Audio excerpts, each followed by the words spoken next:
The heck is going on with my game right now? Being weird. Come on now.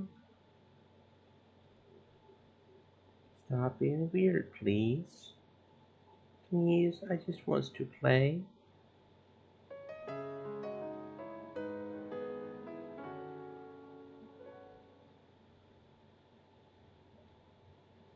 There we go. Okay.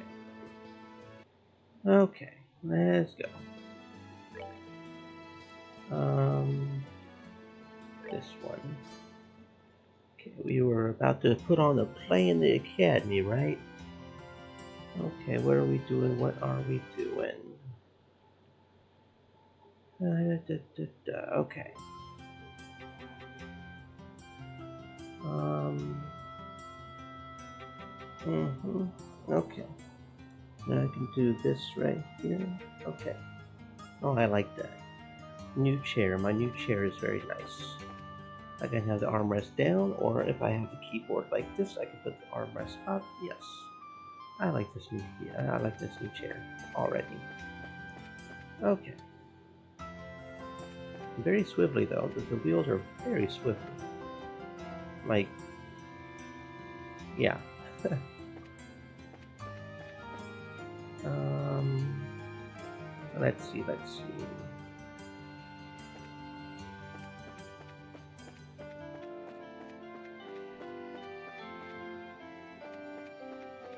Where even are we? Okay, so this is the school here. That's the main school. That's the girls' dormitory. That's the auditorium.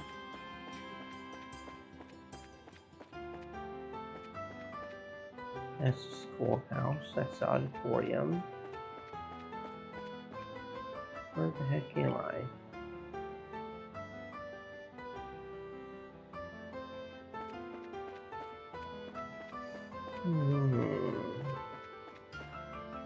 That's the schoolhouse, okay.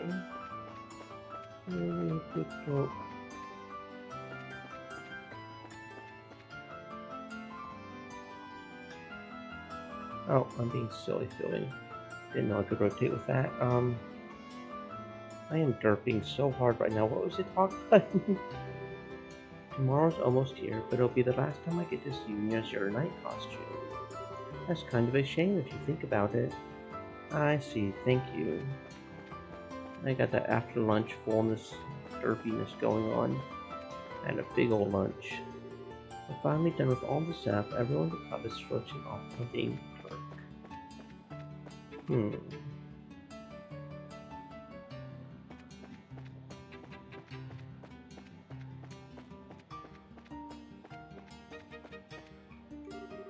Everything that's gone into making it is just right. I put some serious practice, don't worry. Okay, we're all set. All that's left is to wait for tomorrow. Hmm.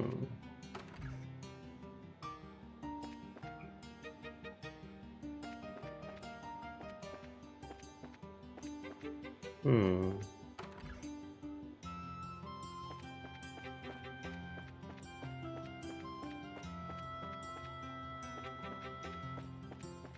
Okay, there's the clubhouse.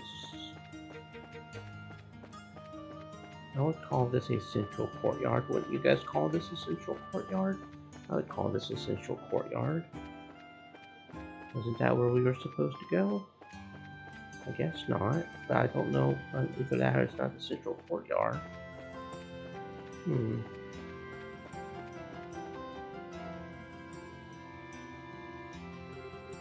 I'm bushed. At this rate, I'll never finish getting those decorations up, and all the students who are helping me are busy with other stuff. Just look around. There are still plenty of places that aren't decorated yet. Uh-oh, there's no center curtain. That might not look so good. See what I mean? If you see any other bare spots like that, please let me know. I'll be over to get them fixed up in HFD. I think you know what to keep an eye out for. Any place like this where there are no decorations, I've got it. If I spot any, I'll let you know. I appreciate it.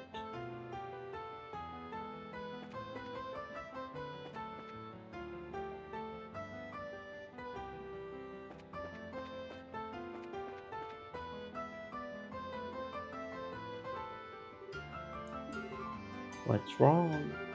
Don't you think a tapestry should go here? It would look nice just opposite the door. Oh, yeah. We should let Mr. Parks know. Yes, let's.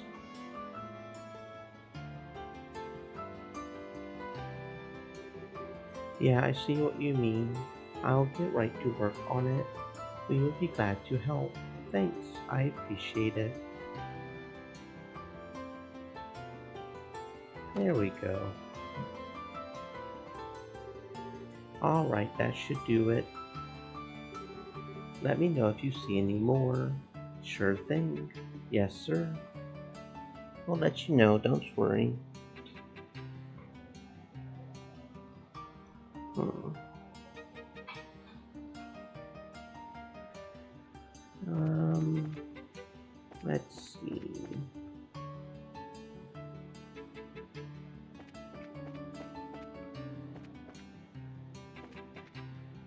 Hmm.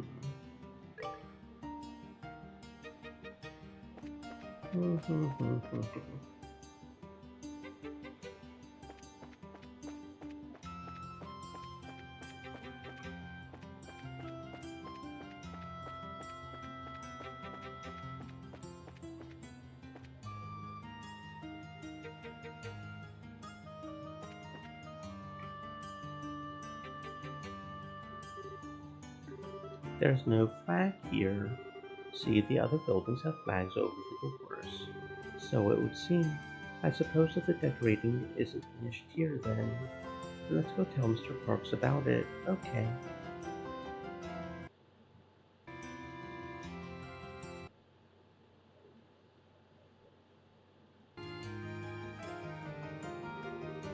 You're right, nice catch. Okay, I'll go take care of it.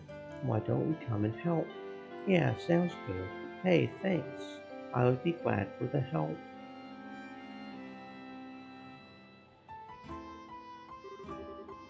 Alright, that should do it. Let me know if you see any more. Sure thing, yes sir.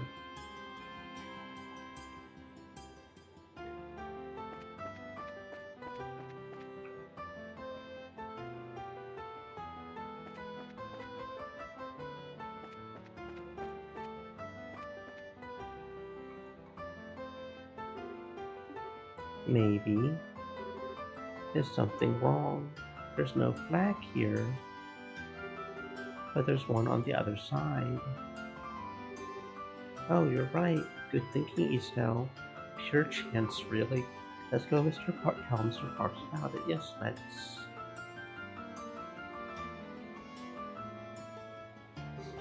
Oh, that's a good idea. I'll go ahead and get this straightened out. Okay, let's see what we can do. Alright, I appreciate it. Alright, that should do it. That looks like the last of them. You kids have been a big help. No prob. We all want the festival to go well, so helping out isn't a big deal. That's right. It's our festival after all. I suppose you're right. I'm looking forward to it myself. Just leave it to us. We'll do our best.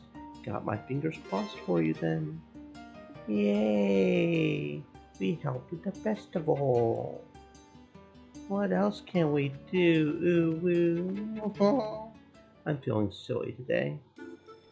Maybe it's the new share. Maybe it's the good food. I don't know. I'm just feeling silly today. Where the heck have we found ourselves now? This place ain't looking too good. You okay, Mickey? Something tried to give you a hickey mickey? Holy freaking crap. What's up? What's up indeed? He seems really scared. Well, what's wrong? Hey, you shouldn't stand right in front of the door. You never know when a ghost or something might come flying out. A ghost? Are there monsters in this building? Yeah, that's right. Enormous suckers, swarms of them. This used to be one of the school buildings, but it's always locked up these days. I borrowed the key from Mr. Effort. The regular school buildings are all noisy lately. I just wanted a quiet place to sleep. So you're not even going to help? It's boring. Let the ones who want to help do the helping. What's with your attitude? Pretty arrogant of you considering everyone else is pitching in. Now, Estelle. For now, let's just focus on checking into these supposed monsters in here. Well, Okay. If there really are monsters, I guess we can't just let them stay in there. Right, the festival is tomorrow. But what can we do? I was just planning to go give the key back to Mr. Effort, tell him of the place is haunted, and never speak it up again. It's really dangerous in there. I wouldn't even get close to the door if I were you. Well, we are bracers and not a bunch of chicken bitches, so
We rule!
Very nice model.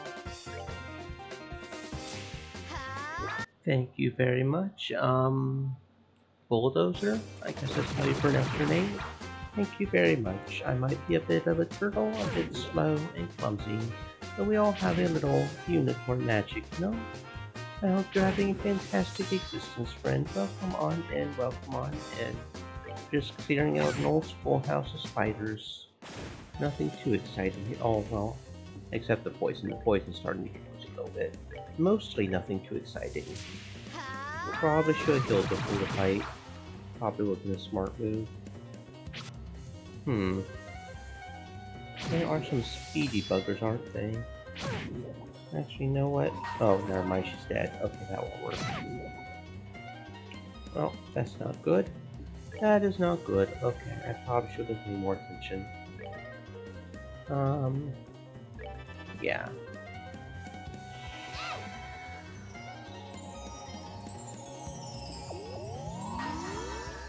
Said. Yep, I've played before, friend. Hope you enjoy the game and the series if you decide to follow through. Yeah, I've been enjoying it so far. I can see myself, exploring the series. There are quite a few games from what it looks like, not just in... It's like it's split up into different sections, I guess. There's this one, the Trails of, the Sky. And there's like a Cold Winter Trail or something. So it looks like there's like multiple different, This is not looking good. Okay, can you hurry up and die for me? Thank you. I'm so sorry. Oh, don't tell me that... Oh. I was hoping the poison wouldn't work first. Okay. Yeah, I probably should have been paying attention to my health more than I was. I keep... The fact that they themselves don't do a whole lot of damage, but the poison's doing a whole lot is not helping. I'm underestimating how much damage the poison's doing to us is what it is.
Well, she is a fairly new character that we only recently got, so she isn't as... I want to say she's not as leveled up, but I guess she is the same level, isn't she? These spiders are just fast, I guess. Should probably go ahead and heal. I really like the orbits. I haven't seen a system like this before. It makes a lot of sense. But the fact that each individual one does something, then if you add up the specific element, it does something else. I kind of like that idea. It's just an interesting idea.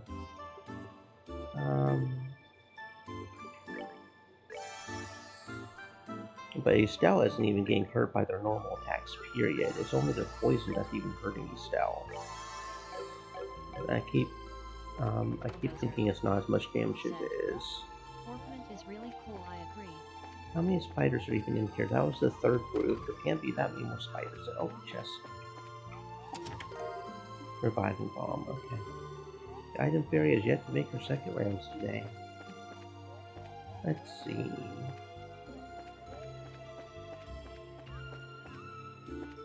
Okay. Thank you very much for the follow. I'm glad you're enjoying the Dirt Fest. No, don't see any spiders out here. I'm assuming they'll tell us if we killed all the spiders, just like they told us with the janitor, right? They'll tell us, right? They better tell us, because otherwise I'll be wandering around here forever.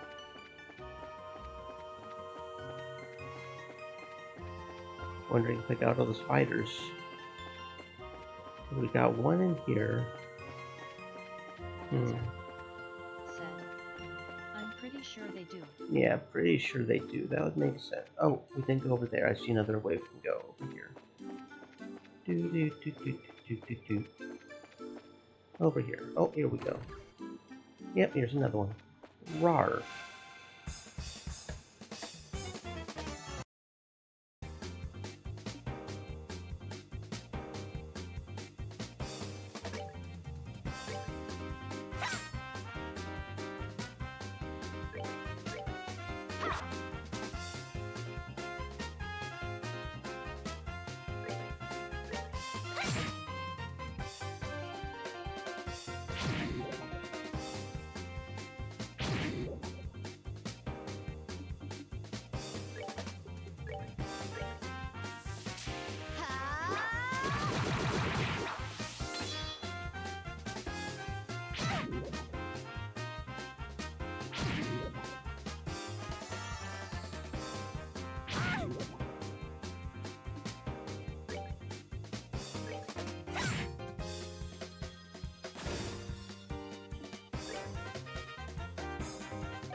Nicely done.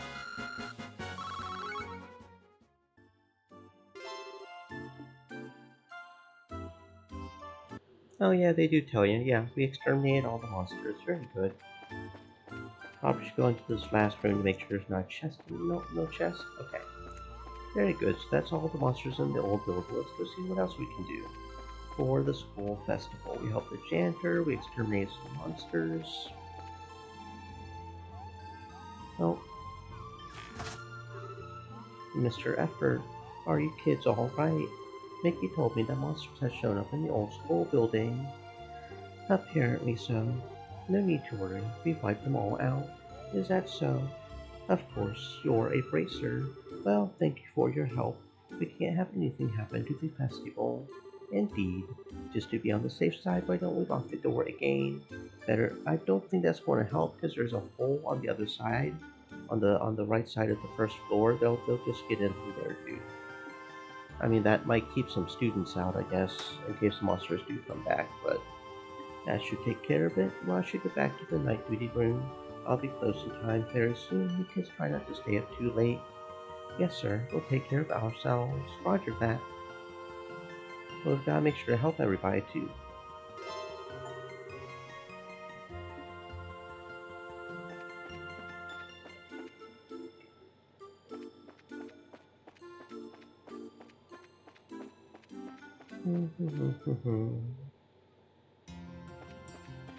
Let's see. Said. Oh crap, I forgot the original Steam version doesn't have voice acting. Yeah. I guess another version has acting or something. Bulldozer. Said. I mean, Oh. you can have it, but it's JP only. Wait, we can have voice acting? I don't mind if it's Japanese. You guys can read. You know how to read, right? We can have voice acting here? How do I turn that on? I didn't see that an option. We got battle voices on or off, but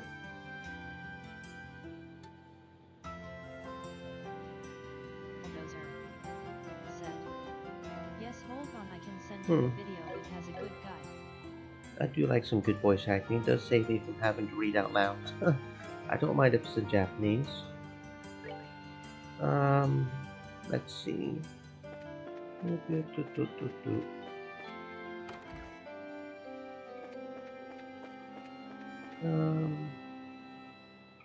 How you doing, buddy? Let's get a gin and sludge. Nom nom nom. Nummy food. What is that? Bulldozer. Said. Might want to set it up maybe later or whenever you feel like it. Gin and sludge. A cheap, delicious school lunch, nutritionally balanced. Milled flour, marbled steak, sharp cheese, fresh eggs. So what, it's like an omelet? Is that what it is? A steak and cheese omelet? Is that what you served us up, bro? What do you have in the shop? You already know how to make a vegetable sandwich. We're not worried about that. We're good on that one.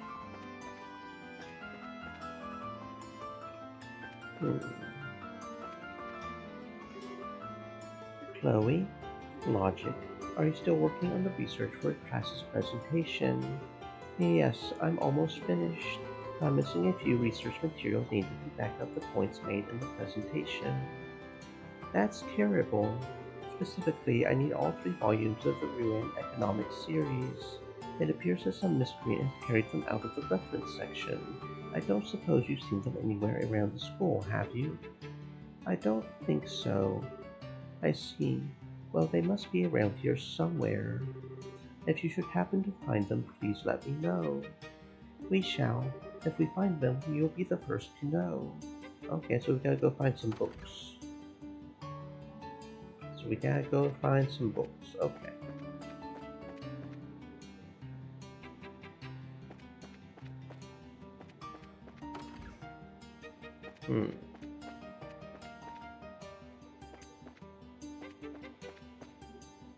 Bulldozer. Said. Unfortunately, they only added the VA to the PSP release versions. Yeah, that's the way it goes sometimes. Well, there's book number 1.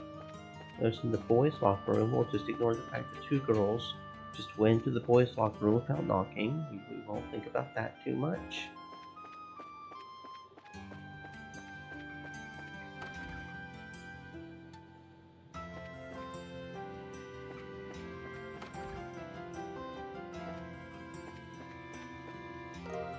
Well, here's number 3. Very good.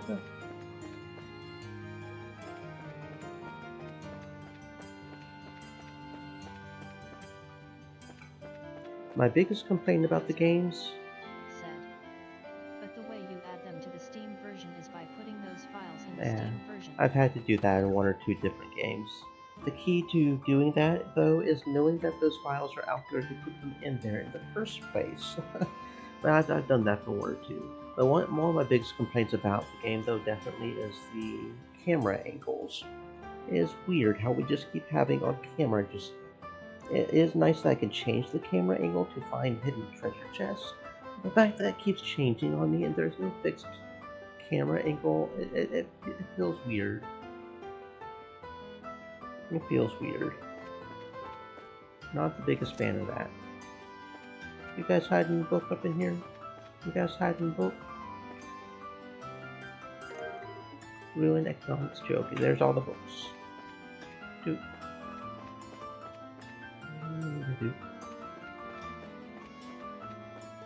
Okay. Over to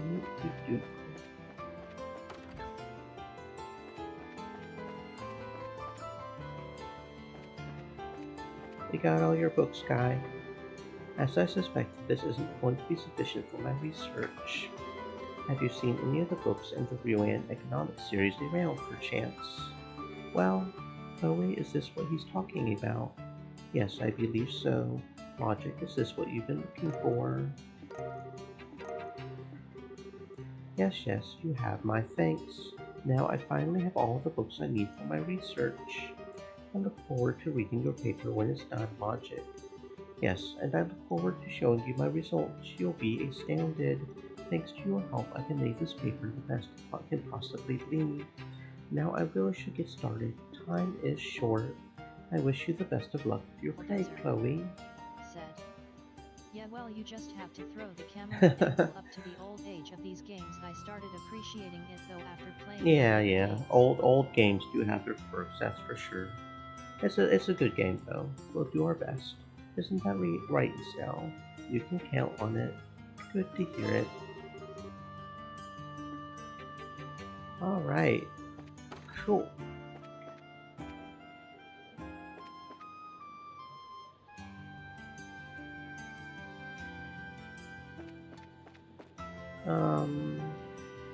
I genuinely don't know where we're supposed to go now.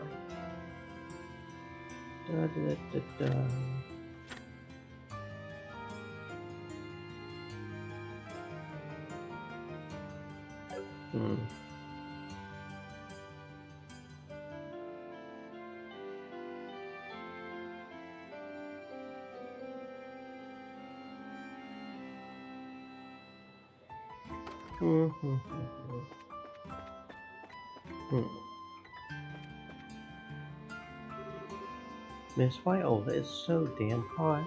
Plus she's really upfront about things and seems low maintenance, which always scores big points with me. On the other hand, I don't get the feeling that there's a beating heart under Miss Camilla's showy exterior.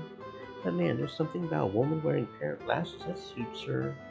Well, far be it from me to challenge a strongly held opinion, but wouldn't that also apply to Jill? It's not just about the glasses. Mature women just have this glamour to them. Feeling a little anxious, are we? Never in my life. Didn't they say they were going to their seats? What's this all about? Boys can be so hopeless sometimes. Well, Joshua's in on this conversation too. I'm kind of surprised. So, how far have you gone with Estelle? I know you're not going to tell me you haven't done anything with her. Sorry to disappoint you, but you have an overactive imagination. What am I supposed to say? Not that it would be any of your business, mind you. You don't say. I just figured you two would make a good couple. So if you've given up on that, what's your plan of attack on Chloe? You might have to practice, but if you would straighten up a little, you could be a good match for her. And what's that supposed to mean? You want to get out of here and go to the dean's office? Yes, we need to meet up with Jill. Okay, we're just going to ignore that whole conversation happening. If I don't get stuck on chairs. So we'll go to the dean's office.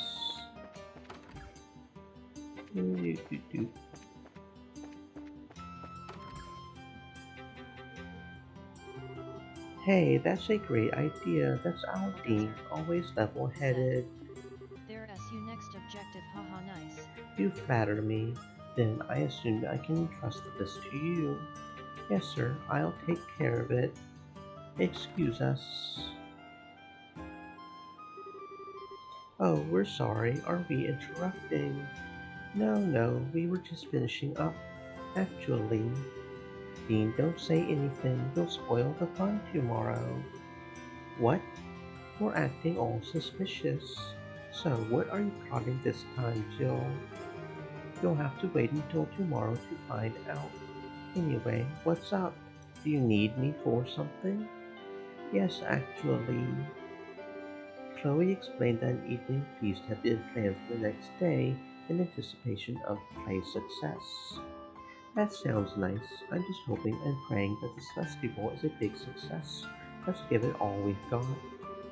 Barring any major complications, I think tomorrow will go just fine. Yes, sir.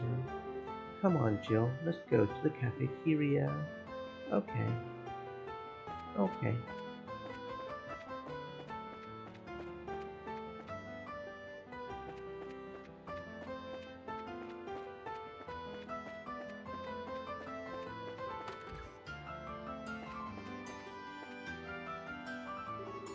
We are here. Thanks, everyone. Thank you, Jill. We've been waiting for you. Now, are you ready to order some food? Man, my tummy cries out for nourishment. Finishing up the play and having to run hither and yon like a madman really works up an appetite. But that all ends after today, right? You're right. I've got to get motivated. Got the new job to deal with and all. Wait, what? What new job? Yeah, I'll tell you about it later. Let's go out there and stir things up. We're going to make this festival a huge success. I'll be counting on you, Estelle. You too, Joshua. I'm all over it. We'll do our absolute best. That evening, everyone spent a rather busy hour in the cafeteria. At the end, they all raised a toast, with soft drinks, to the success of the play. After, they returned to the dorm and went to bed early in order to be prepared for the busy day ahead. And on the day of the festival,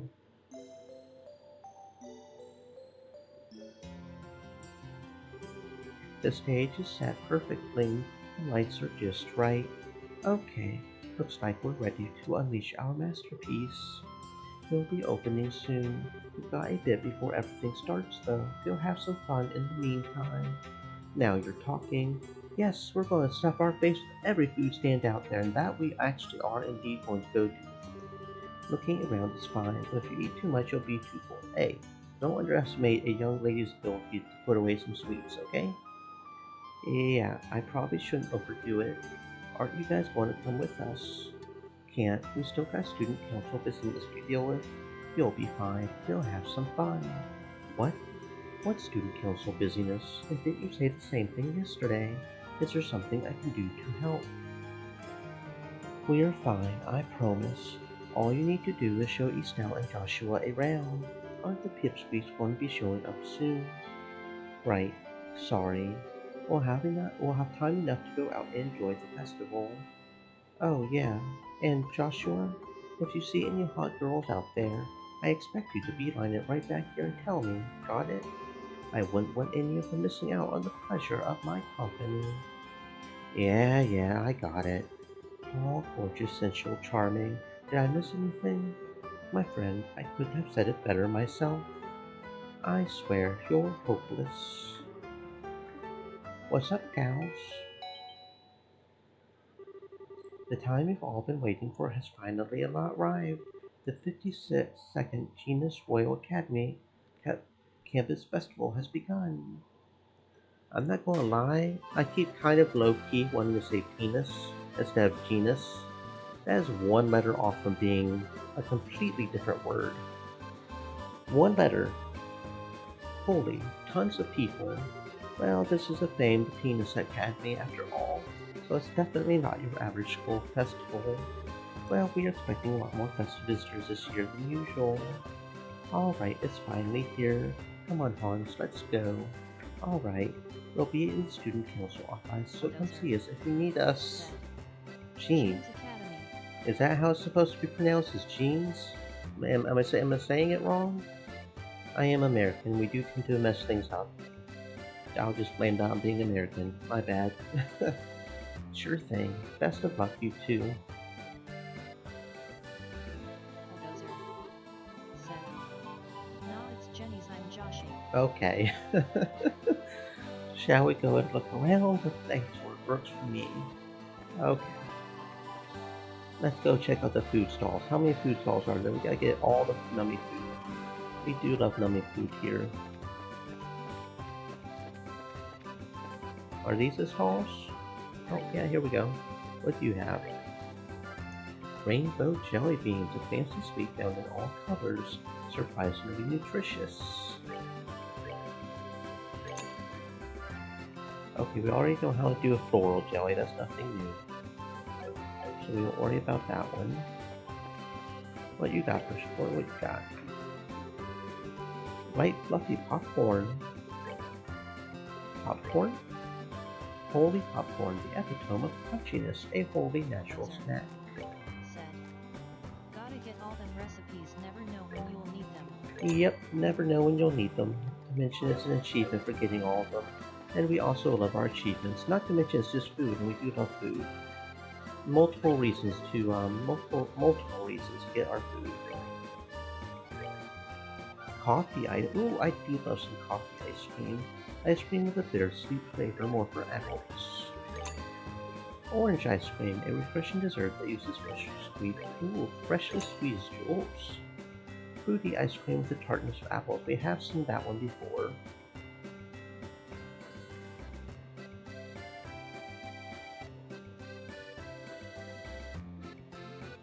Okay.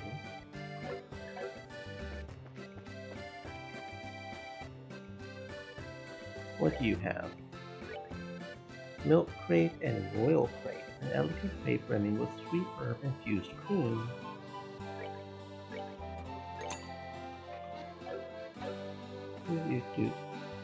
Okay. Items. Just want to go ahead and use them just to have the recipe. Orange ice cream.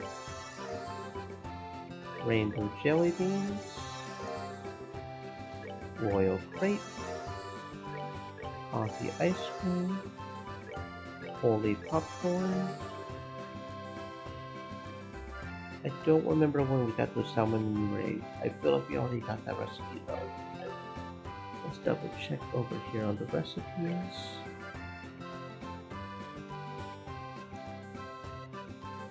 Genus lunch. Coffee ice cream. Dragon beans, huh? Okay, so dragon beans are coffee beans, I guess. That's the idea there. Maple sugar, fresh eggs, and milk. Maple sugar, fresh. That's probably the system for all the ice creams. Sugar, eggs, and milk. That was got an orange, and this one's an apple. Yeah. Orange apple ice cream, right? Okay. Gelatin, sugar, and so there are multiple recipes with the firefly fungus. And this one actually does heal us, so I guess the firefly fungus is edible. As much as it apparently doesn't look edible when we went and got it for that old man. Huh. Okay. Interesting. Royal crepe. Where's the royal crepe? Where is the royal crepe? Oh, there it is. Flour, eggs, sugar, milk, a royal beef, and a bear claw. So that's not that really hard to find bear claw again. But it does heal poison and confuse. Flour, eggs, okay. And the holy popcorn, which is a prickly seed. I guess a prickly seed is a corn seed, I guess. Oil, salt, and a savory pinion. Okay. Yep. That should be everything. That should be all the food stuff. Should be.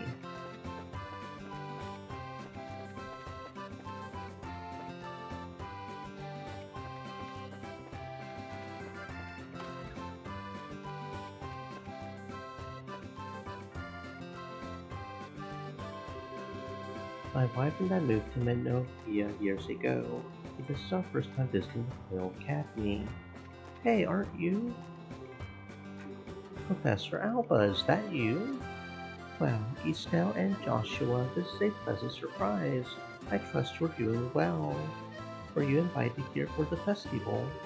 Sadly, no. I'm here on other business. I've come to investigate a new discovery within the Sackville Tower. I was hoping that the Academy could provide me with some useful materials. Wow, you're really dedicated. Well, I have to be. Research hasn't made me wealthy, so I'm fueled by pure enthusiasm. Hey, that's a lot better than being motivated by money. I mean, at least you're doing what you want to, right? On a related note, the Academy's curriculum is divided into a few courses, isn't it? Will there be any new exhibitions? Yes, although the 3 courses available to study here, only the Social Studies classes will have an exhibition. The students are displaying the results of an independent research project. I see. I recall my own days as a student. So, where is this research publication made? Okay, this must be your first time at the Academy, right?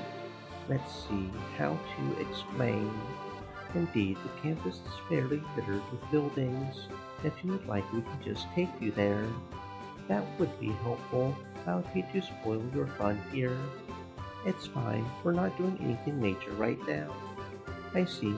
Well, in that case, I would greatly appreciate you showing me to the exhibition hall whenever you have time. I'll be waiting for you right here in the cafeteria. Well, we can go right now if you want. Wanna go? My students are here fortunate. I certainly wish my own meals only cost this much.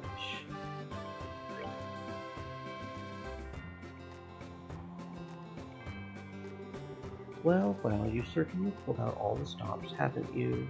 So many areas of interest from history to economics. Thank you so much. This looks like smashing fun. It is my pleasure to help, sir. Social studies is my major, so I hope you enjoy looking around. I've never been any good at this whole academics thing. One of these days, you're really going to have to get over that. Being a bracer requires knowledge in many different areas of study. Well, I'm itching to start looking around, so if you'll excuse me, thank you again for showing me the way here. I want to go take a look at this table real quick. Can we take a look at the table? What's up with that fish? I love fish. I do love fish. You know you love fish, you've got to redeem for fish. And we're going to have a fish emote here soon. Assuming they don't rip me off and I then just get ripped off, you know. So, oh, speaking of.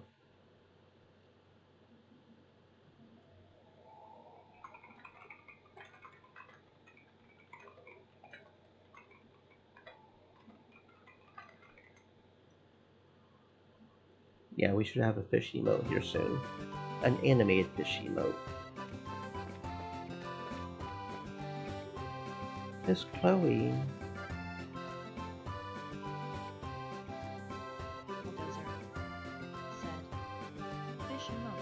Fish emote. It's going to be Dory. She's going to be a big old smile. Dory from Finding Nemo. I don't know why I blinked on the name of the movie here for a second. Just keep swimming, just keep swimming, just keep swimming. We're all here. Hey kiddos, glad you could make it. Are you having fun? Yeah, it's awesome.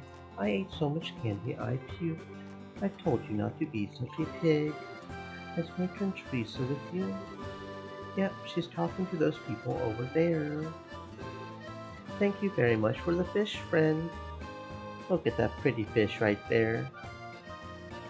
Here she is.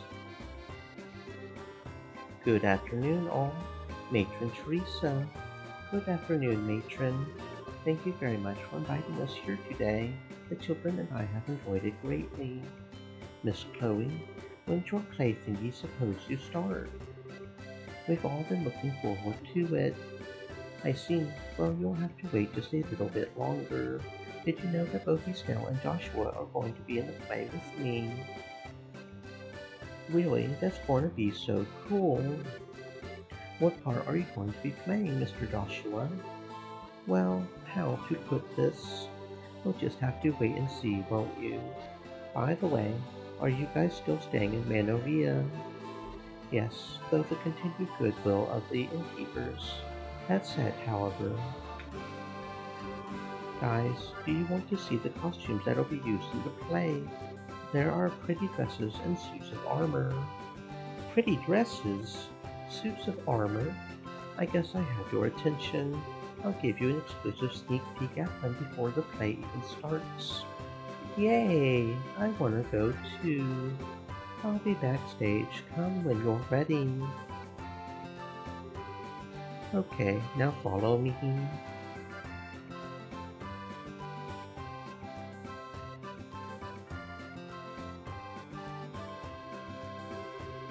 Joshua is such a thoughtful boy. I didn't want to speak of this in front of the children. You mean? Yes, I've chosen to accept the mayor's offer. We will impose upon the Manovians no longer. I will tell the children today after the festival. I see. That's sad, but I suppose you have no choice. Please don't look at me so. Gransau is easily reachable by airship. Moreover, I can look for work while I am there. If I save enough mirror, I will be able to rebuild the orphanage someday. Matron. Now then, let us find the children, shall we?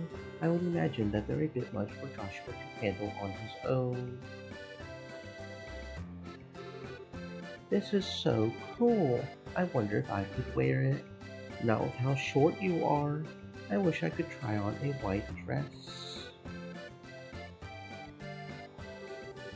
Well, well, you look like you're having fun. Where did Joshua go? Mr. Joshua? He left after he brought us here. He said wait here until the girls arrive. Is something wrong? Eyes knows. Mr. Joshua went looking for the guy with silver hair. Silver hair? Yeah, he helped us get out of the fire before. His hair's all shiny and pretty. What? So he's been seen on campus. Just for a second though. Mr. Joshua was sure surprised. Holly, you dummy, why didn't you come and tell any of us? 'Cause I was eating a crepe. There is, an order of priority here, and crepes do rate pretty high on that order of priority, okay? Estelle, I know, I'll be right back, matron. Yes, that's fine then. Chloe, would you please go with her? Don't worry about us, we'll be fine. By your leave, matron. You're going too. Yes, I'm sorry. We'll see you at the play. Yeah, it's gonna knock your socks off. Anyway, let's go find Joshua. I don't know who that guy with the silver hair is, but even without meeting him, he totally creeps. Hey, he saved the kids, okay? He may have started the fire, we don't know yet, but we know for a fact that he saved the kids, so that's at least got him some points in my book. Just a moment, please. Seek.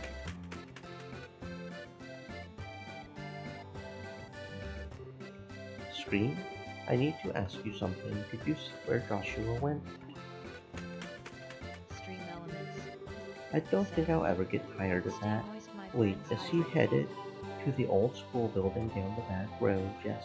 Shall we? Yeah, I guess if he was going to go somewhere, he'd probably go there, wouldn't he?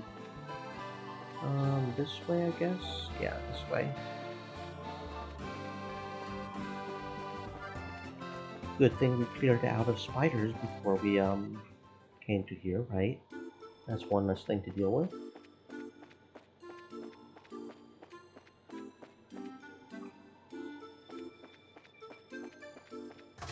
Although why it's unlocked when we locked it, I don't know, but, okay, let's see. Did he escape out back to the forest of the hole back here? It was in the store, wasn't it?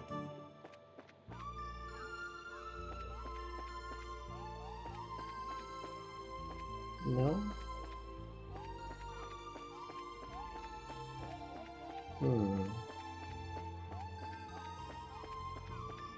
Doesn't look like it. Is he in this room? Nope, doesn't look like it. Joshua, where are you? Is he up here? Oh, there he is. Strange, I could have sworn, but it couldn't be. Joshua, you too. You need to stop making us worry about you. I almost had a heart attack when I heard you went chasing after some guy with silver hair. How did you know? Polly told us. I guess she saw you. She's a pretty sharp-eyed kid. I did follow a man matching that description out this way, but I guess I lost him. He must have been pretty talented if he managed to give you the slip. Any idea who he was? I'm afraid not. I don't think it was our arsonist, though. I tailed him as long as I could. I see. By the way, why did you run off by yourself? My thoughts. You could have at least left us a message. I'm sorry, I really didn't mean to worry you. Who said I was worried? I was just pointing out the importance of teamwork. You're a terrible liar. Not 5 minutes ago, you were in a total panic. I was not. And hey, you were pretty concerned yourself. I thank you, both of you. Your attention, please. All play personnel, please report to the auditorium right away. Once again, all play personnel, please report to the auditorium right away. Thank you. Yeah, it's almost time, isn't it? Yes, we should get into costume. Alright then, let's do this. What about that guy with the silver hair? I suppose that all we can do is let Karna know and warn her to keep an eye out. The three then spoke to Karna about the silver-haired man and left for the auditorium immediately afterward. 30 minutes later.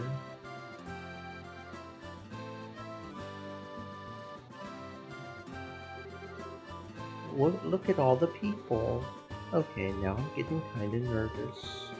You'll be fine, Estelle. This is what all the rehearsals were for. Besides, once we start up, you'll forget they're even there. You're the type who can only focus on one thing at a time anyway. Just one thing at a time. Well, I guess I'll just focus on the boy in the dress then. That'll be easy. Okay, you two can have your little spat another time. This year's campus festival is already a big success. Though we have many esteemed individuals here, such as the Duke and the Mayor, we can't afford to be intimidated. So just remember our number one rule and you'll be fine. If you're gonna puke, do it off stage. We've done a good job of keeping the festival lively so far. Now let's close it out with a real bang.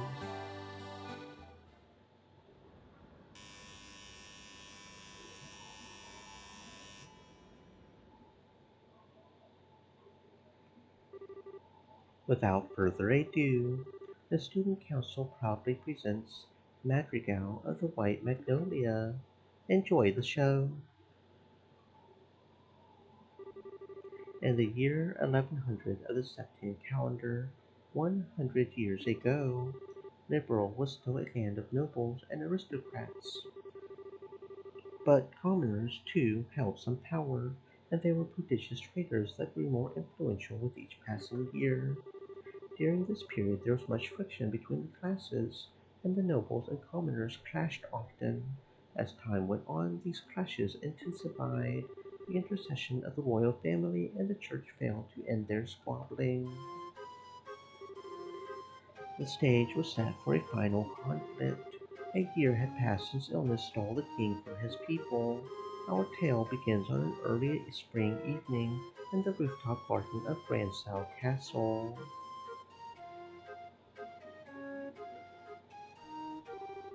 The streetlights shine on everyone, each bright with their own happiness, and in spite of that, here you are, Princess. Please, don't you think you should be going to bed soon, Your Royal Highness? Staying up so late can surely do you no good. It's all right if I should fall ill. Yeah, Joshua. he honestly, he seriously does look pretty good. He really does. A lot better than Estelle. She's not very feminine. I love Estelle, but she's not very feminine. But Joshua, pulling that off like a. If that happened, then perhaps I could equally become the last emperor in this dying claim we call liberal. Please do not speak of such things. Your Highness, you are the most exalted liberal individual in liberal. If you were to take a husband, you could take control of the kingdom. And we've got a blonde guy from the Empire who would actually love to be your husband, Joshua. I will not marry. Despite my father's wishes, I shall not consent to it. But why, your highness? You have two fine men as suitors after all. One is Sir Julius of the Chivalric Order of the Imperial Guards, and the eldest son of a duke, and Sir Oscar, commoner though he may be, he has been recognized often in his vows against the Empire. Those such fine men. No one knows better than I the quality of their characters. Oscar, Julius, how am I to choose between you? Isn't that Joshua playing the role of the princess? I suppose that Jill has put a great deal of thought into this reverse casting busyness. Indeed, ma'am, he plays his role well, but the two maids leave much to be desired. Do you remember, Oscar, how we spent our boyhood days in this alley, running about and pretending our sticks were swords? I could never forget Julius, and those days it was all so simple, with you and with Cecilia alike. I treasure that time greatly. I recall how stunned I was. I would always conspire to play with her in secret, only to discover another had been doing the same. She was as lovely as the sight of the fallen petals in spring. Indeed, fair Cecilia was like unto our very own sun. But her light would dim with each day that passed. The nobles and the commoners, the fury of the conflict could never have been avoided. The princess's grief is easily understandable. Cruel fate mocks us so, for it is our very existence has brought her such sorrow. Wow, they're so cool. I hate to say it, but the guy kind of, yeah. I mean, maybe not the one, but Estelle. I mean, she's a tomboy. She's not necessarily the feminine type. Hush now and watch the show. Know this, Julius. The commoner's impudence can be tolerated no longer. If they should forget their place and no longer view us as their superiors, Liberal's power structure would surely fall into ruin. If I may, Father, it has been roughly 10 years since the Eastern Republic was founded. Perhaps the eventual seizing of power by the common people is inevitable in any state. Speak not of such repulsive events. What is freedom? What is equality? What is anything if commoners and nobles alike should cast all tradition aside? Better we should fall to our knees before the Empire's military and concede to their will. Father. Now that's a damn fine duke up there. You let the commoners get all high and mighty and your whole society collapses. You shut up, Doonan. You shut up. You're this close to getting assassinated, okay? You just keep your mouth closed, dude. Your Grace, perhaps it would be best to keep our voices down. Oscar, I am expecting great things from you. If you can get the royal family on our side, we'll have a great advantage over the nobles, and that advantage would allow us to seize power. But, Chairman, I cannot consent to this. I could never use Cecilia for political gain. Always putting others before yourself, I see, even though you now have the chance to become king, albeit only on paper. If you would refuse, it will lead only to a bloody uprising and subsequent revolution. The royal family, and surely the nobles as well, would disappear into the shadows of history. Chairman. Impressive. They've really done their research. I had severe doubts about this ever since I first heard about the reverse role gimmick. The students have all put a great deal of work into this, it seems. The young Frasers have had no small hand in this either. I do not wish bloodshed on anyone, revolution or not. I cannot simply allow Julius and Cecilia to die. As for myself, I know not what I should do. It's no good. I'm going to be sick. Are you all right? You must have had quite a bit more than you can handle. It may be spring, but you'll surely catch your death if you sleep out here. Thank you, good Sir Knight. It has nothing to do with being a knight, but rather a simple concern. I would have to be quite the young fool not to see what I must do. You've got that right. What? Oh shit, assassination! My arm! Just a touch of anesthetic on the blade. Now if you'll be so kind as to sit still.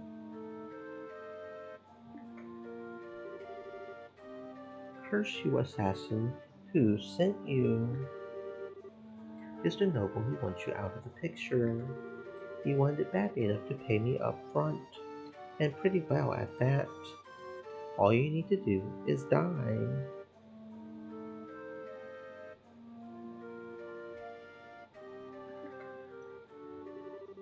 I get it. Not bad. Not bad at all. So up next we should have... Almost got so wrapped up that I forgot about my work.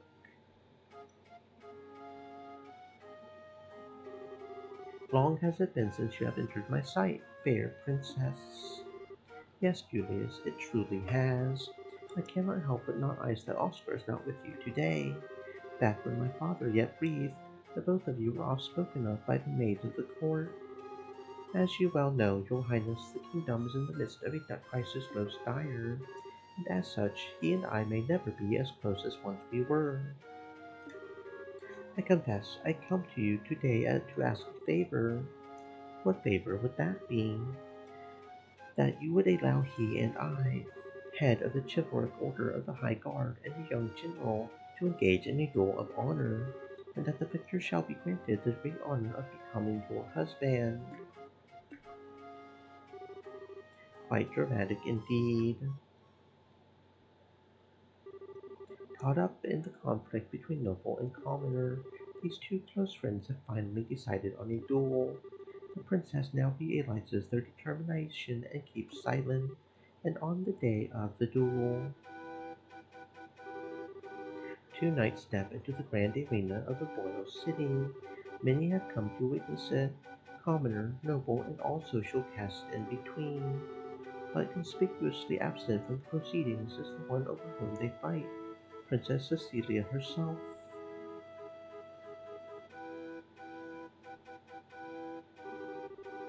My friend, I feared this was inevitable.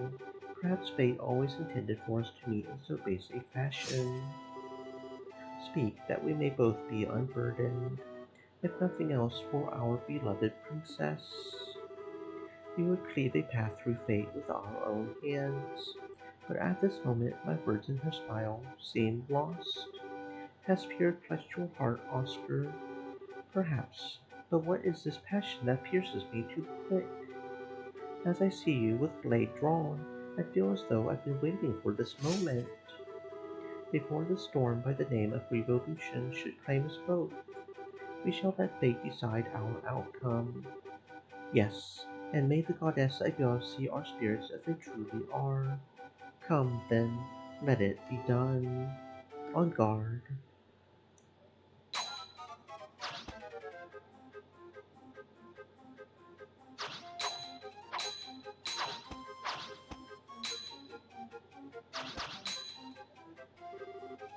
Impressive, Julius. I should say the same of you, but still you seem to hesitate. What troubles you, Oscar? Is this the extent of your skill? Perhaps the tales of your acts of valor against the Empire were grossly Remember to overstated. drink some water since you've been narrating for a while. Thank you very much. Yes, I will make sure to do that. It is important to stay hydrated, friends. But this is nothing. We read visual novels on Mondays, Wednesdays, and Fridays, and I'd be over here reading out loud for like 2 hours straight, dude. But yeah, no, this is nothing. Thanks for the reminder, though. Yes, it is important to hydrate.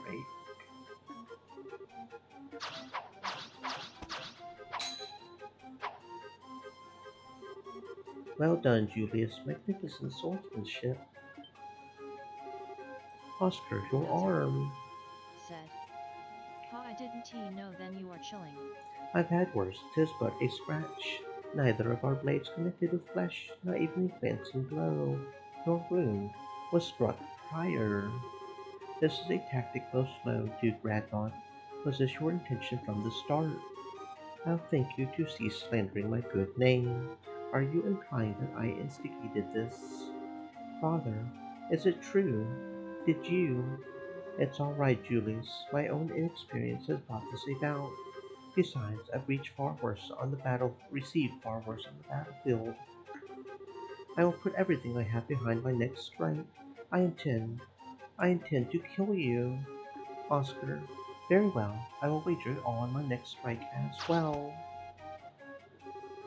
For the fair princess and the future of the Fairy Kingdom, he who lives when all is said and done will inherit responsibility for all, and he who dies will watch over it for all from the realm of the spirits. Such is also the pride of a knight. I suppose it is. No! Cecilia? What? Princess? Cecilia, why? Were you not in attendance? Oscar, Julius, I did not wish to observe a duel between the two of you. I felt I had to find a way to put a stop to this fight. Praise Idios that I arrived in time. Cecilia, Princess, hear me, all in attendance. Dismiss me and set aside your differences, please. Are we not all of liberal? And do we not love this land? There is so little that separates us from one another. If you would but take your foe's hand, surely we could find a peaceful resolution. Your Royal Highness, you need say no more. My vision fades, but what of you two? Will you not do as I ask? Your will be done, my princess. At your s- Please tell me the two knights marry and they have a. Strange, everything's floating. When I was young, I would sneak out of the castle, down to the alley. Oscar, Julius, Mary, you both always had smiles for me. I love your smiles, so please, don't ever stop. Princess? No, this cannot be, Princess. I will do anything. Please, no. Cecilia, you, our poor princess. I just don't understand why she would do such a thing. Our princess gave her life that we might stop this unending dispute. Compared to that sacrifice, what a trifle is the pride of a noble man. Had we not been fighting, it would never have come to this. Only now, when it is too late, do I see our folly. Is this the fate of all men with their spirits still shackled to their flesh? Idios, great goddess of the skies, we now know of your great resentment. There is much that you do not yet understand, it seems.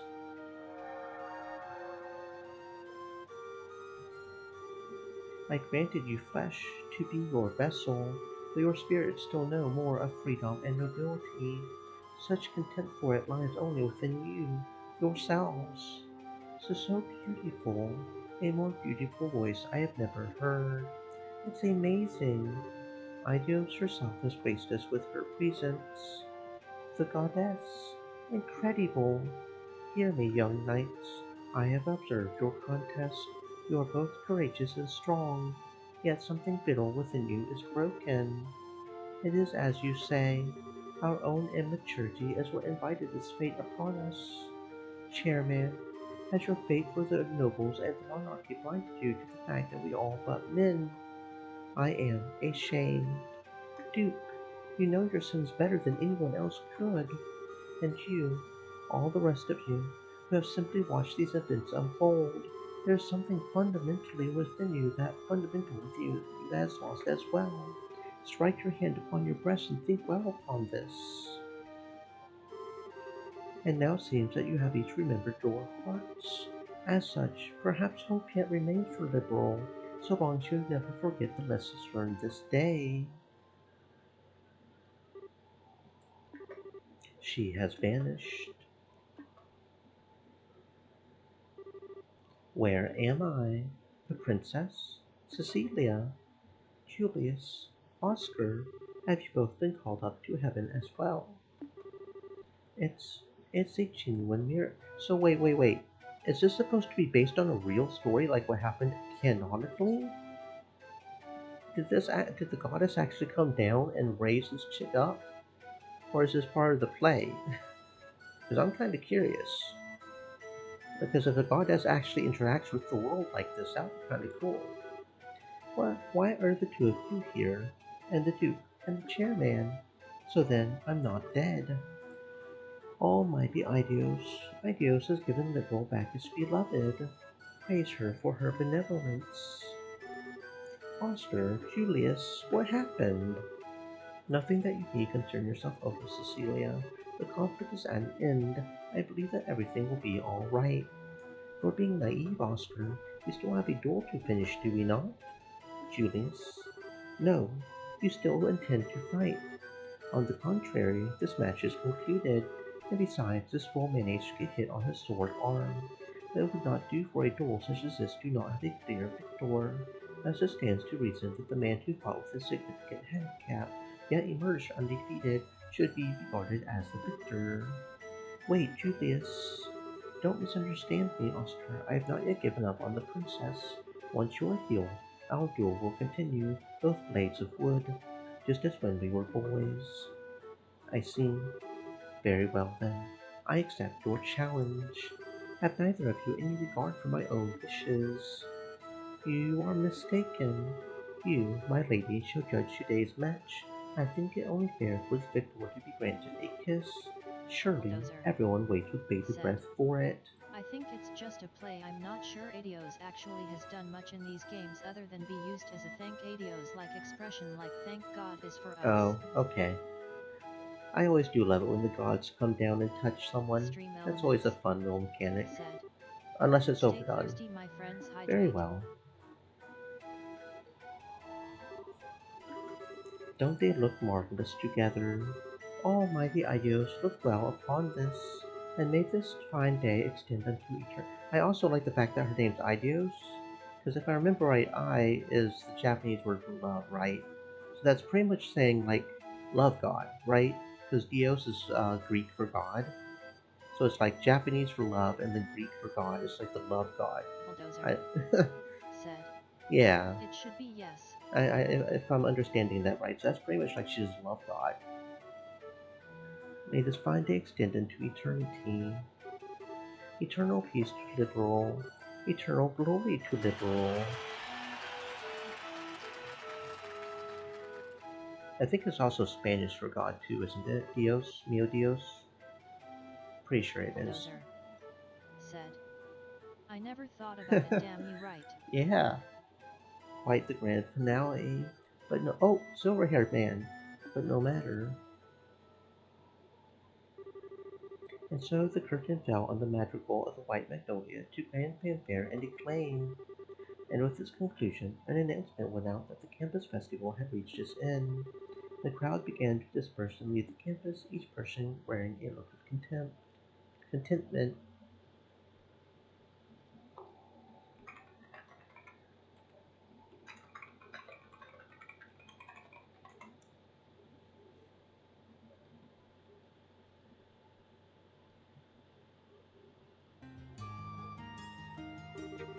Brilliant, just brilliant. That was one fine play, if the directors are allowed to say so. At first I thought people would make fun of us with the role switch like that. I'm so glad they took it seriously. Agreed, the costumes worked out pretty well. I wouldn't want to have to wear mine again though. Corsets are like some form of torture. No kidding, but it was all for a good cause. And just wait till you see how many pictures and photographs the club took. The ones of you ought to be particularly popular. Give it a rest. The ones of Estelle and Chloe won't drive people away either. The guys always go nuts for the junior girls. We're really going to rake in the Mira. I mean, all proceeds will go to a good cause. Chill. Estelle, what's wrong? What? Where? What are you talking about? Nothing important, really. You've been spacing out ever since the play finished. Are you okay? Well, that fight scene was pretty hard work. It's no surprise that you're tired. Do you feel sick? We can take you to the nurse's office. I'm fine, really. I deal with fatigue every day as a bracer. I'm just trying to get my head back in order is all. Estelle, you don't mean... No, nothing like that at all. I promise I am perfectly alright. I trust we're not interrupting.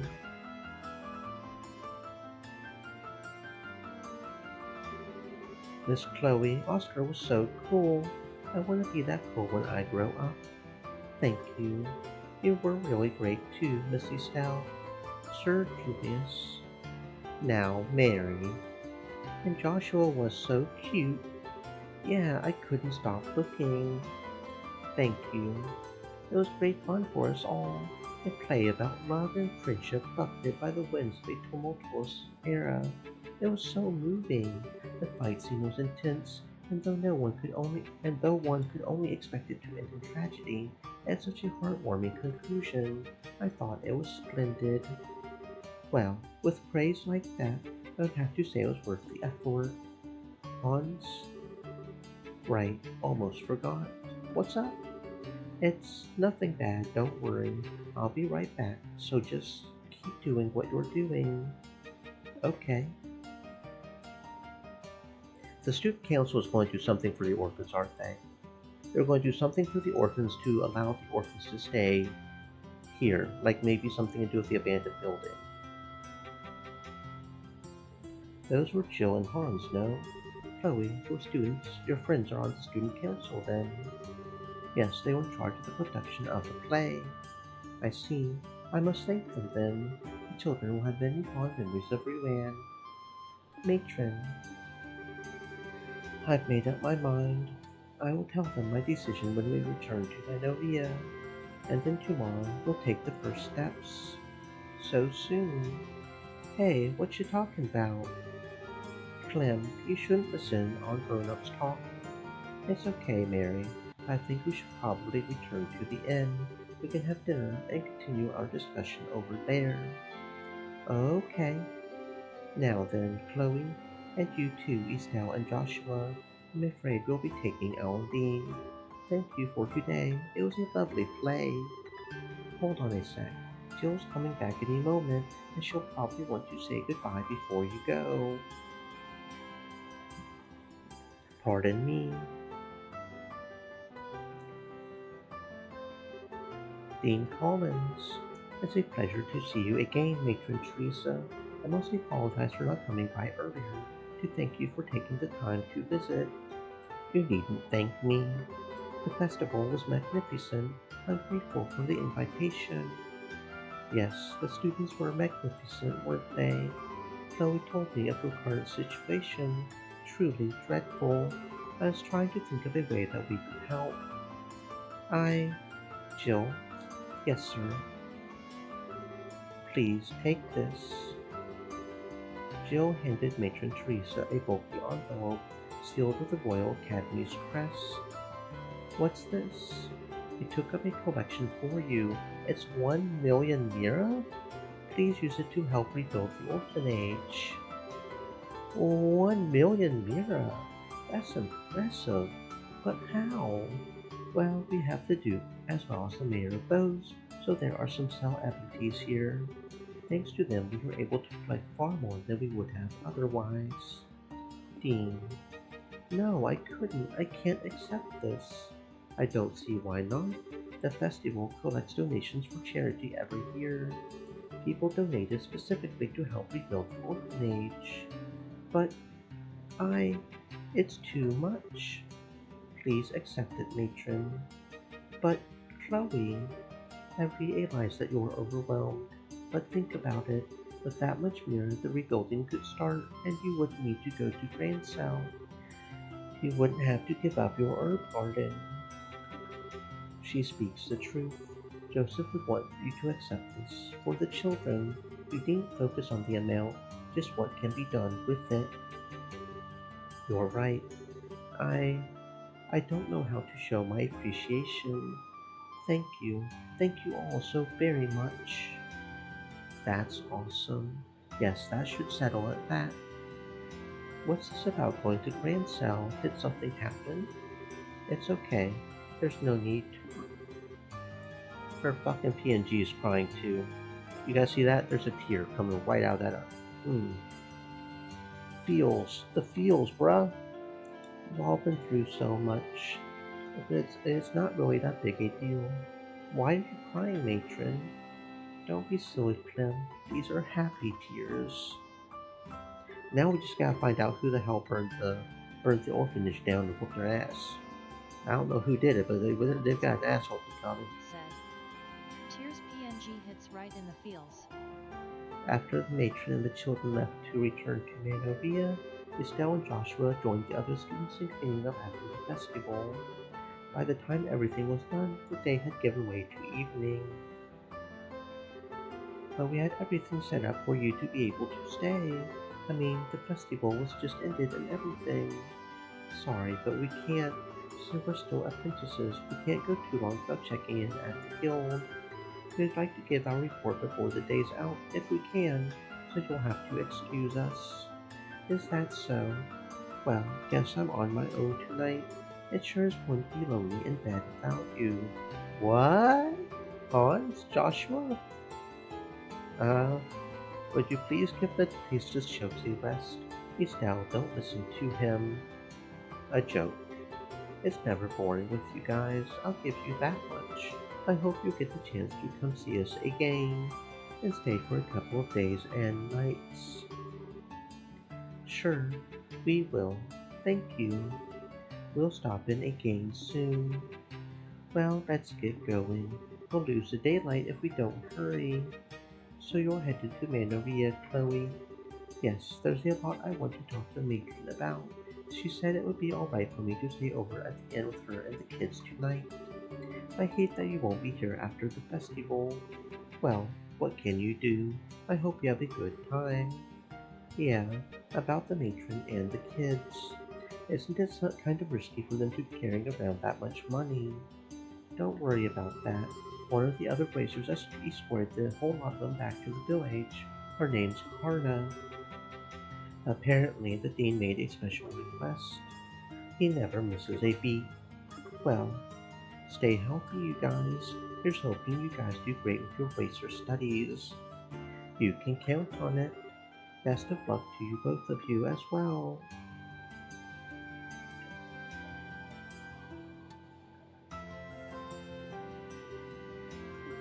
We only had a few days at the academy, but it was great fun. Well, other than class anyway. What are you talking about, Estelle? Normally students spend most of their time attending classes. The school festival might have been fun, but it was just a special event. Yeah, you're right. Man, being a student is tougher than I thought.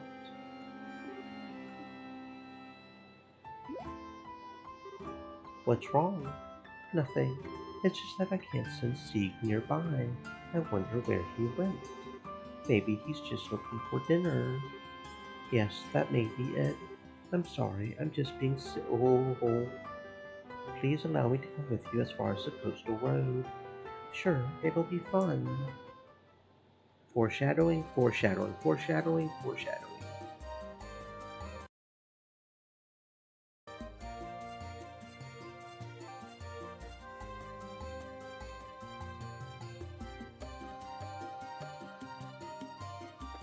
Bulldozer.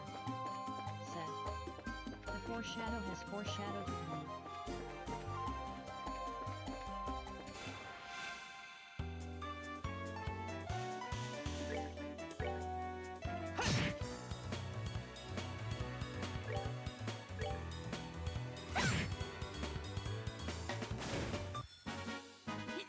Nicely done.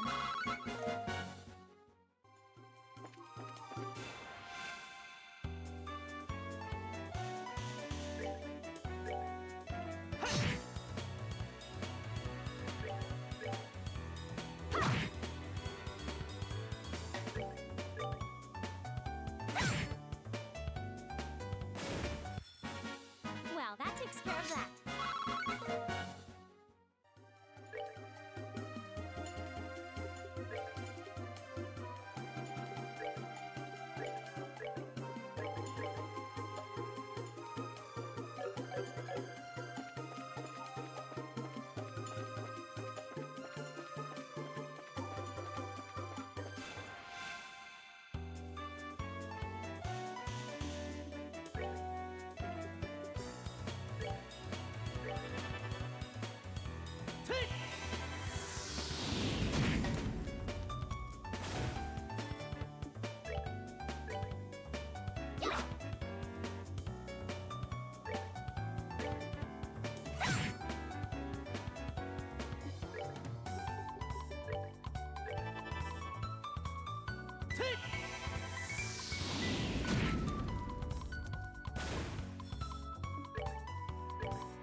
Piece of cake.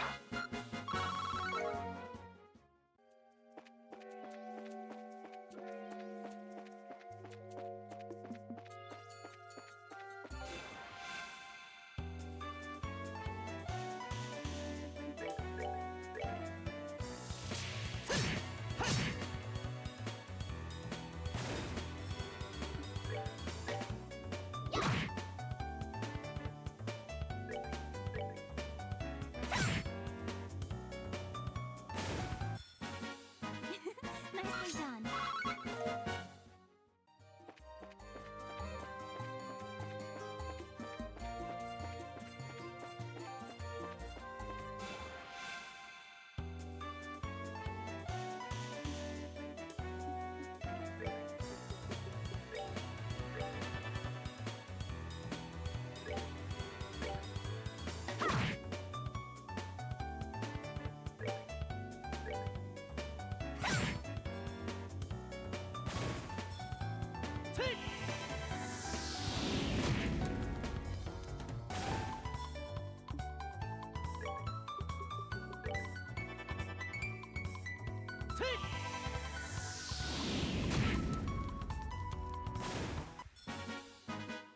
All right, we're good to go.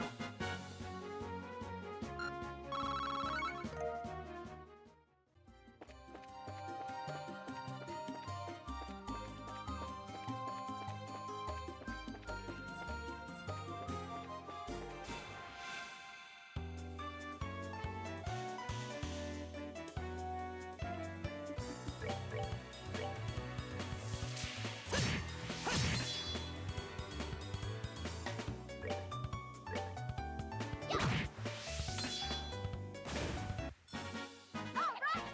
We rule.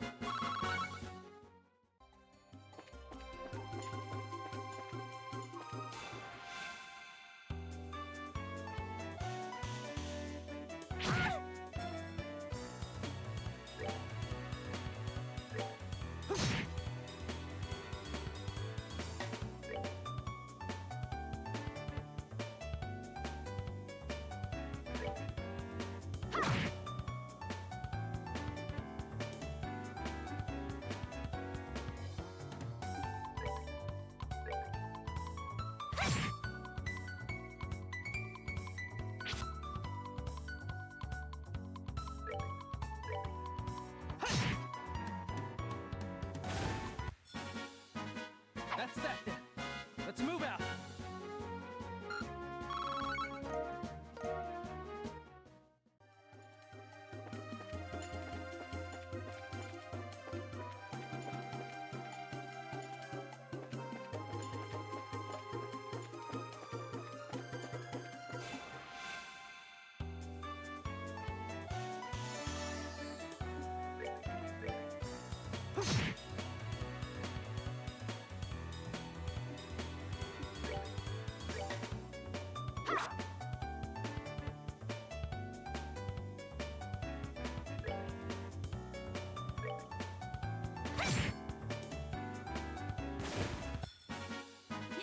Nicely done.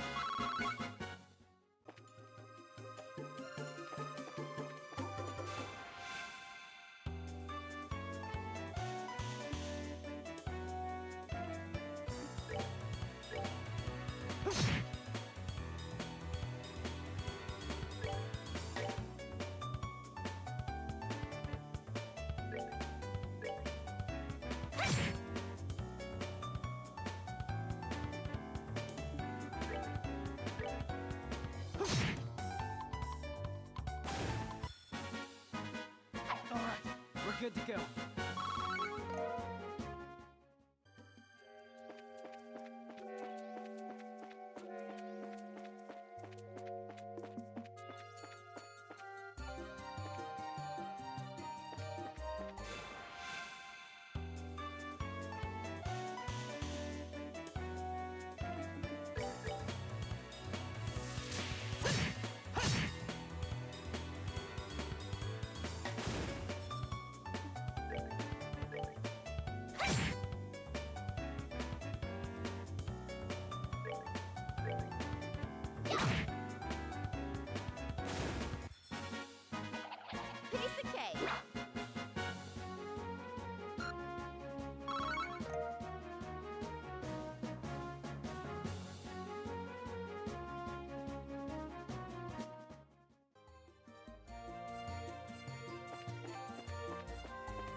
It's just basic 101 of an RPG. Always kill everything you can see, right? That's how you make sure you're strong enough to kill the bosses.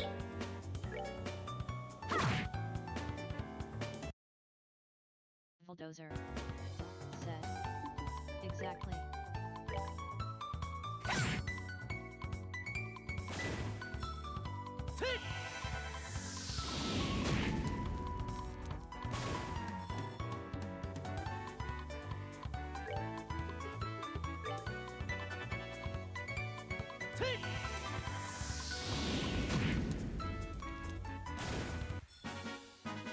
That's that then.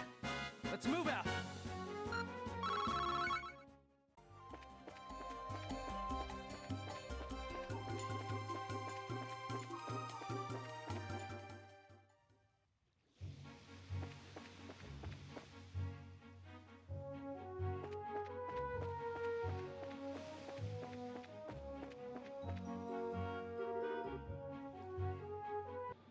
Well, I guess this is goodbye. Yes. Thank you so much for the last few days. No problem, it's been fun. Take care and say hi to Matron Teresa and the kids for us. Don't worry, I will. Hey, you three. You're from Manovia, aren't you? You guys are racers, right? We've got big trouble. What kind of big trouble? Now hang on a sec. I need to catch my breath. Someone attacked Matron Teresa and the kids in Manovia. Say what now? No. Are you alright? Keep your cool. This is no time to go fainting on us. I'm sorry. Please tell us whatever you can. Okay, they were apparently assaulted by some strange group on the way back from the campus festival. The kids are okay, but Matron Teresa and that bracer lady got knocked out. Do you mean Karna? No way! They must have been highly trained. I would have contacted the guild, but communications are down at the end. I didn't have much choice other than to run all the way here. I see. Well, thank you for your help. And if you can manage it, would you go on to Ruin for us? We've got to hurry to Manovia. Okay, will do. Let's get going. Okay, alright.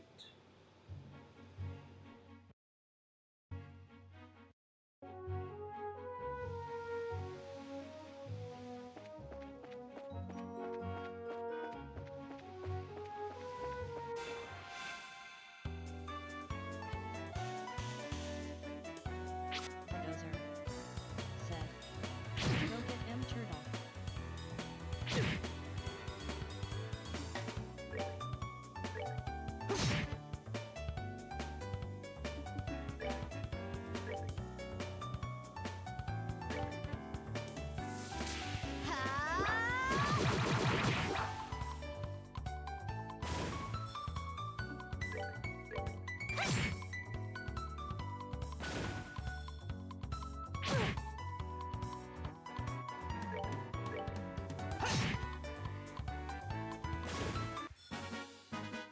All right, we're good to go.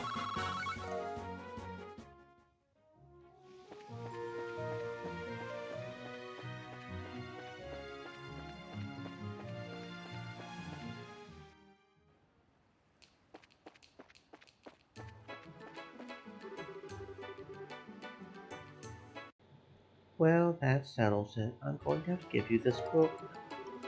What do you mean, why? Because life is full of contradictions. Okay, sure thing, lady. Whatever you say. Carnavia Chapter 5. I sat staring at a partially melted lump of butter on a stack of cold pancakes. Picking up a fork, I poked at them, and after turning the top one over, I doffed the milky yellow substance between the rubbery layers. In doing so, my interest in what sat atop my plate faded to nil. A hanging lamp dangled overhead, making a sporadic buzzing sound as its tiny colored light flickered, creating jittery shadows and distorting my vision within the inn. The pouring rain outside didn't appear as if it would let up any time soon, either.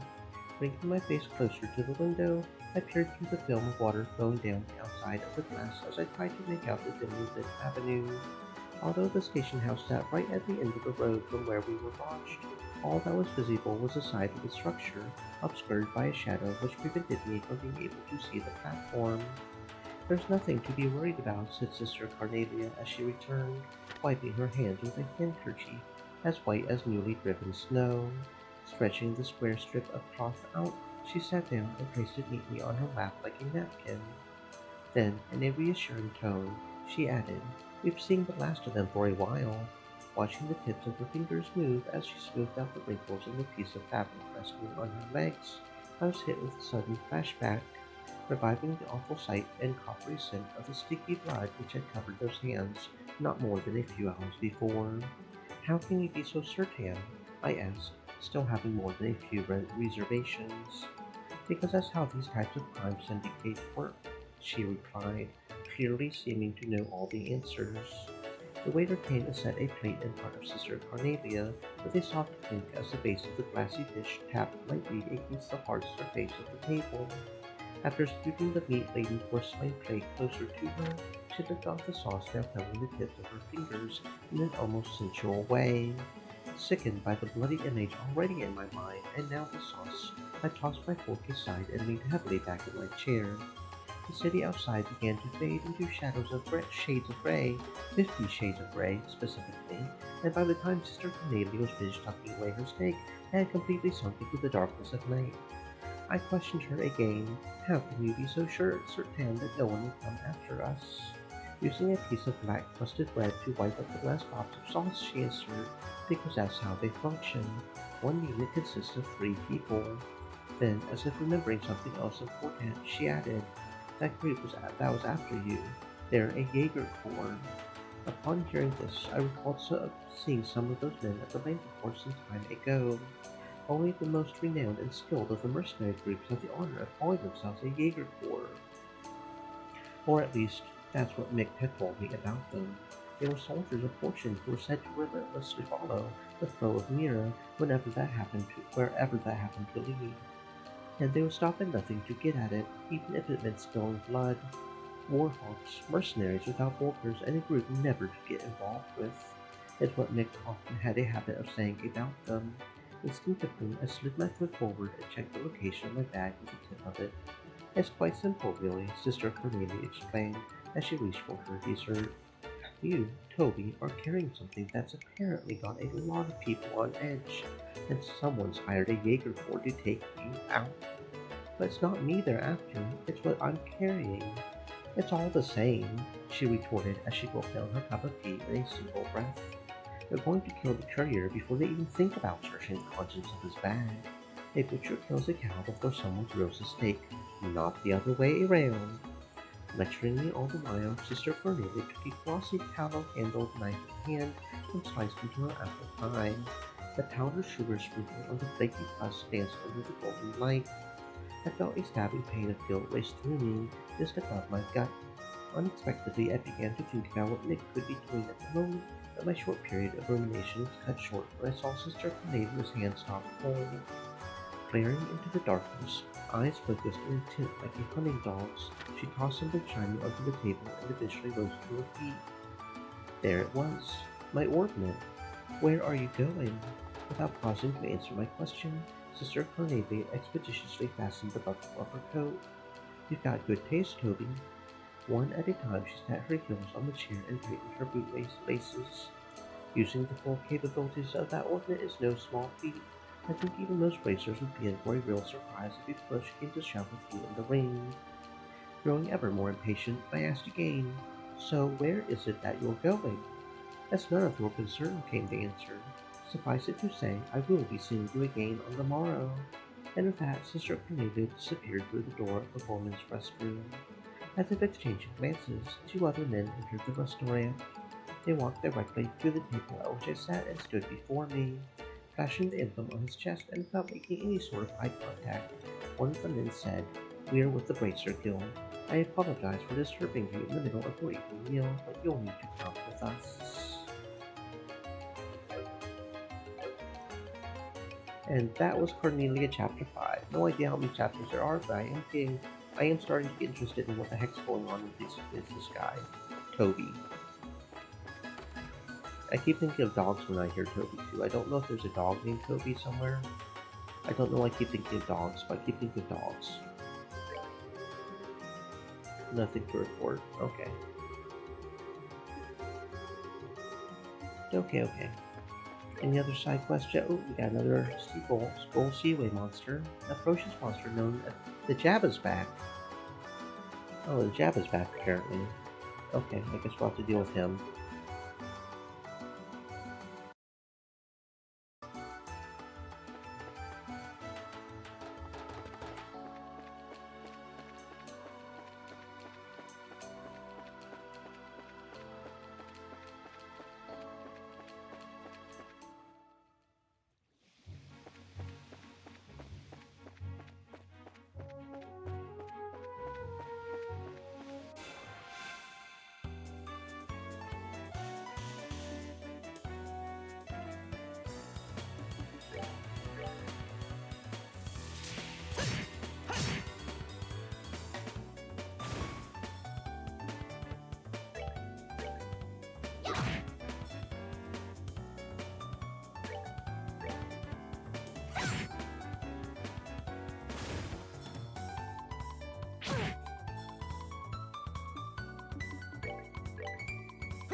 Nicely done.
Alright, we're good to go.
good to go.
We're good to go.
takes care of that.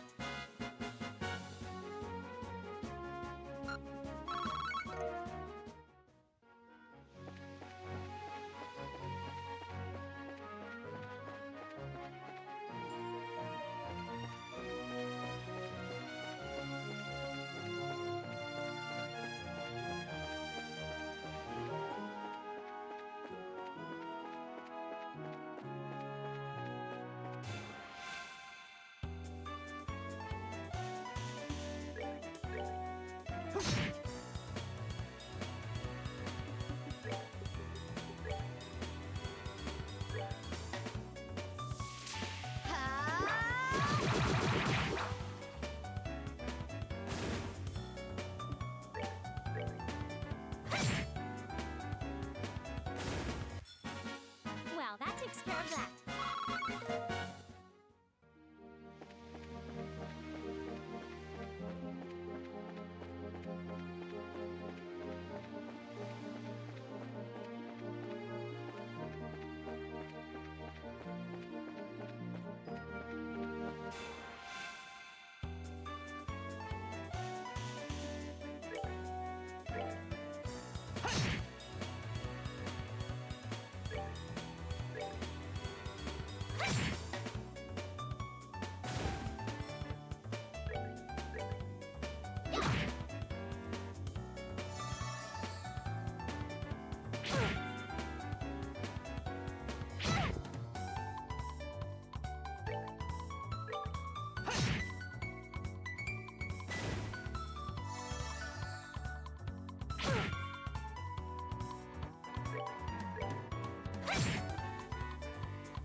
Piece of cake.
Well, that takes care of that.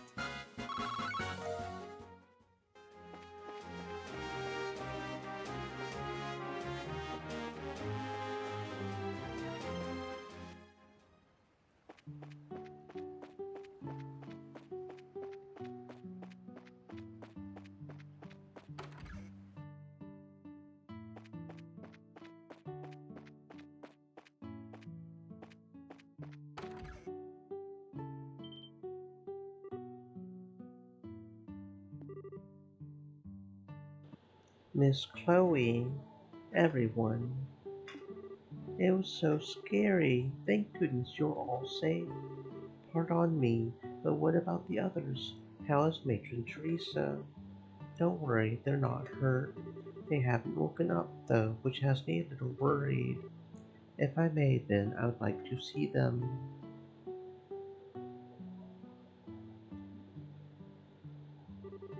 No doubt about it. Someone used sleeping powder. So sleeping powder? Yes, there's still a faint hint of it in the air. It's probably the kind without side effects, so there's no real need for concern. Clem, can you tell us what happened? I'll tell you. We were walking along the coast road with the bracer lady, and these strange guys in masks showed up out of nowhere. The bracer lady fought them for a while, but they surrounded her. Hold She Dozer. fought him to save us and Said, Matron Teresa. I'm back, sorry friend. Welcome back, friend. It is no problem. You have a life after all. Oh, thank you very much. The head pads aren't perfect. I can't seem to get them to work perfectly, but thank you for the head pads anyways. Looks like my model is actually a little higher for some reason than normal. I wish I could figure out how to get the head pads to work better than they do, but I can't figure it out. Because it's tied in with the same application as the fish. And because of the fish, Tentacle doesn't work as well, but Said, hey, good enough, gotta start it's somewhere. through an application called Fire Trigger, I think. And for some reason, they put where it is on the screen as an integer of 1 through 100. But that is 100 right there. That's not the edge of the screen. It's weird. It's weird. She fought them to save us and Matron Teresa. That's why. There, it must have been so scary. Said, They took an envelope from the matron. I wanted really bad to get it back. Said, that sounds very jank. Mr. Joshua, I couldn't help her. Don't think that way, Clem. I know that Matron Teresa would just be happy that all of you are safe. That's why you mustn't blame yourself. But I don't believe this. Who would do such a thing? Whoever it is must certainly be skilled at hiding his or her presence. After all, the bracer wasn't alerted, and Matron Teresa is unconscious. Chloe, I get the feeling that this was very deliberate. I would say that the criminals were probably targeting the donations Matron Teresa had on her. If we find the money, we'll find the culprit. Yes, you're probably right. You seem a little calmer than earlier. Yes, in order to help the matron and the kids, I must compose myself. Regardless, we must find who did this as soon as possible. She's right, you know. Agate, I heard what is going on at the guild. Looks like you've gotten wrapped up in one hell of a mess. Don't make light of the situation. Karna got hurt too. I know that, so quit your yapping. Karna's no amateur, either. It would take someone pretty skilled to beat her.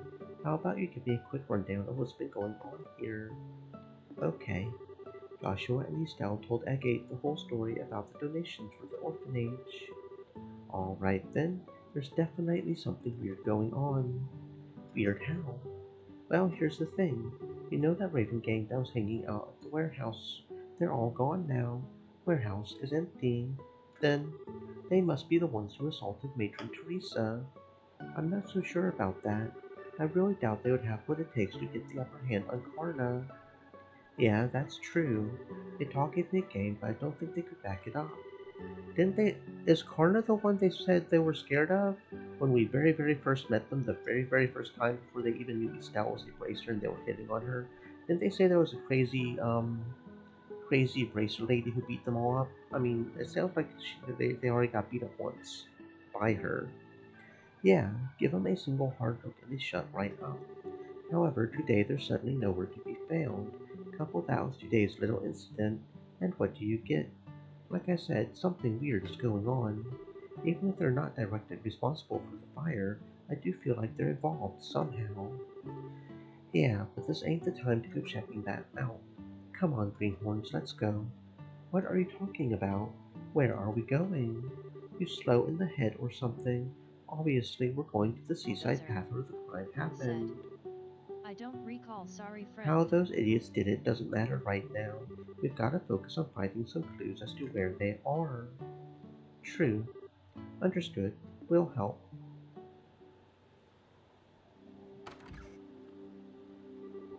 Wow, how did it get to be so late? This is no good. How are we supposed to search in the dark? What was that? Oh, hey. Sieg, where have you been? Oh, what the hell? That's Sieg. He's Chloe's Gear Falcon companion. As long as he's friendly. Understood. Thank you, Sieg. Now I've seen everything. Missy, what did your friend here tell you? The whereabouts of the ruffians who assaulted Teresa, evidently. It seems that he saw the attack. That's a good one. Nice going, Sieg. Yes, most impressive. Now wait one damn minute. You mean to tell me you actually believe that load of bull? We've seen him communicate several times. If you don't believe us, you don't have to come along. Come on, guys. Alright. Let's go. Well, wait up, you punks. You're the punk, bruh. Does seem like it's homing in on something, but come on, are we really following that thing? If this is your idea of a joke, it's not funny. It's not a joke. The matron and the children are like family to me. Fine then. I thought you were yanking my chain, but I guess I'll tag along. Why don't you say what you really think? All that aside, we need to get it going after Sieg. This way? This way? Where even are we? I don't even know where we are.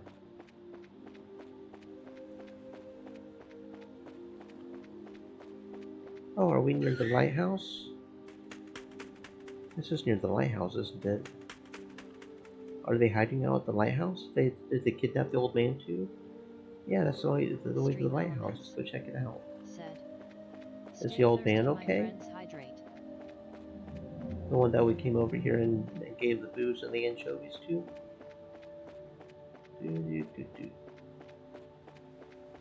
Isn't there usually a monster right there too? Well, at least they took care of the monsters, I guess.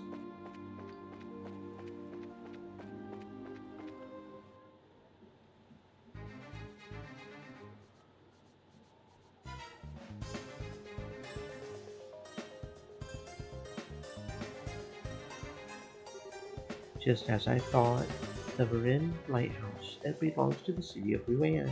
If I remember right, there's a man who lives here all alone. This appears to be the place. I'm almost positive that the ones who attacked Matron Teresa and the children are here in this building, which means that there's a high chance the perpetrators have taken over the lighthouse. And from the looks of it, that seems to be the only entrance. I guess that all there is left to do is check it for ourselves. Yes. Now hold on there a minute, girl. I want to see the truth with my own eyes. What the hell are you talking about? I want to know why someone would do such a horrible thing like that. So please, take me with you. I can see where you're coming from, but come on, don't act all stingy now. The only reason we knew about this place to begin with was because of Chloe. And I can guarantee she can handle herself. So at least you don't have to worry about her getting in the way. Estelle, Joshua. Fine, have your way. I hope you remember that these guys are the ones who put Connor out of commission. Make sure you don't let down your guard. I'll keep that in mind. Well, I guess it's decided then. Alright, let's hurry and check the place out. If I can make sure I'm going the right way and not actually going the wrong way because of the weird map thing. These guys again? Are they the ones from before? I swear, if I wasn't looking at them with my own eyes right now, I would never believe it. What the hell are you all doing here? The Raven gang members' eyes are blank and emotion. Ooh, mind control. Oh, it's the mind control, just like the other gang members, right? Like the ones that hijacked the airship. They're being mind controlled. Agate, look out. Where are they getting the strength from? Dean, you son of a... This is just perfect. Now I don't know what kind of drugs you're smoking, but if I have to beat some sense back into you, I will.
Care for a rematch?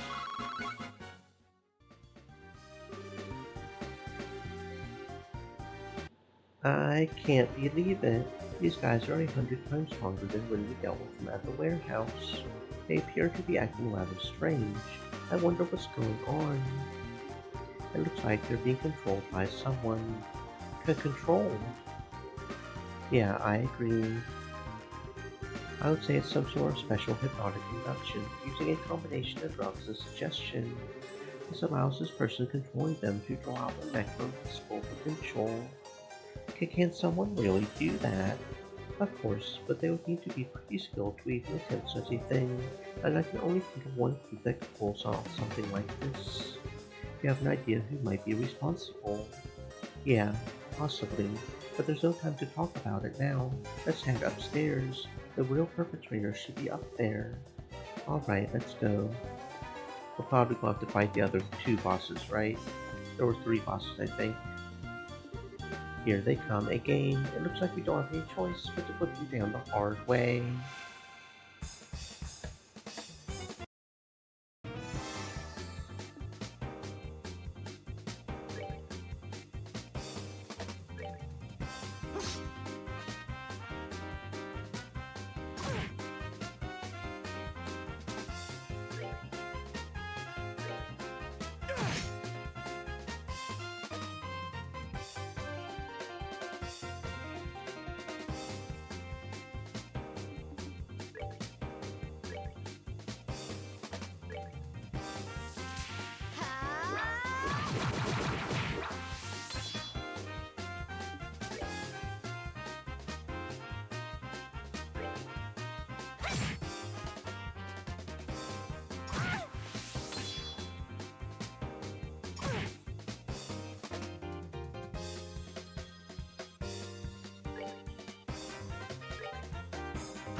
I'm really sorry about this. I really don't want to fight with anyone being controlled, but this isn't the time to be holding back. We don't need to kill them, just knock them out.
That's that then.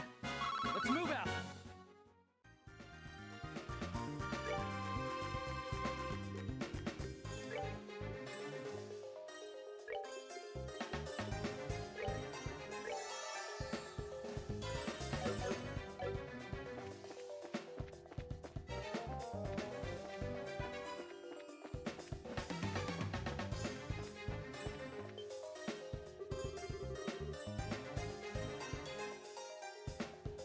Hold on a minute, there's more than one person talking.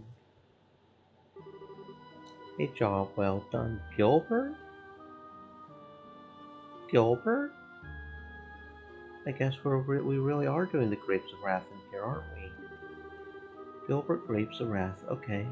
Uh, now we'll be able to blame this mess on those punks and everything will work out perfectly. So, I take it that you're satisfied with our work. Yes, you've handled things nicely, but just to make sure, you haven't left any incriminating evidence, right? You've got nothing to worry about there, and even when those fools regain their senses, they won't remember a thing. The lighthouse keeper shouldn't wake up until morning either. I'm relieved to hear that. With this, the matron of that orphanage should give up on her dreams of rebuild. Gilbert, I swear to fuck, if you are the one that burned down the orphanage, you will burn. Slowly. We've got multiple people. Actually, we might only have one person that does fire spell, but we'll figure something. We'll waterboard you. We have multiple people who can do water spells. We'll waterboard you. And the series of incidents along with this arsenal will end up looking like the work of those lowlifes. We can get two birds with one stone. It's perfect. We are glad to see that our clients are happy with our work. However, if you don't mind me asking, what's the benefit in destroying that orphanage? That's one thing I've been having a hard time understanding. Please, if you really want to know so bad, I'll let you in on the secret. The mayor intends to transform that entire... The mayor's in on this? Oh yeah, we're burning this motherfucker to the ground. No, we ain't playing around with this. That entire area into a series of very, very upscale vacation. Nope. The mayor's gonna burn too. Interesting. A scenic seaside area not far from Ruined City. What more favorable geographical conditions could there be than that for a vacation home? We'll build lavish estates there and then sell them off to the highest bidders. That's been the mayor's plan all along. Now, that's a ritzy plan if ever I've heard one. But I still don't get why it was necessary to burn the orphanage to the ground. Think about it. Imagine trying to sell a luxury estate to someone with a ramshackle place like that marring the view. So upgrade it. Give them a proper orphanage. I bet the rich people would want somewhere to stick their kids. Like, hey, kids, we're going to go vacation over here. You guys go play in the orphanage. I could see people wanting that. Not to mention all the little brats running around close by. And yeah, but you just got to build them, far enough away. All luxury resorts need a daycare, right? I see. Something like that would definitely cut their value in half. But instead of going to an extreme like that, why not just buy up the place? You didn't really think that stubborn woman would sell off the land left to her by her late husband, did you? Said. Frick you, Gilbert. And if we were to haul away the burned out remains while they were away and build something in its place, there's not much they could do, could they? And since they have no money to rebuild the place, they'll have no choice but to accept their fate. That was your reasoning? How long have you been standing there? Or something like that? You hurt Matron Teresa and the children. Yeah, you just don't hurt children. That's like a red line right there. You just do not hurt children, bro. That's just not cool. And burn their memories to ashes. You deprive those children of their smiles for that. How did you know we were here? But before that, what are those lowlifes doing downstairs? Too bad for you, they're taking a long nap. And to think that the mayor was behind it all. Plus, some faces we've seen before seem to be involved too. So, you know who we are. No, honestly, we don't, although I think Agate might. We have been briefly acquainted with that red-headed racer before. So running off like dogs with your tails between your legs and sicking some monsters on me means we're acquainted. But now I finally got you where I want you. You kill them all. Now that they've seen my face, I can't let them walk out of here alive. It's unfortunate that you've fallen this far, Gilbert. Well, since this is a request from our client, I guess we'll just have to comply. Let's see what you got, bracers. That's what I was thinking. Just because you're hired help, don't think that you're any less responsible. I think it's time to make you taste the power of the heavy blade.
Okay, that was honestly not too bad. They were doing some fair damage there, but...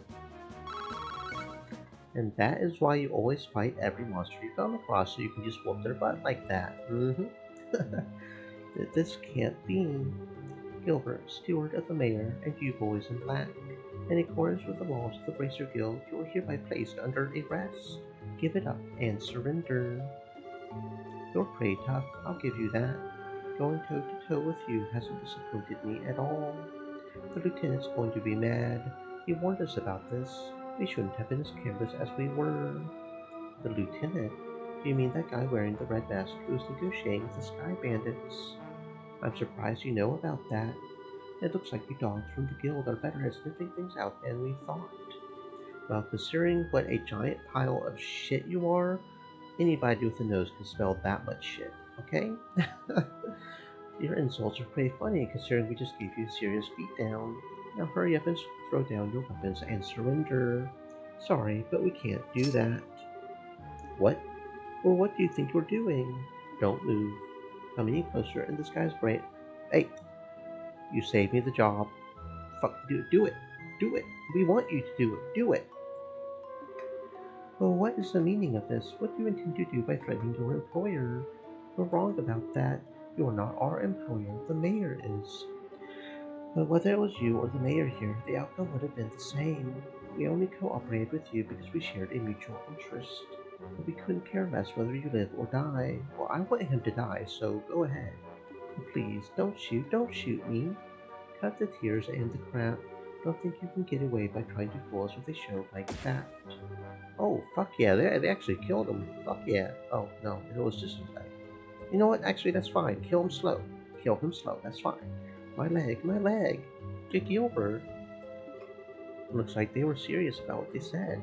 Is this if this isn't enough of a show for you, then how about we blow the brains? Okay, now that's going a little too far. The lighthouse keeper seems like a cool guy. He has nothing to do with this. If his life means anything to you, then I suggest you back up. Let's see, like over by the stairs. Seems we don't have much of a choice. That's right, do what you're told like the dogs you are. And looks like this is where we bid you farewell. Wait, don't think you're getting away this time. They've got an airship, don't they? Oh no, they got a rope over there, okay. A rope? These guys were seriously prepared for anything. I'm leaving you to take care of that idiot steward and the rest. What? I'm going after these guys. The rest of you report to John and ask him for further instructions.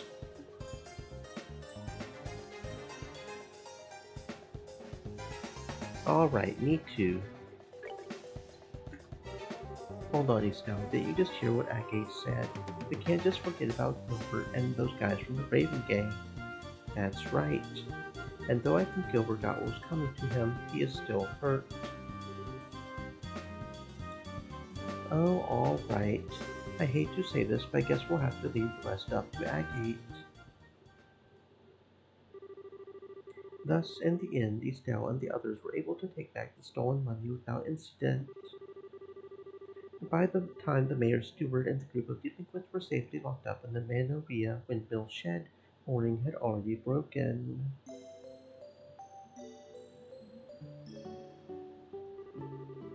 Now then, I'll keep an eye on things here. Could you return to Ruin and report back to John? That's fine with me, but are you sure you'll be okay?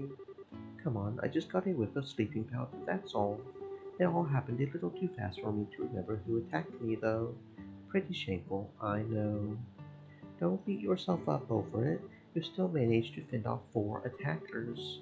The children are safe thanks to you. I can't thank you enough. Well, I guess there's that, at least. Still, will Agate be okay facing them on his own? I know he's tough and all, but it still worries me. Yeah, if they somehow manage to get the drop on him. For now, we just have to trust that he knows what he's doing. He's been after those guys for a while now. He knows how they work, so I think they'll have a tough time taking him on. Yeah, I guess you're right. We'll just have to focus on what we can do. You're right. You're right. I'll hang on to the donated money until the matron wakes up. If those guys want it, they'll have to pry it from my cold, dead fingers. You can count on me. I'll be fine, so you go on ahead. Alright, be careful.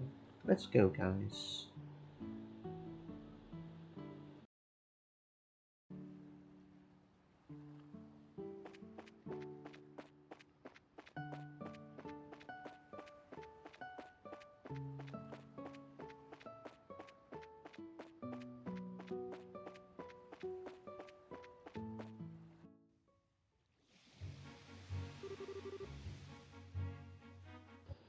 Dalmore was behind everything. He was just pretending to be all kind and everything from the start. I've been kind of wondering about this. But will we be able to catch the mayor this time? She raises a good question. This may be difficult. The Bracer Guild has a non-interference policy when it comes to government affairs, and considering he has control of the whole UN region, arresting the mayor is— oh, we'll just fucking kill him then! Hold on just a second. Doesn't anyone else find that strange? It is funny, but the law is the law. That's why the guild could have branches anywhere, even in the Erebonian Empire. Yeah, but still. Anyway, let's just get to the guild and talk to John. I think he'll have some useful advice for us. Okay. I'm fine. Don't worry about me.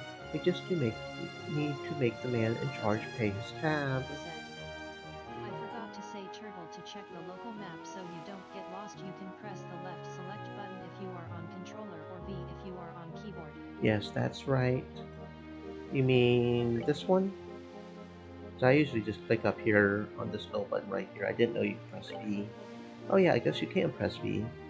Yeah, I knew about that one. Thanks for the advice though, yeah, because I actually didn't know about that until halfway through chapter 1.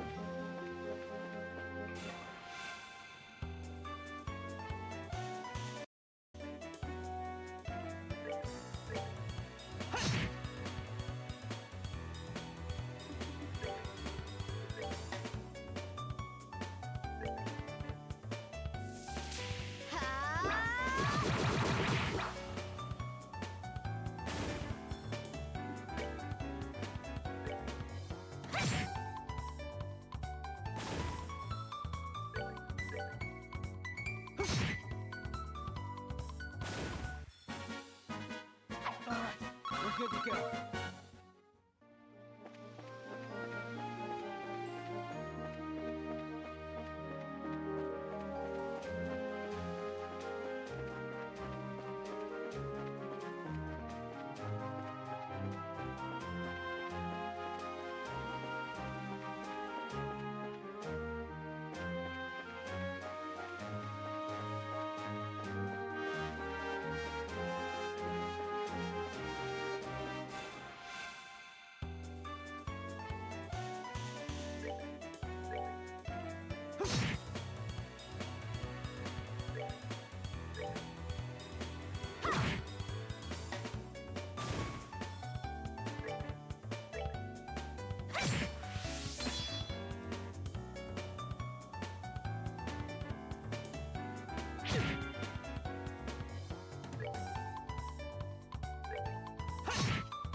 That's that then.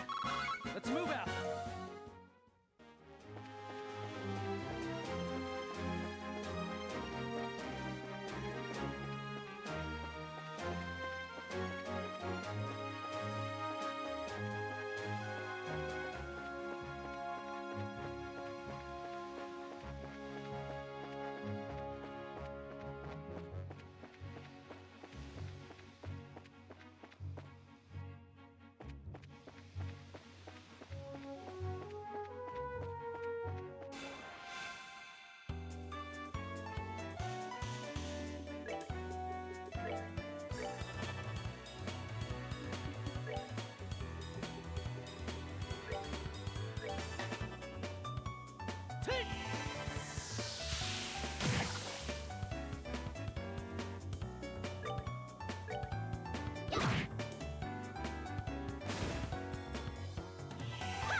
What is it, Chloe?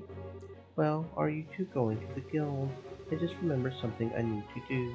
So can you go on ahead without me? I'll catch up to you shortly. That's fine. Are you going back to campus then? Yes.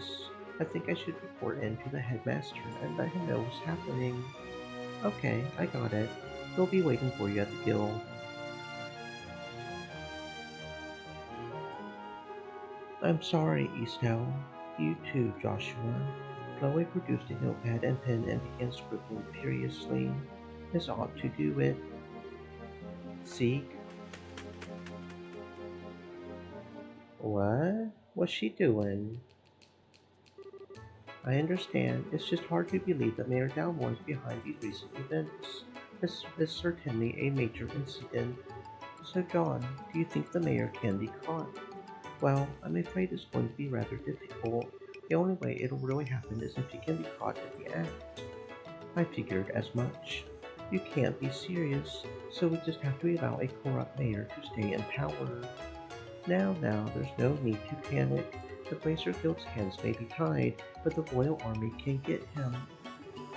Estelle, Joshua, I'd like for you to go to the mayor's estate and question him. It doesn't matter if he gets angry, I just want you to buy us some time. And you'll contact the Royal Army in the meantime. Precisely. I'll contact Leiston Fortress HQ of the Orbital Communication System to request assistance. I don't like having to rely on the army, but I don't see any other option.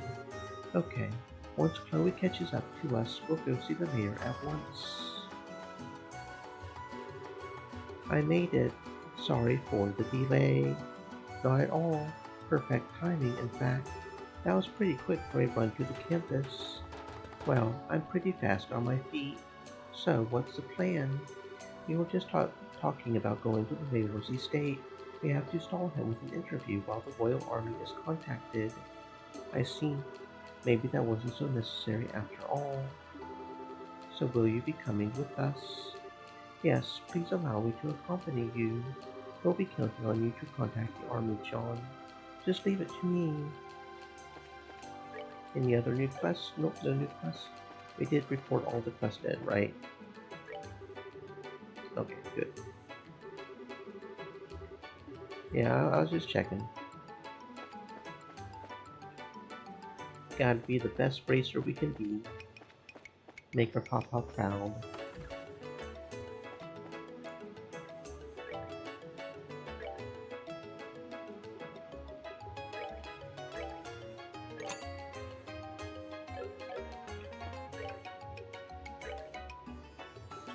Issue number 5. We interview Colonel Richard. A close-up look at the man behind the plan. The Lynn incident halted the nation's aerial transportation and struck fear in our hearts, but thanks to the Royal Army's Intelligence Division, hereafter ID, all that's behind us now, and no hostages were harmed. We're pleased to welcome the ID founder today for an exclusive one-on-one interview, and we'd like to thank him for taking time from his busy schedule to meet with us. Alan Richard, founder of ID, born in 1186, age 34, single, war college graduate, rank colonel, liberal news hereafter LN. Congratulations on your success with the Lynn incident. Thanks, but I'm not sure I'm the right person to congratulate. The officers just sit in front of a desk all day. It's the men and women on the guild who deserve all the praise here. And we are thankful, truly. Tell me, Colonel, what was your role in the 100 Days War? Easier to say what my role wasn't. I planned strategies, I thought, I handled communications and intelligence, and I procured goods for the troops, to name just a few of my tasks. And were the lessons you learned in the war contributive to the founding of the ID? Actually, no.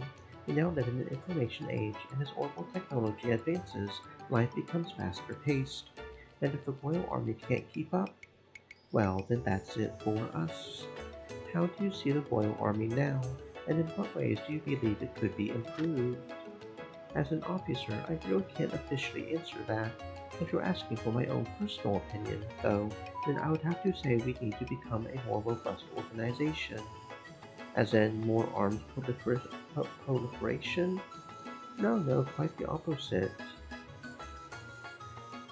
Not an expansion of force, but of quality. We need significant improvements in our organization, our equipment, our command structure. I'm afraid that's all the time we have. But Colonel Alan Richard, I sincerely thank you for granting us this wonderful opportunity. Unpretentious, unrestrained, and bold, Colonel Alan Richard is nothing at all like the elite, haughty image people seem to have of him. And given his accomplishments, it's clear he's not only a brilliant man, but a politically savvy one as well. He truly is the Royal Army's rising star, and his time is only just beginning. Festival at the Genus Royal Academy. The Lychee is back in season, and as always, the Genus Royal Academy is ready to celebrate. Come for the fruit, but stay for the booths, the exhibits, and of course the annual class play. Sightseeing, Ruin, and Air Benton. Clear lake water flows over the edge of the aqueduct, forming cascading falls of unmatchable beauty. I do love a beautiful waterfall. I've been to a few waterfalls IRL, and from the sounds of it, I might get to go to Niagara Falls this summer. So, I do love a good waterfall, and water in general, such as Air Redden, a place of natural splendor and boundless wonder. Schools, scholars, and archaeologists get micro-baffled as to how such a grand and beautiful aqueducts were built in an age before global technology. At present, the ruins of Air Redden are used as a checkpoint between Luan and Zeiss, but quality accommodations are also available for curious travelers with a taste for the ancient and mysterious. If that's you, then lighten the air out of your boring life and get going. Mercia Orphanage burned to ashes. Before dawn yesterday, a fire broke out at the Mercia Orphanage. No injuries are reported, but the building has been completely leveled. The Bracer Guild is presently investigating, and we found out it's the mayor. As disgusting as that is, we found out it is the mayor. So let's go try to apprehend him. Wait, that's the fort. I don't know where I'm going. Said. Very cool, Turtle. Hope you have fun with the Niagara Falls trip then. I do too. Go up and visit the lakes. It's gonna be a 6-hour drive, man. 6-hour drive. So that's gonna be something, but Mayor's house was this way, wasn't it? Yeah, I've never seen it before, but it's a big old waterfall. Big old waterfall.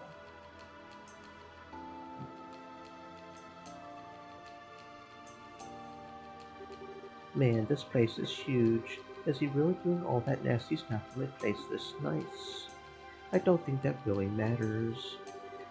Mayor Dalmore is originally from a large family of nobles. I think this estate has been passed down for generations. Okay, so the estate wasn't paid for in blood, at least, that you know of. If his ancestors did the same stuff, it could have been. That's something. Anyway, we need to find him and question him. Hey, where's the mayor boy? You know where the mayor boy is?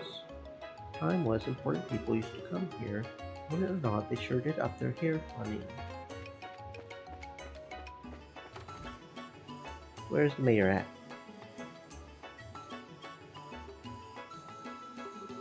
Welcome to the Ruan Mayoral Estate. I'm terribly sorry, but the mayor is currently attending to some guests. Perhaps you could come back another time. What? Now hold on just 1 second. I'm pretty sure we know who the guest is. It's Duke Tigan, isn't it? What? Why, that's it. Have you received an invitation as well? Yes, it came directly from the mayor himself. I apologize for the inconvenience, but would you mind? Now that I take a closer look, we appear to be racers. If circumstances demand it, then please go on up. The mayor and Duke are on the banquet hall on the 2nd floor. Excellent. Thank you for your help. Right. Well, with so many guests arriving, I really must prepare some tea. Please pardon me.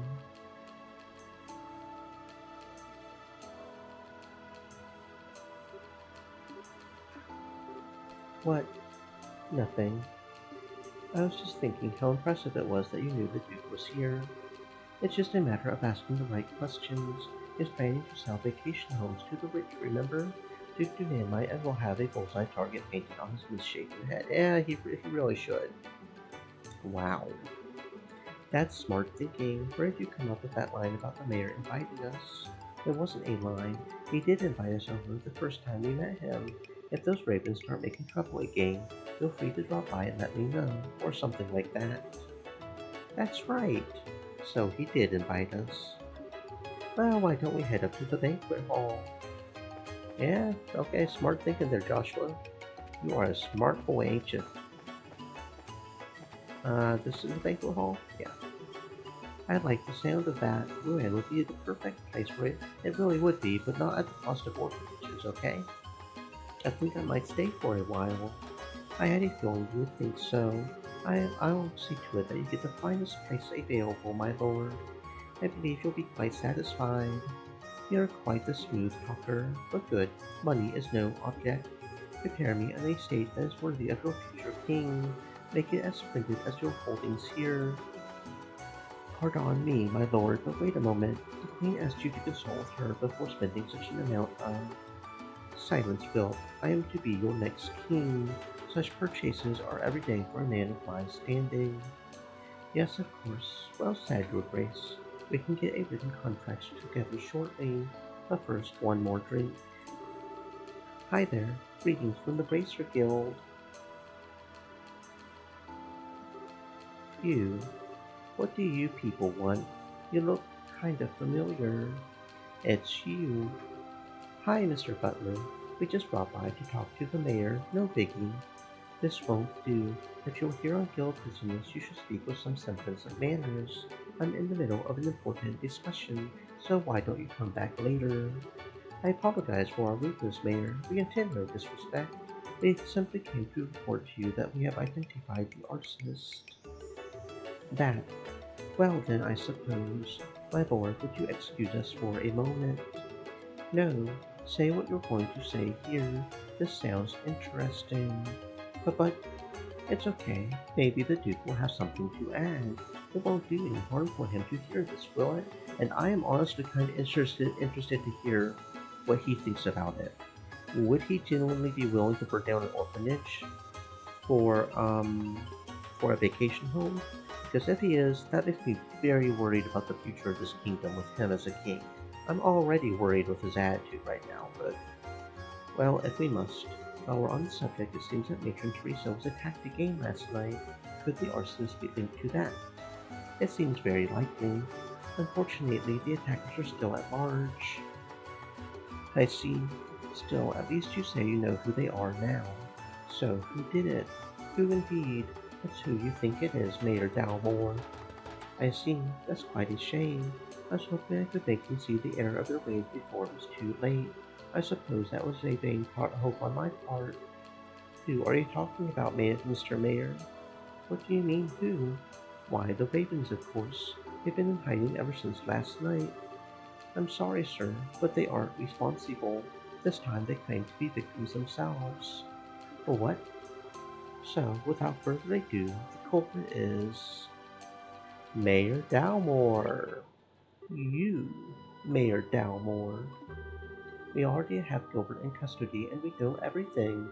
We also have proof that you stole the money donated to restore the orphanage your lackey set on fire. Can you deny that charge? The nonsense! Do you think I know those people in the black clothes? Well, now, that's a little strange. We didn't say anything about black clothes. This is absolutely ridiculous. Gilbert was acting alone. You don't know when to give up, do you, old man? We know that you're plotting to build vacation homes on the land the orphanage occupied. Do you still deny the charges laid against you? Persistent little brats. I've had those development plans in place for ages. They're just part of Ruin City planning. What reason would I have to be so impatient that I would resort to criminal acts? Oh well, how about a mountain of debts to pay off? Neil? What are you doing here? I figured I would come to the mayor's place to do some investigating, and I see you two going in. The whole thing smelled fishy, so I decided to sneak in. That's it in a nutshell. Just who the hell are you? I'm a reporter with the Liberal News. The name's Niall Burns. I've been checking into the city's financial affairs recently, and what do I see but that Mayor Dalmore here has been diverting funds from the city budget lately. That's their funds for the expansion project. I'm not buying it. You haven't even started construction. I thought it was kind of strange, so I dug deeper and found links to the airship company's services. Now that was quite the little surprise. 1 year ago, you took more than a few trips to the Calard Republic. I I was just sightseeing. A reasonable plane, but the truth is that you've amassed a nice big debt over there, am I right? You're losing me. How? By using tail funds to speculate in risky commodities in the hopes of cashing in, buying goods when they're cheap, selling them when they're high, that kind of thing. I get it. So how much did he lose? From what my fellow reporters over there told me, something to the Holy fuck, boy! Something to the tune of 100 million lira. 100 million lira. That's 100 times the amount donated to the orphanage's rebuilding. I can certainly see why one might turn to crime over an amount that high. 100 million. I'm pretty free with my spending, but I got... Dude, when even Duke Dunan says that... Damn, boy. Okay. This isn't a competition, you know. Now that you mention it, he took funds from the city budget to pay off his debts and stave off any questions. But I can't understand why he would turn to arson and theft to build his vacation homes. It just all seems so random. Where is your proof? Go ahead and run your story with all its wild speculations. I'll sue you and the newspaper for libel. Suddenly confident are we? And you all, the Bracer Guild does not have the authority to arrest me. I'm the mayor. I want you out of here. Now. I guess he's right. He knows his rights. Mayor, may I ask you one question? What now? What is a student of the Royal Academy doing associating with such people? Disgraceful. Return to campus at once. Chloe looked Mayor Dalmore directly in the eyes, her expression cold and stern. Why did you not use your own assets to pay off your debt? 100 million yen is certainly a lot of money, but I think that House Dalmore surely has enough assets to settle the matter. As estate, for instance, it would easily sell for at least 100 million lira. But don't be ridiculous. This estate has been handed down in the Dalmore family for generations. How could I ever simply let it go? The orphanage was no different. For many it was a place fondly remembered. No one has the right to destroy it. Oh, are we going to set this place on fire? I'm down with it. Chloe, you want to set this house on fire? I'm down with it. Let's set the house on fire. How could you do such a thing? How dare you liken this estate to that dilapidated old hovel? You care for no one but yourself, more than being the mayor or being the head of House Dalmore. You pitiful man. You have quite a way with words, young lady. Well, let's see if you'll change your tune in a few minutes. Bango, Bronco, come, it's dinner time. The fuck? Oh, what the? That smell. Oh, hello. Well, what the hell are those things? They're monsters. My lord. Unbelievable. You actually keep monsters as... I don't know, they're kind of like fluffy boys. They look like they look like they're nice. Look the way they're wagging their tails and panting. I bet they're okay. You know, when they're not being sick on you. Everything you think you know will die with you here. Don't worry, if there's anything left of you, I'll dump it in the river. He's crazy. He's actually trying to kill us. So, is fighting freaky monsters part of the stalling plan now? Well, I mean, I don't think we have to stall now. I mean, he's straight up trying to murder us. I mean, well, at least now we can arrest him for trying to get... Yeah, thank you, Joshua. I'm sure the other stuff will stick too after this. I bear you both no ill will, but I will not allow you to harm anyone. Okay, so we got a couple of interesting looking puppy boys. Bronco, monster bred for war, extremely high offense, is weak against arts, so we need to use arts on you. Bango, high art, okay, I see what we're doing here. So we have to use physical on you and arts on you, okay. The sore stereotype. I gotcha.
Let's do this!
Well, that takes care of that.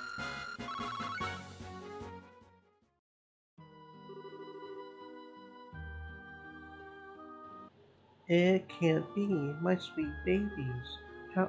Well, you're the one that sticked them on us. I prefer not to hurt some good boys either, but you're the one who did it. You're one to talk. In accordance with the Bracer Guild protocol, and this time with authority, we're placing you under arrest. Surrender, and you will not be harmed. You leave me no choice but to use my trump card. A wand. Time stop. I can't move. Did he use an orbital art? No, this has to be an artifact. So what the hell is that? Well, your knowledge is impressive, Miss Rins. This is the Chronos Rod, an artifact which happens to be a family heirloom. It can completely paralyze anyone within range in the blink of an eye. But that's crazy. How does the church not know about such a powerful artifact? With a tool crafted by the wise ancients themselves, what else would one expect? Tactical orbits can't even begin to compare to this. Sadly, it only has that one function, which means I'll have to sully my hands and dispose of you myself. You should consider this an honor. Let's see, I think I'll start with a smart mouthed little brat first. Who are you calling smart mouthed? Perhaps I'll save the intelligent girl for last. Now, what was that about you were saying about authority? You could plead for your lives. It might help, but I doubt it. Do you? Yeah, right. Keep your filthy hands off.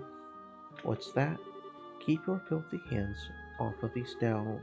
Don't you harm a single hair on her head, or I'll use every technique I know to cut your miserable carcass to pieces. To Joshua, you certainly talk big for someone who can't even wiggle his fingers. Fine, I'll start with you. So stop, I'll never let you get away with hurting him. Joshua, die. No. What?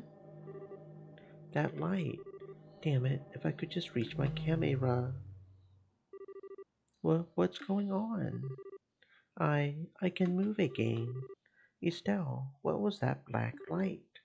I don't know, but I think it came from that orbit Dad sent us. Impossible. My family heirloom. My artifact. It's broken. It hardly matters since you've played your last hand. It's time to face reality. Yeah, I can't believe you would really stoop this low. It's disgusting. I will not be taken in. After him. Okay. Hey, wait up. I can't let a story like this get away. I believe I've lost a few years off of what still remains to me. My lord, are you alright, my lord? Monsters, the monsters.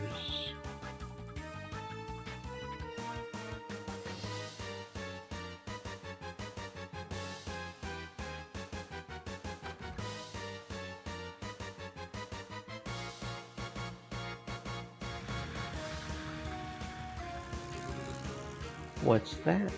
It's Mayor Dalmorjean. Wait, we can go after him in this boat. Come on, you two, get on board. Alright, will do. We're doing boat chases and everything, bro? Let's go. Let me come to.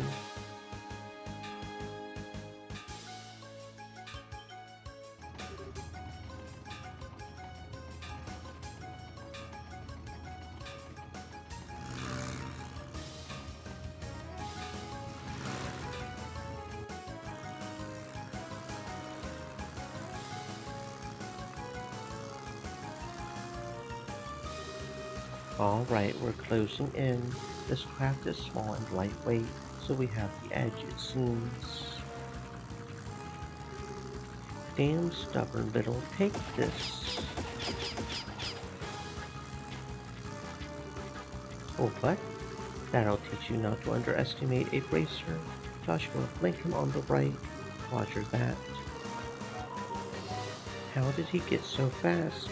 The wind is blowing to the open water. It's catching his sails and giving him a boost. Not good. At this rate, the yacht has a clear advantage. We won't be able to catch up. Say what now? It looks like the idea smiles on me today. I bid you farewell, brats. You've gotta be kidding. We were so close. He's going to get away. There must be something we can do. Well, what the? They're here.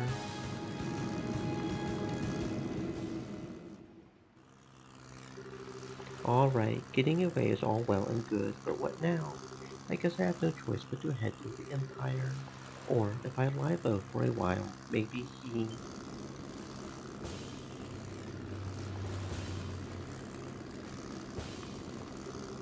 Whoa, what?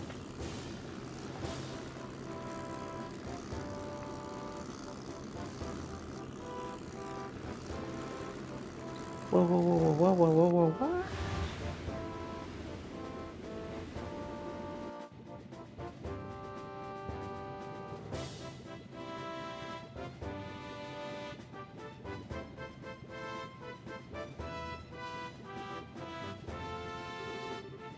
What? What's this airship? Is it the Royal Army? No, the coat of arms is wrong. It's the Royal Guard ship, a high-speed cruiser. Her name is the Arsail. Well, looks like didn't we read about that in the Orbital News about this is their newest brand new awesome ship? I feel like we read about that in one of the Orbital Newses. Looks like we got here just in time. That blue and white uniform, are you Her Majesty's Royal Guard? Precisely, I am the company commander, Julius Mars. Mayor Morris Dalmore of Rouen. I'm placing you under arrest for arson, robbery, and embezzlement, among other charges. This is a dream. It has to be. No.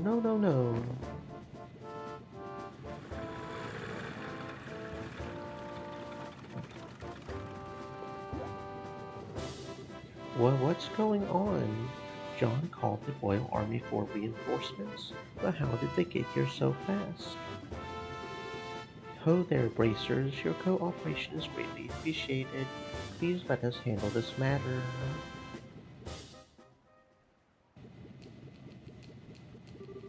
I pressed Mayor Dalmore for information once he regained consciousness, but he apparently can't remember anything regarding the past few hours very well.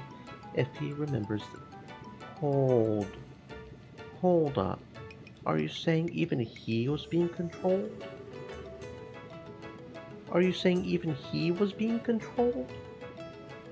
He's also drawing a complete blank about the arson and robbery.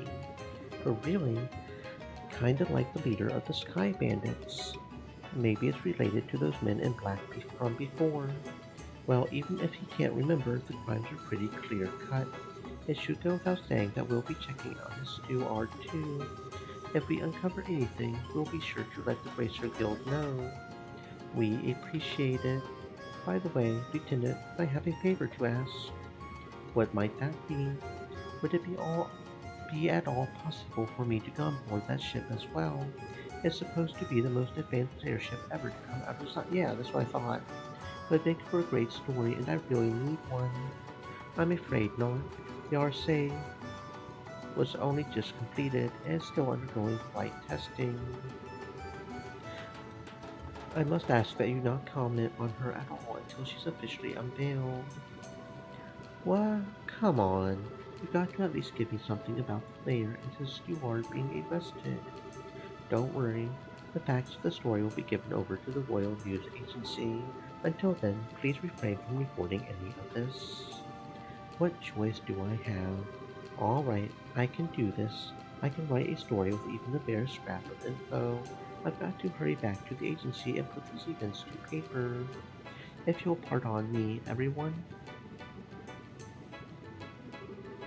Well, he's in his usual high spirits.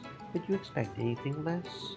I'm told that the liberal news' circulation has increased dramatically of late. I hope he's not planning to write a big propaganda piece. What do you mean? Never mind. That was quite impressive, First Lieutenant Sports.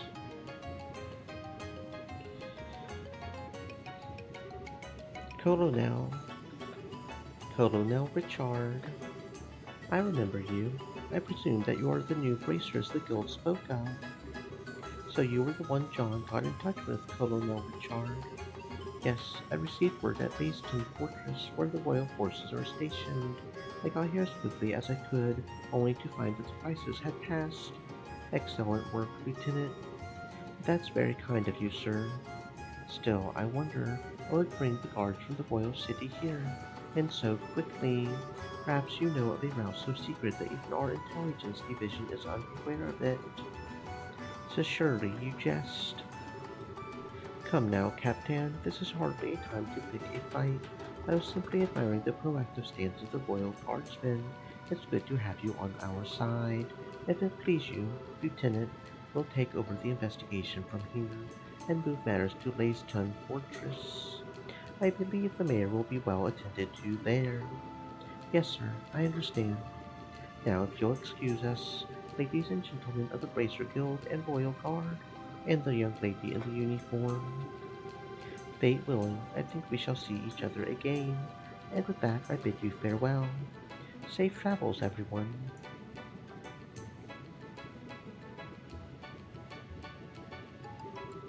Maybe I'm just imagining things, but did the colonel look like he was eyeballing Chloe to everyone else? Or was he? I'm sure it's just because he doesn't see students very often in his line of work. I wouldn't make too much of it. I'll bet you're right. That's probably it. That's not the impression I got at all. I'm certain that he's just as surprised as you are. It's hard to believe that Bracer so young could be so capable. He might be scouting you out to become part of the Royal Guard. Come on, don't flatter us. We had a lot of help on this case. You needn't be so modest. We're not full-fledged bracers yet, but I presume that you wish to become so. Well, yes, we're in training for it. We intend to travel all over the country before the Queen's birthday celebration as part of our preparations. I see. You're partaking in self-study then. Lieutenant Squires, everything is ready for the CO's departure. Acknowledged. Estelle and Joshua, and Chloe too, of course. We must be leaving soon. I hope that our paths will cross again. Yes, ma'am. We'll be looking forward to it. Thank you very much.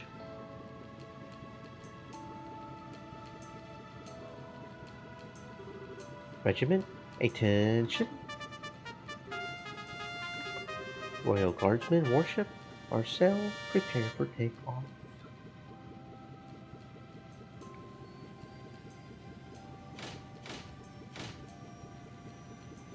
The animations for the airships are really clean too. I do love that. Wow, a salute and a fanfare to go with it. That's a little overwhelming. Yeah, and a state-of-the-art ship to boot. I guess you would expect as much from the defenders of Her Majesty the Queen. True. Lieutenant Squires is sure as cool though. She kinda reminds me of that character that Chloe played, Oscar the Knight. I think so too. What an odd coincidence. Don't tell me the Royal Guardsman showed up and the Arcel was there too. She's supposed to be cutting edge. It's too bad I just worked the info desk. I would have liked to see that. I never figured you for the military enthusiast. Still, didn't you end up speaking to Colonel Richard? Yes, he was on duty at Lacetown HQ.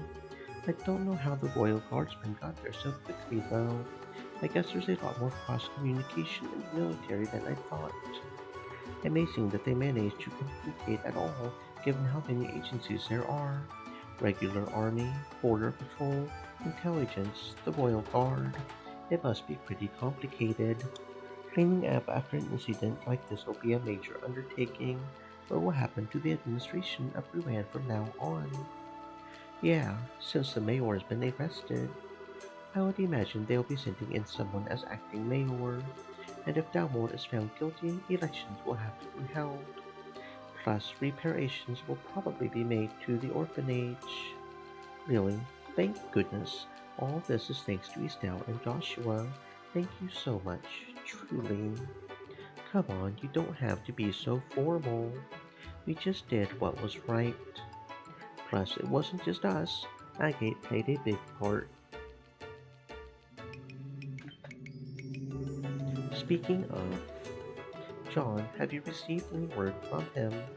Yes, but unfortunately, I'm afraid he wasn't able to capture the men in the black uniforms. They were not alone. Apparently, Agate was ambushed. What? Is he alright? Yes, he managed to defeat them. I believe he gave chase, and they're on their way to Zeiss. By now, he's probably well outside of Ruan. Oh wow, talk about hardcore. Well, he's got plenty of experience after all. He had been chasing those black-clad characters for a while. I think they're related to a job the father asked him to do. Dad asked him, and Agate just did what he asked. Well, the one to put Agate of Ravens in his place was none other than Cassius himself. And whatever he might like to claim, Agate stood no chance against him. Seriously? Cassius really beat some sense into him, and Agate's too stubborn to simply say thanks and leave it at that. I get it. Maybe that's why he's so abrasive when it comes to us. Abrasive barely covers that guy's attitude. Guess he's not so high and mighty where Dad's involved.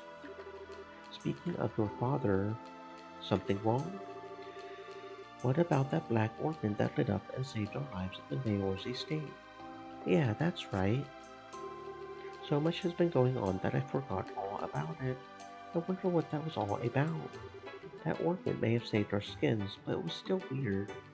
An unusually colored orphan. What can you tell me about it? Well, Estelle explained that it, along with a memo, had been in a package addressed to Cassius. That's quite a story. From K asking about a Professor R. Could it be? You know what it means? Not specifically. I've got a hunch, but nothing to back it up. But if you want to know more about its origin, I would suggest going to Zeiss. Why Zeiss? As you should know, Zeiss is famous for the manufacture of ornaments. There must be someone there who might know something about your ornament. Makes sense.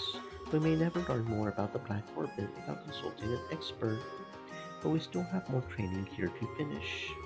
Well, about that, you may want to prepare yourselves. What? Really? You had to have seen this coming. I mean, you got a recommendation from those after the Sky Bandit incident, given your crucial roles in all the cases recently. I see no reason not to award it. Your assessment and reward have been prepared.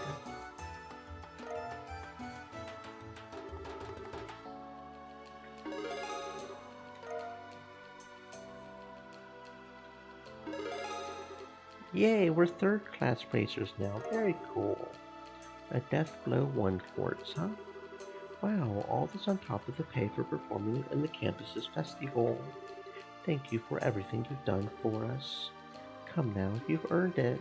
I confess I would also like to see you advance as quickly as possible. I believe we'll be able to make the best use of your talents this way. Thank you, Dawn. We'll do our best to live up to your expectations. Congratulations, both of you. It'll be kind of lonely here without you, though. Chloe, you're right. It'll be tough to say goodbye. Please don't mind me. I'm just being selfish. Will you please tell me when you find out what day you're leaving? I'd like to see you off, at least as far as the Air Redden checkpoint.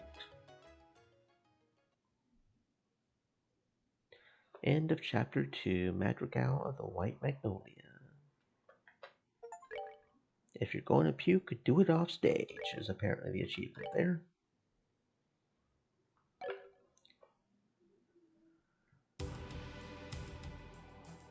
Chapter 3. Stubborn Bastard. And how the heck is he keeping up with such a huge sword? My fighting methods are different. Damn, we can't shake him. We have no choice. Time to counterattack. I guess you're finally taking me seriously. Good, I was getting sick of playing tag with you fools. He's not going to give up until he's dead. What a stubborn idiot. Does he really think he can beat 2-1 odds? I think I already have. What? Every fight takes spirit. You lose that, you've lost everything. And I figured out what kind of spirit you losers had when you took off with your tails between your legs. So silence, Gilder dog. We can handle you. You're in for a painful death.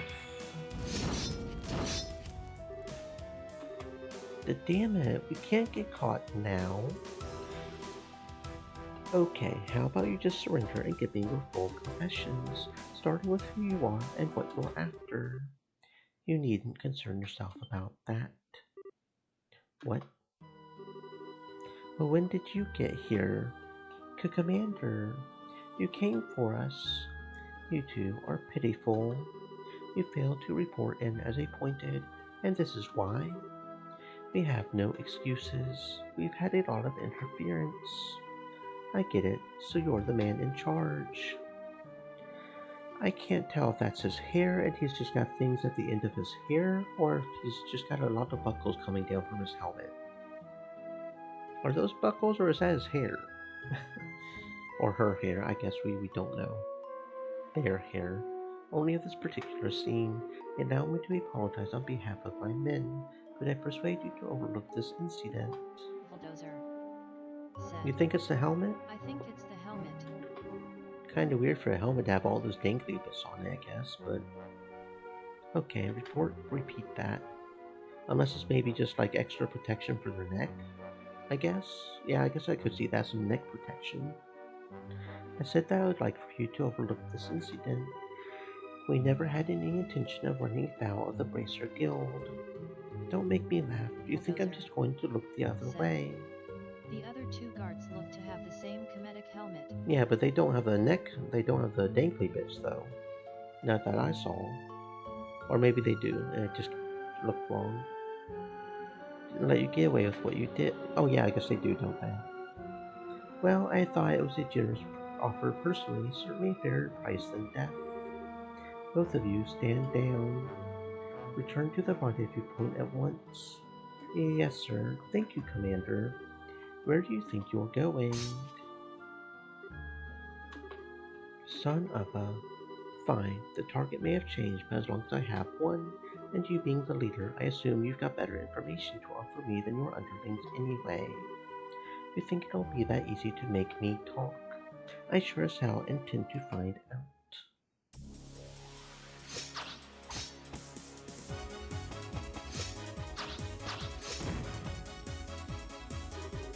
Not bad at all. You have an irrepressible passion, like great weight bears down upon you. You are not quite so different from me. What did you just say? It's a painful thing to be powerless in a time of crisis, but you know that feeling all too well, no? I can see it in your eyes. Fine then, I don't know who you are, but I think I like you. There's no shame in powerlessness. There's no shame in being outmatched. You and I both know that. Perhaps we could come to a mutually beneficial arrangement. Screw you. Don't act like you know anything about me. You're in for one hell of a beatdown.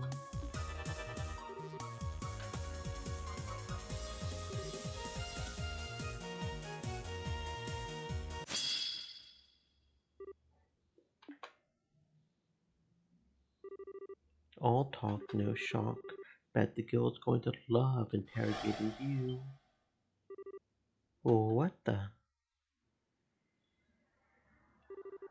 Is that the body split craft? Agate sensed something faint from the dark forest beyond. Nice try, but you've got a heavy heart, and a heavy heart makes for a light blade. Why don't you come out from hiding and say that? When a warrior enters a skirmish, he must be prepared to lose everything. Otherwise, he can gain nothing. In order to live as a man, you must forego all anger and grief. With that, I bid you farewell. The presence and the trees seem to have vanished. Forgo? How the hell am I supposed to do that?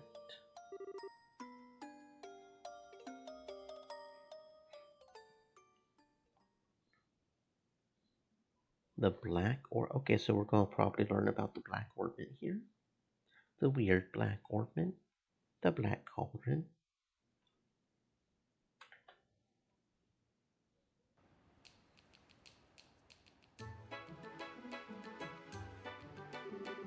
Guess she's not here yet.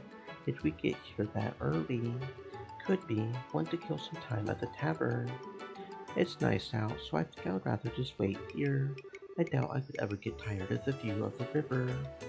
Yeah, no kidding. I even get the feeling that Ruan's finally back to normal. Pretty amazing considering the uproar after Mayor Dalmore's arrest. Well, a seated mayor has never been arrested before. Try to imagine if Mayor Klaus was arrested in Roland. Yeah, that would be a real shock. But when I think of it that way, the people of Rayon almost seem cold. I mean, they were clearly surprised by what happened. Said. I'm gonna go to sleep since it's damn thanks for the Okay, friend, yeah, next sleep. time Turtle have Sleep fun is with Trey. definitely important. Thank you for coming by, friend. Thank you for the head pats and the fish and for the company. I hope you sleep well, friend. Yes, it is important to sleep. I mean, they were clearly surprised by what happened. Not a single person was truly shocked, as far as I can tell. Well, you have to remember, the mayor of Ruan has always been selected by bloodline alone. He wasn't elected to his position by the Ruanians, and that probably makes all the difference in the world. Yeah, that's true. The people of Roland appointed Mayor Klaus mayor because they liked him and trusted him.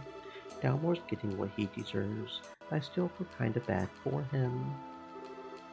Hey, look who's here.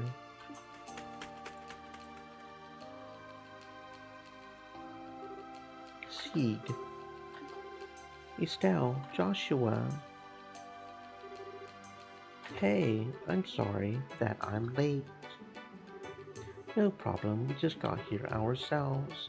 Don't tell us you ran all the way here. You really didn't need to rush. I couldn't let you two go without seeing you off. Thank you very much for contacting me. Chloe, I keep telling you, you don't have to thank us. You too, see. Thanks for coming. Well then, shall we be off? Okay, we need to use the south exit to reach Zeiss, right? Yes, on the south road is a checkpoint called Air Renton. You can set out for Zeiss from there. Roger that. Okay, let's go.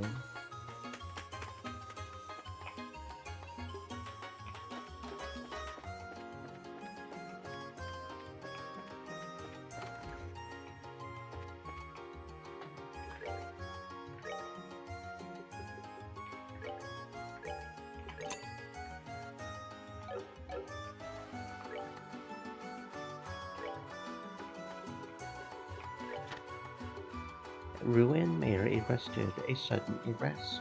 Yesterday afternoon, Rouen's mayor, Maurice Dalmore, was arrested by the Royal Guard on suspicion of arson and intent to commit other crimes. His steward, Gilbert Stein, was arrested on the same charges. Both are in the custody of the Intelligence Division and have been transferred to a base in Fortress. A horrifying rampage by the incumbent mayor. Mayor Dalmore is suspected of ordering the arson carried out on the Mercia orphanage and plotting the theft of the donations as well.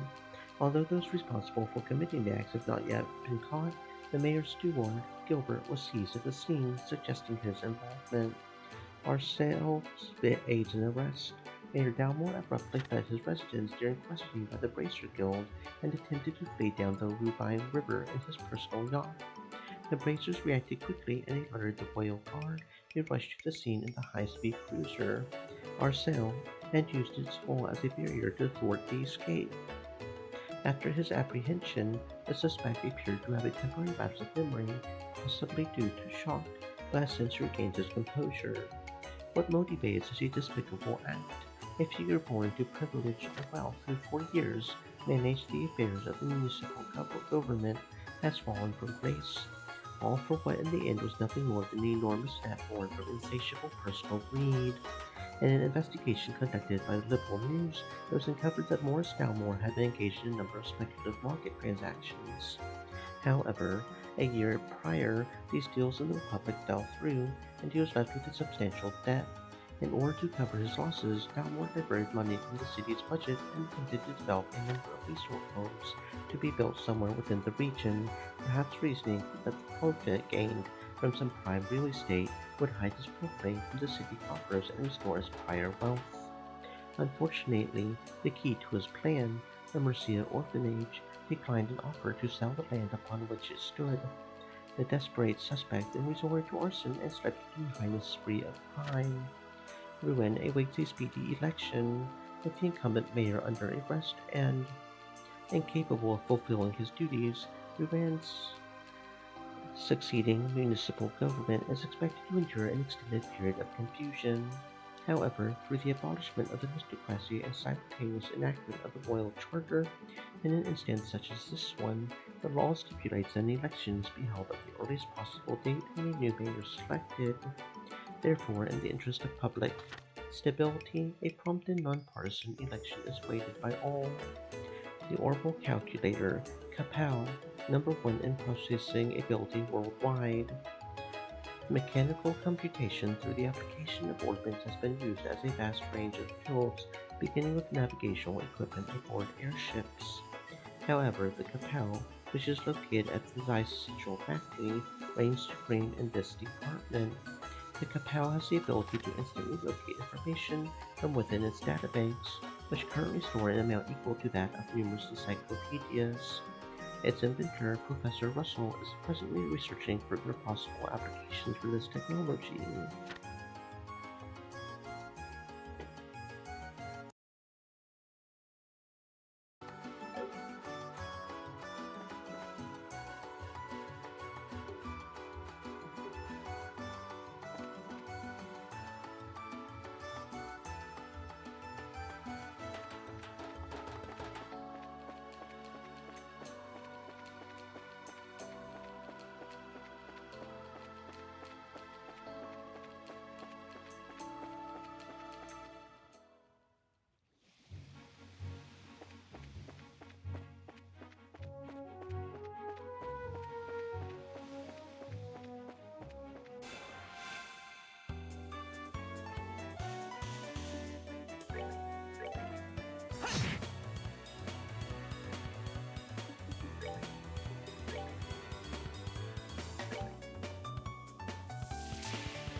go.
We're good to go.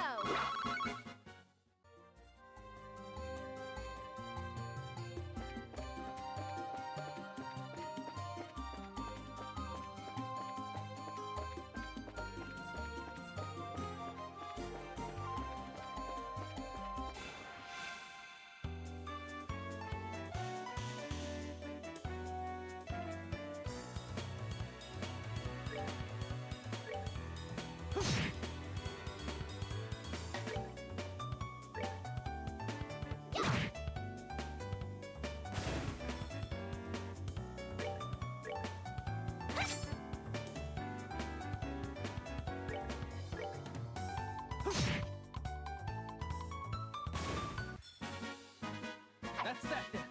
Let's move out.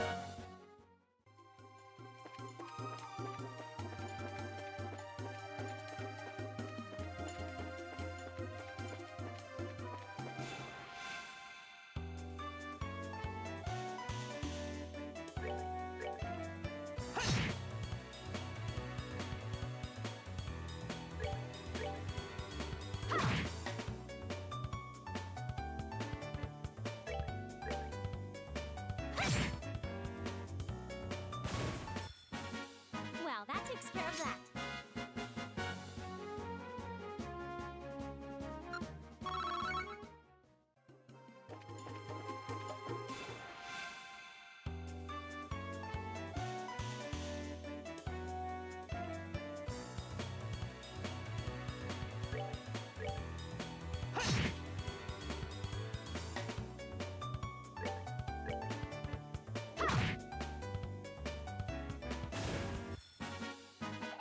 Piece of cake.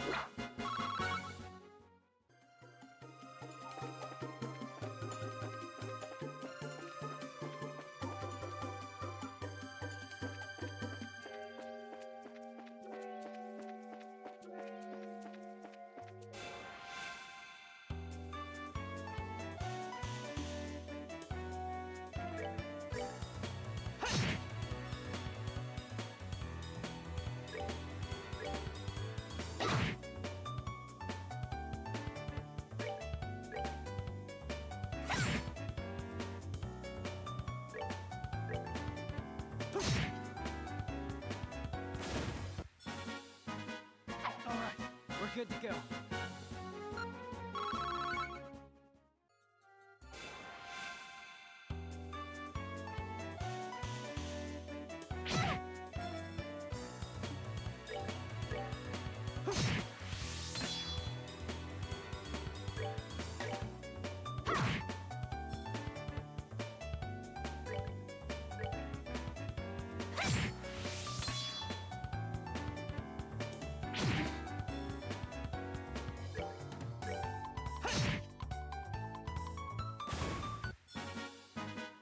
All right, we're good to go.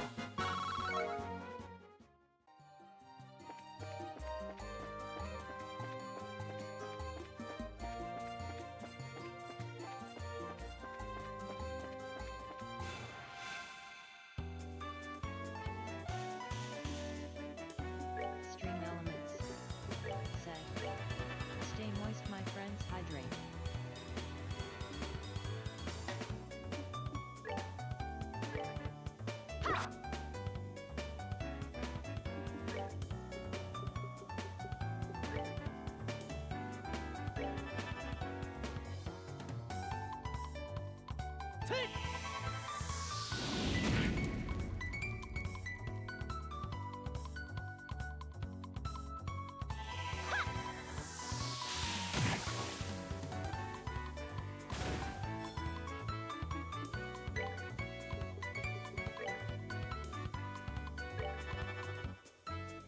Take!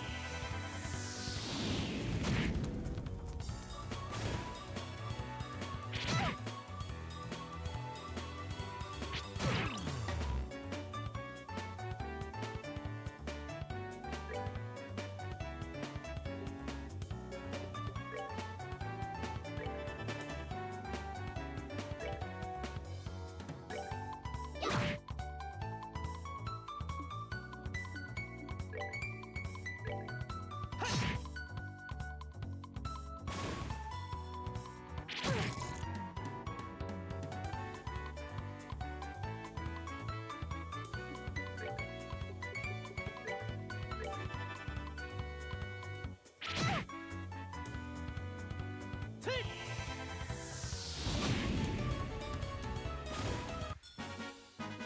That's that then.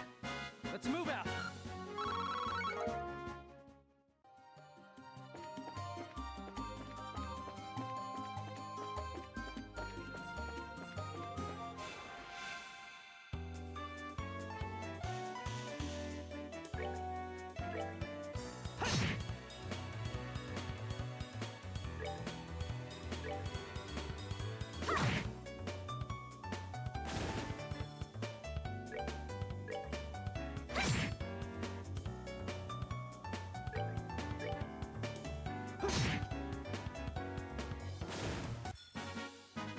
That's that then. Let's move out.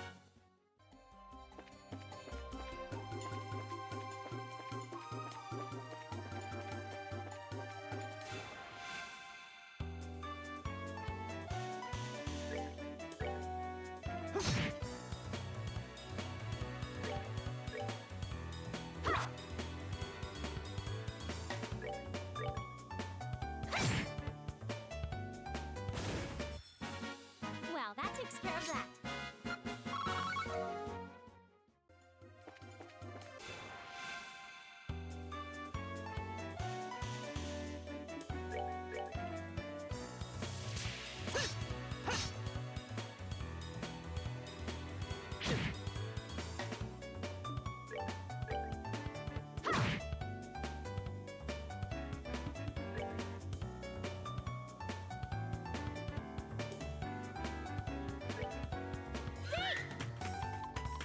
Take him down!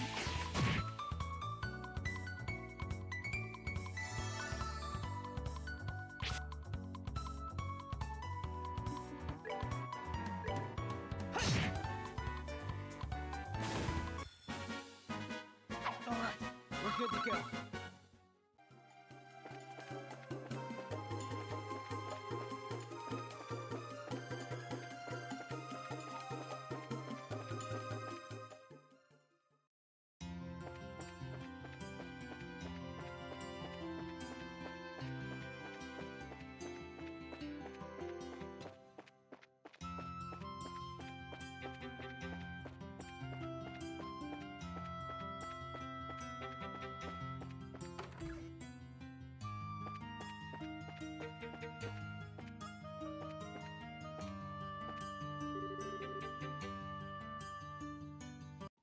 Let's see, maybe around here? I'm looking around for stuff to help me with the novel I'm writing. All the books I've been reading lately have really inspired me to write something of my own. Here, take a look at this one. I found it particularly moving. Reading is food for the brain.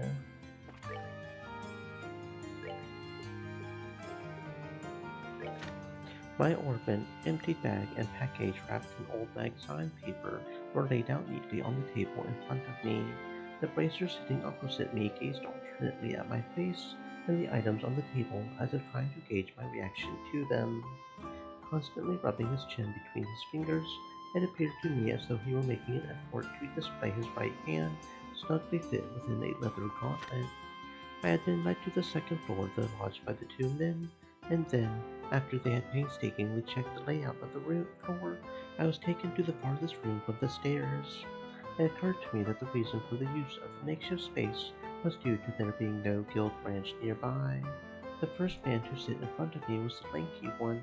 He told me his name, but I soon forgot which one was Clayton and which one was Pavel.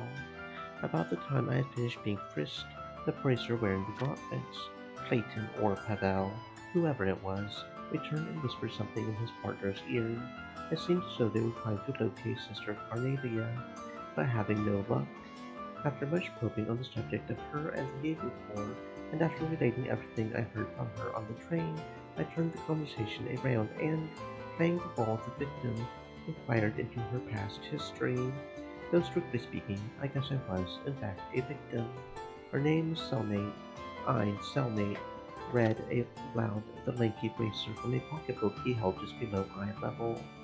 Originally a constituent member of a Jaeger Corps, her present affiliation and activities are unknown. In short, added his partner pompously, she's not the type of person any upstanding citizen should be getting involved with. He reached out his gauntlet-clad hand and picked up the object bundled in scrap paper. Checking my reaction all the while, he unwrapped the paper, laying it out flat in the center of the table. Its contents turned out to be a lump of metal ingrained with a sort of clay-like substance. I blurted out. I was on my way to a research institute with the item when everything happened, and then threw in the address of some non-existent client for good measure.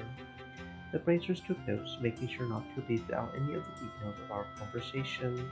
Then, to dispel any lingering suspicions, I agreed to stay with them under their watchful eyes for the night. The next day, I also found myself inclined to go along with them to the nearest guild branch in order to file a report about the events that happened back at the station, but I had no qualms over the matter. My greatest concern at the moment, after all, was not running into any more trouble. I awoke as the sun came up over the horizon and day broke. With the advent of a peaceful morning, I sat up in bed and breathed a sigh of relief. The bracers who had stood guard the previous night were no longer present in the room, but the sound of their voices could be heard echoing out in the hallway beyond the closed door. Slipping my arms through the sleeves of my jacket, I felt a sharp pain in my right elbow which brought back vivid memories of the woman from the day before. Suddenly, a feeling of uneasiness came over me, and still half undressed, I began adjusting my ointment.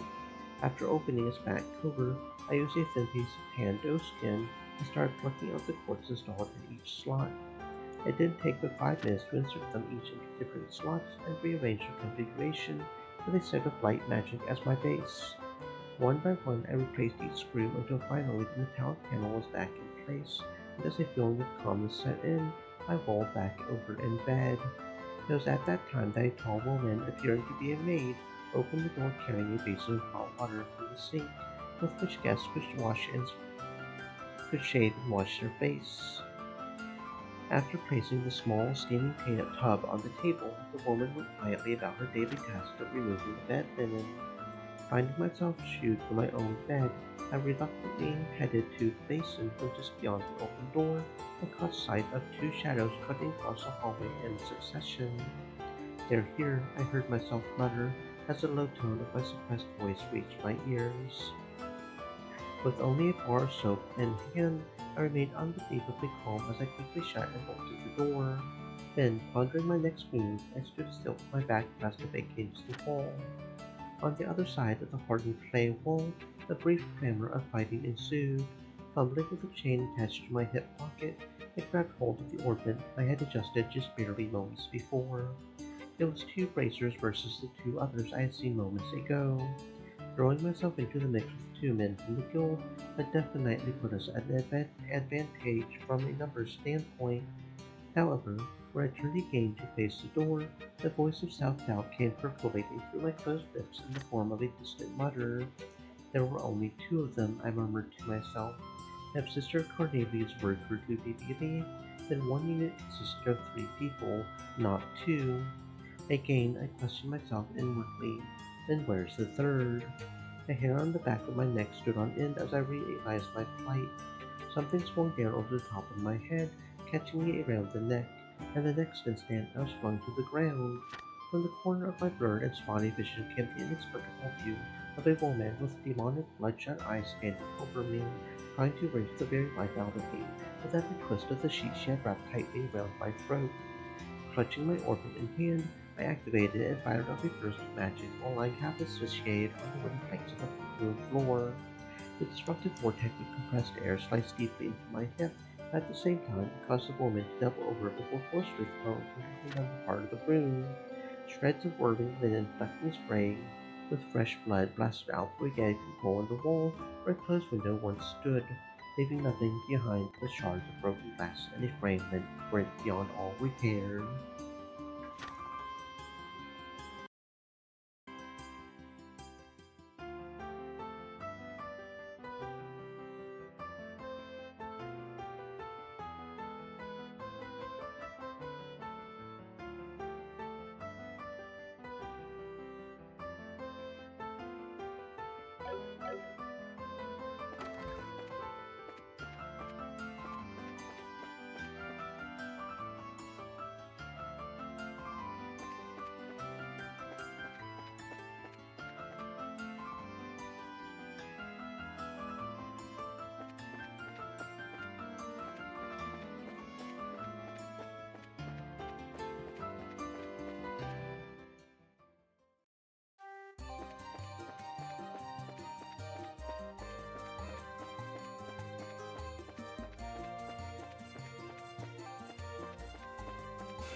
good to go.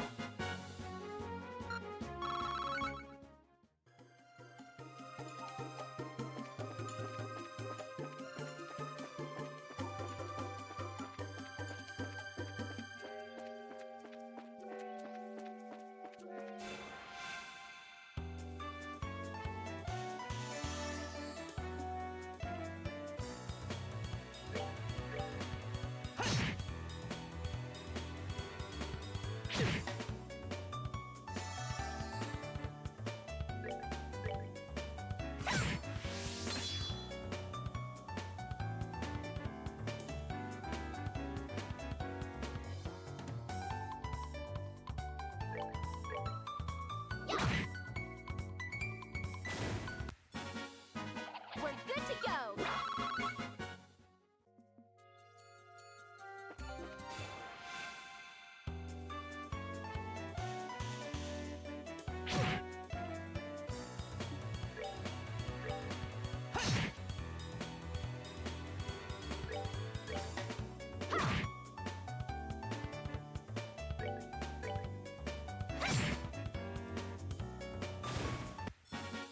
Well, that takes care of that.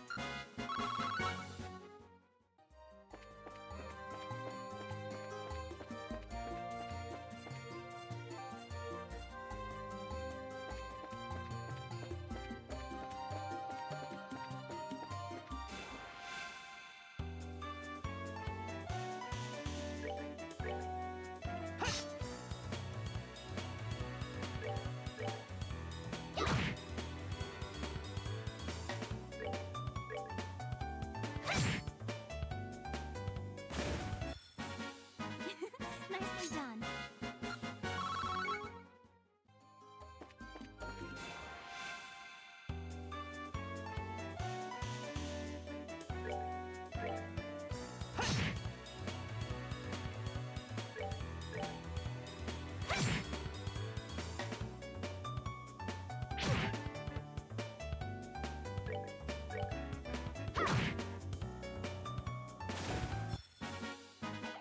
Piece of cake.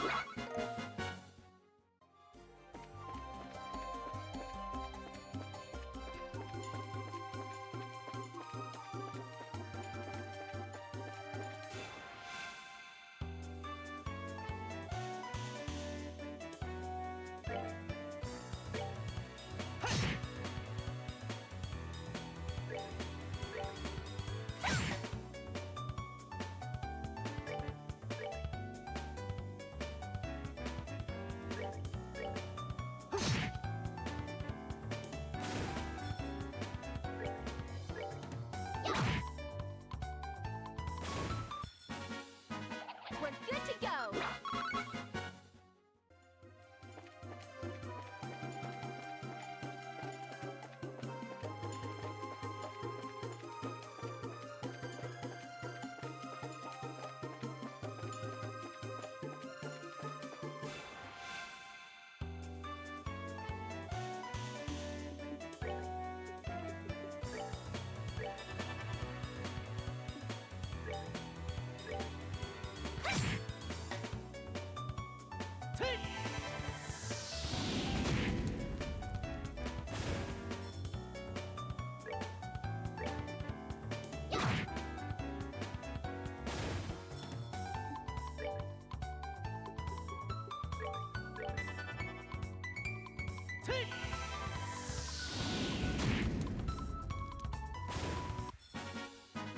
That's that then.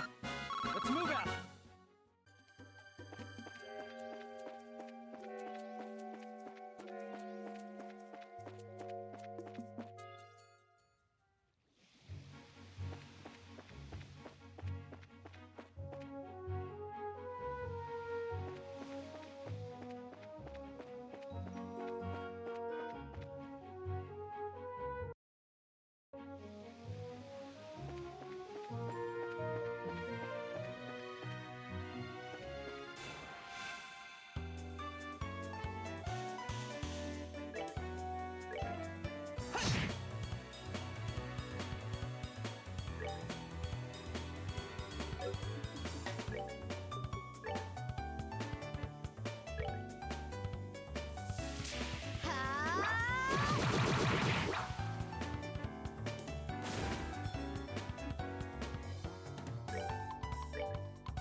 We're good to go.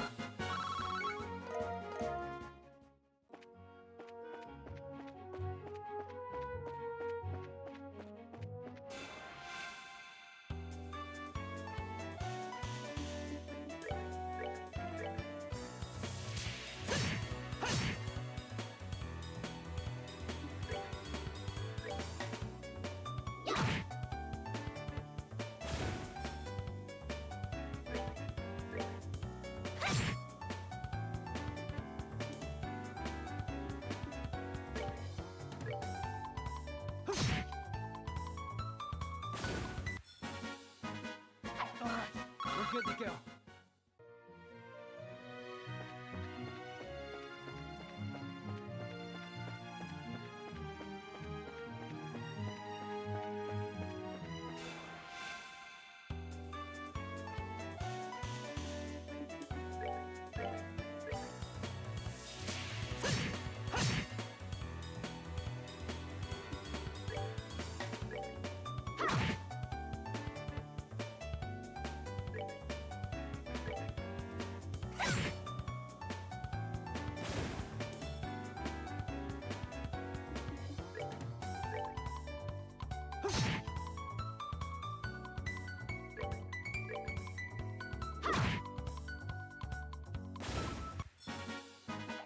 We're good to go.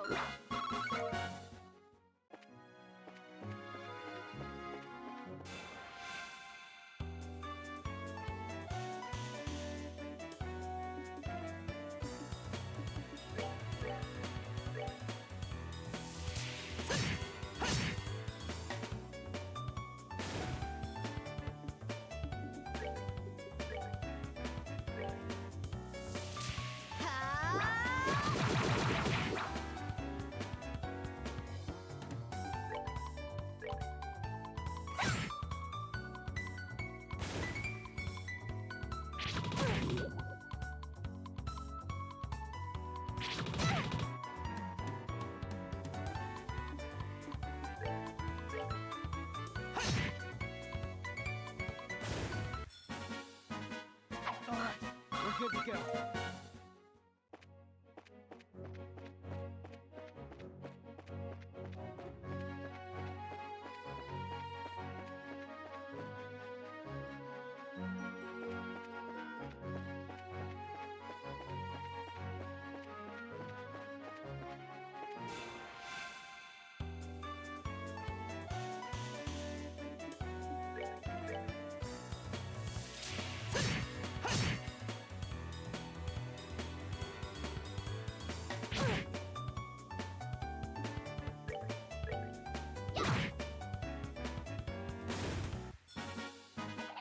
Piece of cake.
Piece of cake.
We're good to go.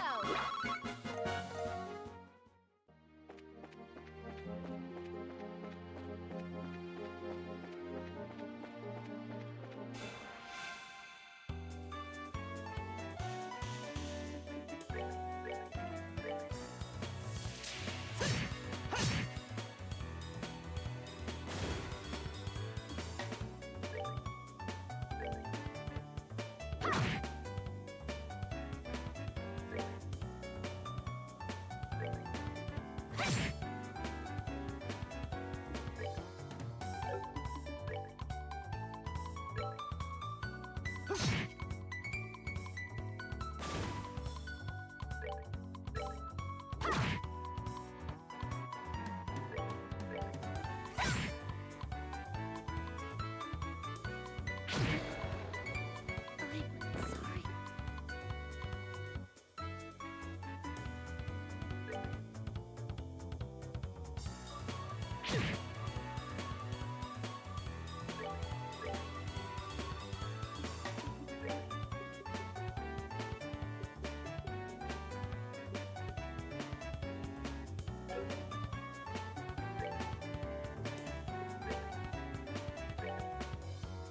Right.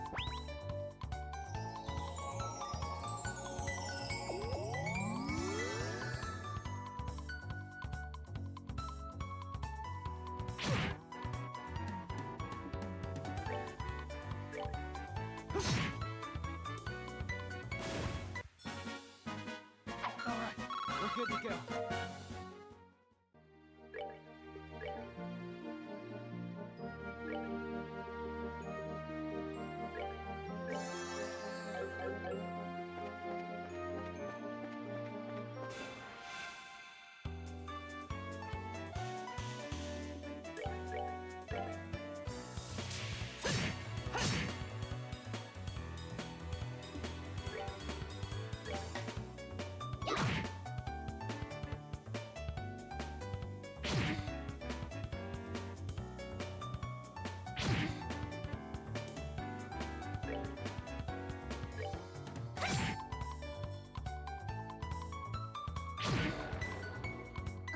I'm sorry.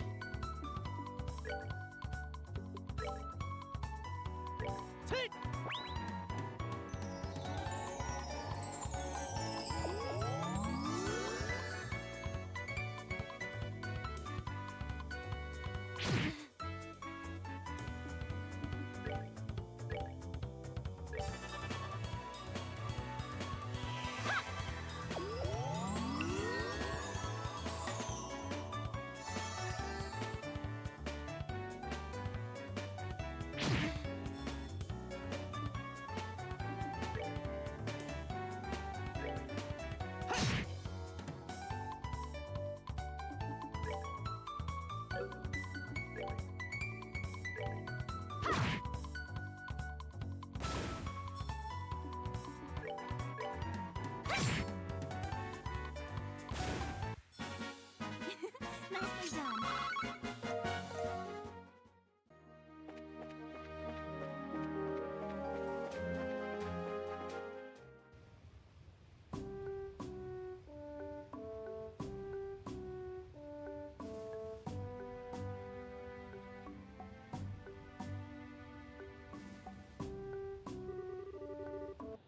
I've been here before, but this is a nice little spot.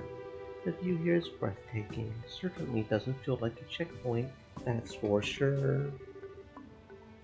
Actually, I heard that a lot of visitors come here to see the waterfall. Really, Luann sure has a lot of nice places. I can understand why the Duke would want to live here. Agreed, but I think Rowan is also a nice, relaxing place to live. You've been to Rowan? Yes, I've been to all 5 of the great cities. That's right, Zeiss is up ahead. You'll be surprised how charming it is. Really, sounds like we're in for some fun. Alright, why don't we get the paperwork started then? Okay. Okie dokie. Let's go get our third gym badge. I mean, our recommendation. Good afternoon. How may I be of assistance? You're wondering what had to be done to obtain permission to enter Zeiss? Okay then, step right up. I'll take care of you. Be aware though that once these procedures have begun, you will not be allowed to leave the checkpoint. Are you okay with that? Yeah, go ahead please. Then please start by signing these documents. Estelle and Joshua signed their names to the documents. Alright, everything looks to be in order. Is the young lady there not joining you? I only came to see them off. Very well then. You'll be able to accompany them as far as the mouth of the Chaldea Tunnel. Thank you very much. What's the Chaldea Tunnel? It is the main road that joins this checkpoint to Zeiss. The path is a long tunnel that passes directly through Chaldea Hill. Wow, an underground road. That'll definitely be a first for me too. Ooh, that sounds like fun. Alright, let's go. I want to go to an underground checkpoint. That sounds like fun. That waterfall sure is beautiful. This is amazing. So the waterfall comes from a man-made river. I think it's called the Hots the Hotse Waterway. It was made a very long time ago. The Hosi. Yes, and is linked directly to the Valeria Lakeshore. Valeria.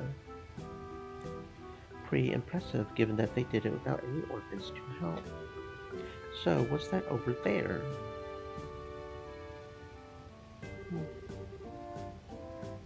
That's the entrance to the tunnel, I think.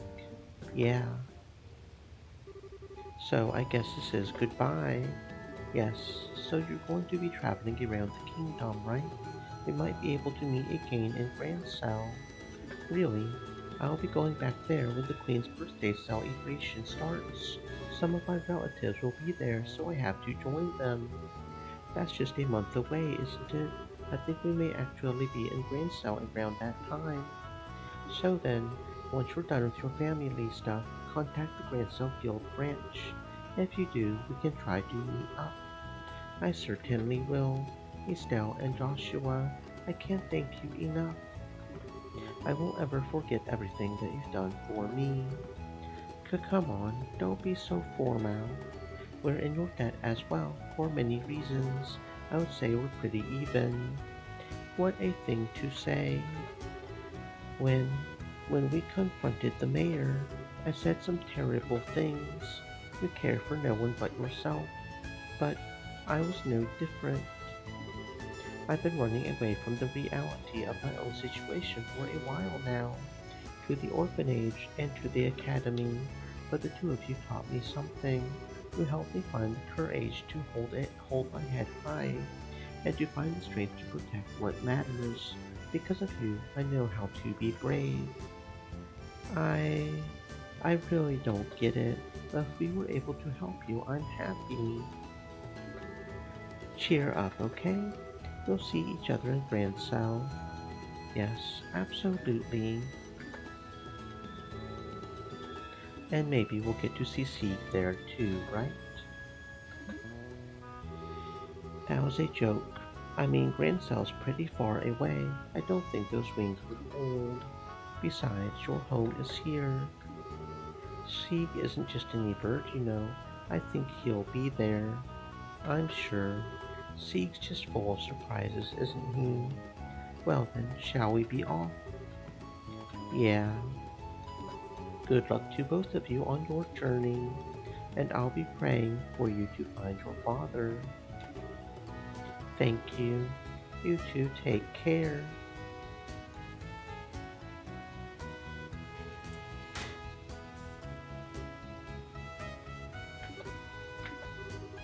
Yes, I think so too. We'll see them again. Sorry to keep you waiting, Chloe. Miss Julia, you're done with your duties at Layston Fortress. Yes, it took longer than I had anticipated, Pardon my rudeness, but I've come to get your report on the incident. Thank you for your service. Settle down, Sieg. Have you been fulfilling your duty as escort? He's always been very helpful. Isn't that right, Sieg? He's certainly chipper. The Arcel is stopped at the end of the highway. You're to report in there. Understood. I'll be leaving school for a while. I need to say goodbye to my teachers before returning to Grand Cell. Estelle, Joshua, I'll take what you taught me and show you that I can be strong. Stronger than even you two. I'll do everything in my power to see to that.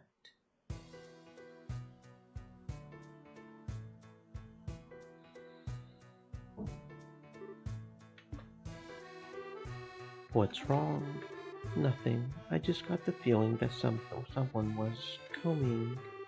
There's someone in here other than us. Guess not.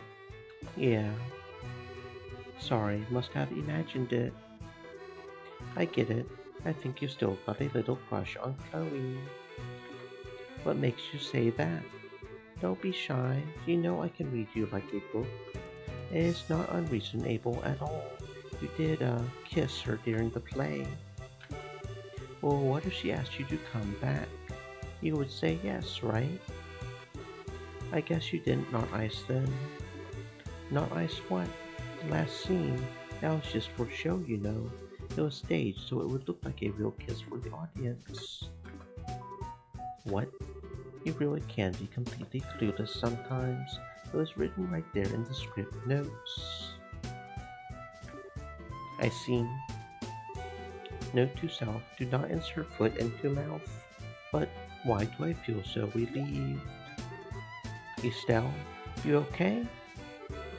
I'm fine. Come on, Zaysa waits.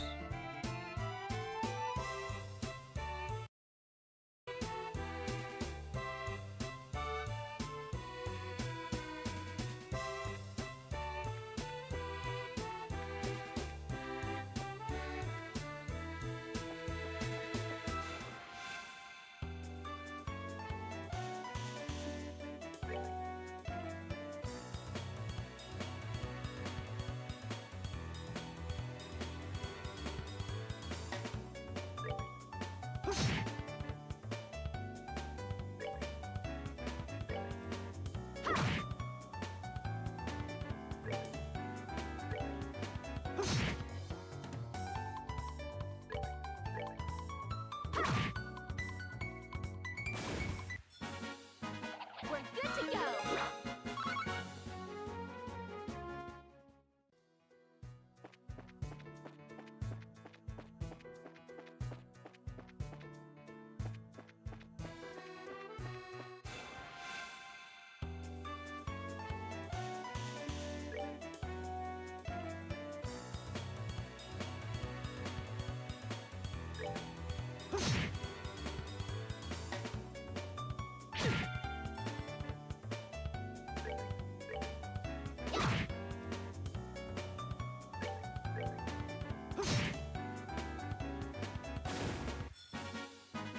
That's that then. Let's move out.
That's that then. Let's move out.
Let's move out.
That's that then. Let's move out.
Piece of cake.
All right, we're good to go.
We're good to go.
That's that then. Let's move out.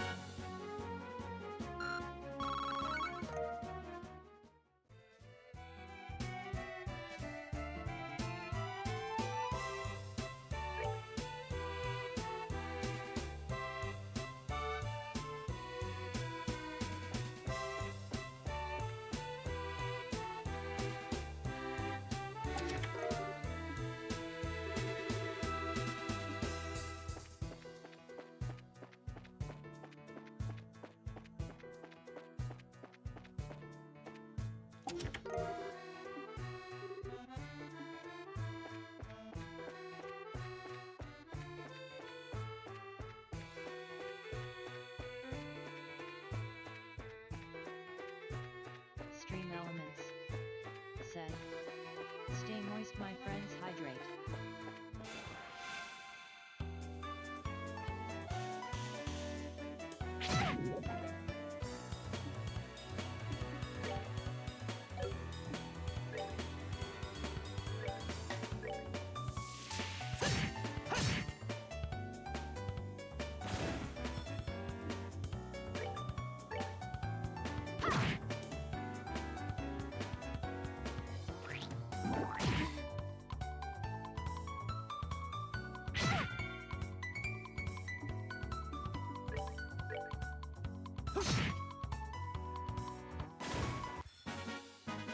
That's that then. Let's move out.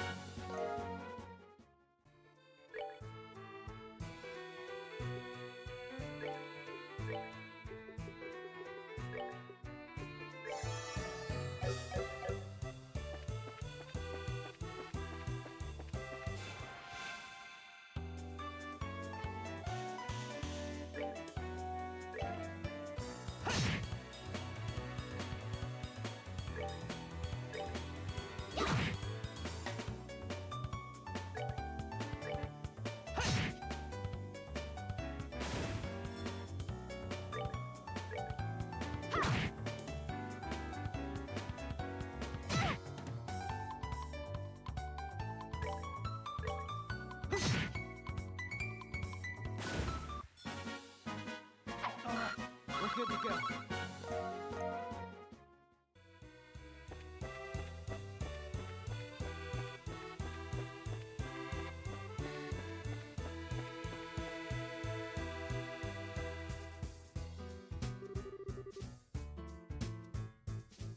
I've got to hurry. Someone's coming this way. Good afternoon. Where's the fire? Good afternoon. Are you taking this road too? Well, yeah. Have you seen any lights that weren't working? Lights along the tunnel wall, I mean. Sorry, if there are, I haven't noticed any. All the lights we passed were still on, but we did pass one that was flickering. There's 2 rivers between it and here. That's it. It's just like I thought. Sorry, I have to hurry. I wonder if she's from Zeiss. Strange little kid. She seemed awfully flustered. Now I'm kind of worried. Hey, you want to try following her? You read my mind. I don't like the idea of a little girl wandering around here by herself. We should catch up to her and stick close. Okay, come on, let's hurry. Okay. She's back here somewhere. I don't know what Two Rivers means. Two Rivers got back, but apparently she might be Two Rivers back or something. I'm guessing this way? Probably.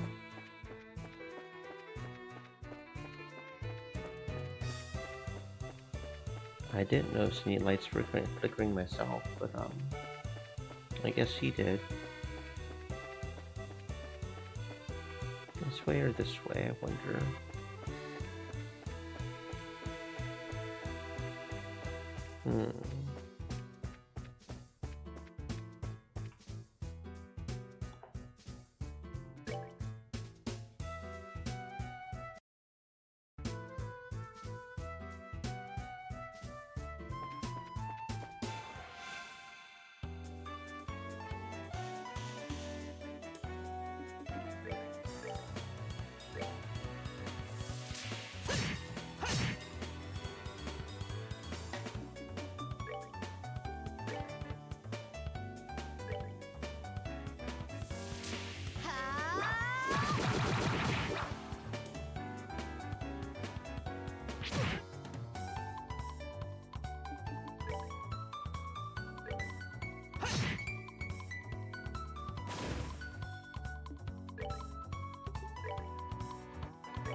That's that then. Let's move out.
That's that then. Let's move out.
I can't believe there are so many of them. It's going to break at this rate. Maybe this. Bearing set. Angle of elevation 20 degrees. Orbital compression at 30%. Go! If you come any closer, then I won't miss next time. I mean it. I think that might have made them angrier.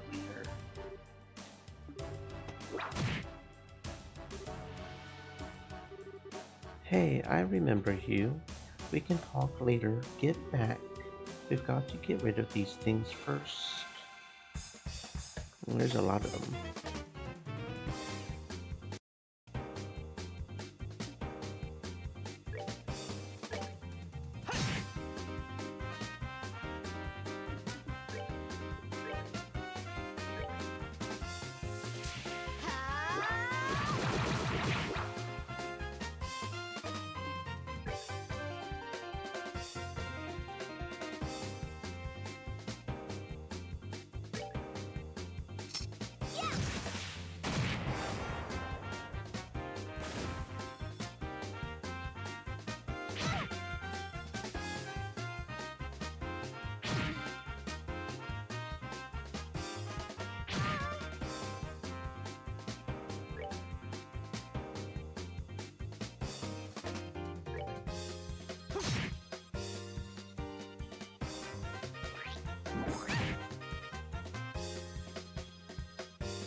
That was scary. Thank you very much. I thought I was a goner for sure. Well, the important thing is that you're safe, but you really should be more careful. Stirring up monsters is a surefire way to get yourself eaten. But if I had left them alone, they probably would have broken that light.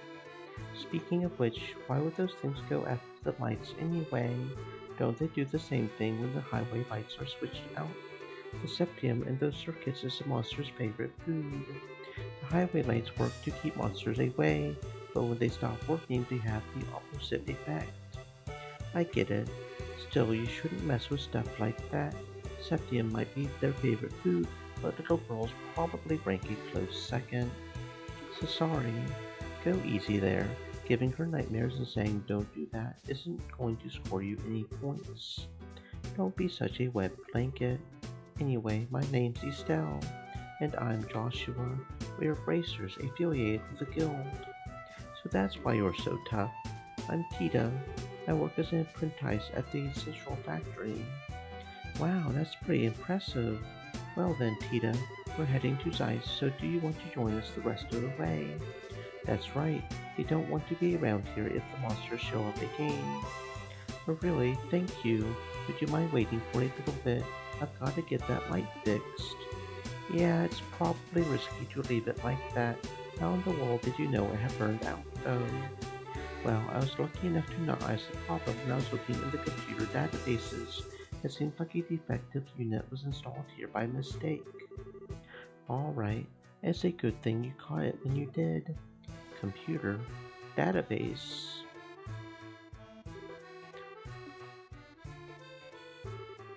Okay, that should do it. Sorry it took so long. Kodo me impressed.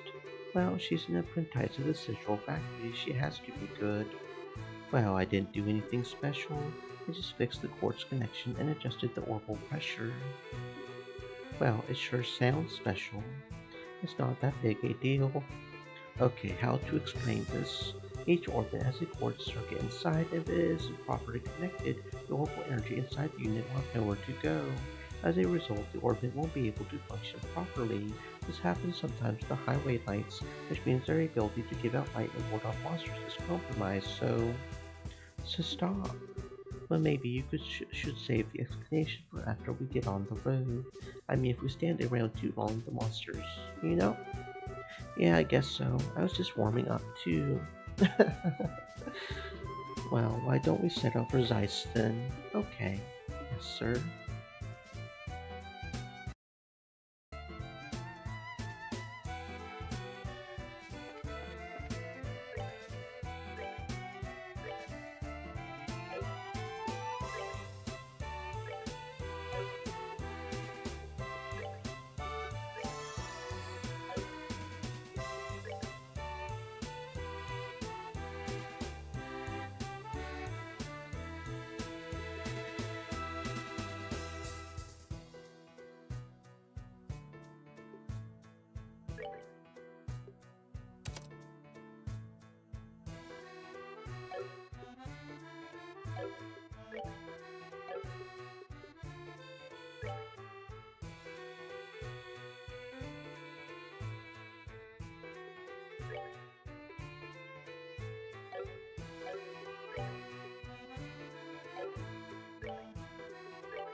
good to go.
All right, we're good to go.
Scary.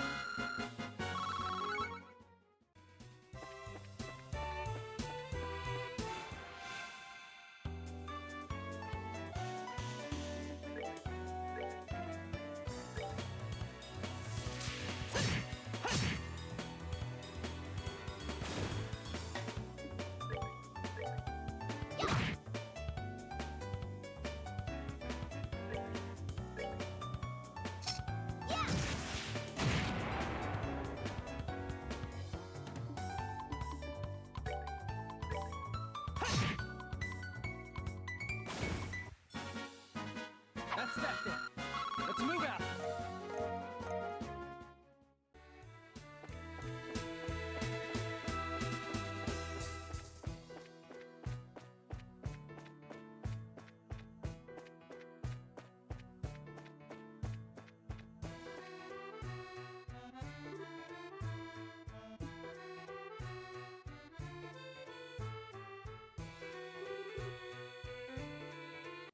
The tunnel ends here. So, does that mean this is the entrance to Zeiss? That's right. It leads right into the basement of the Central Factory. I'm excited to see it. The Central Factory is the pride and joy of Zeiss since it's an industrial city. I'd heard it was big, but that's about all I really know. Well, yeah, it's really huge.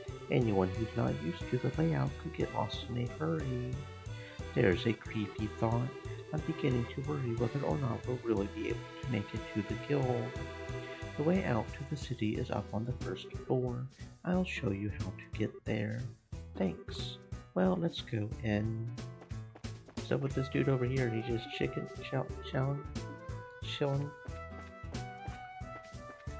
Okay. Zeiss Central Factory, huh? Okie dokie. Okay, which way do we go? You said you would show us, right? Left elevator, right basement ornament workshop. This way?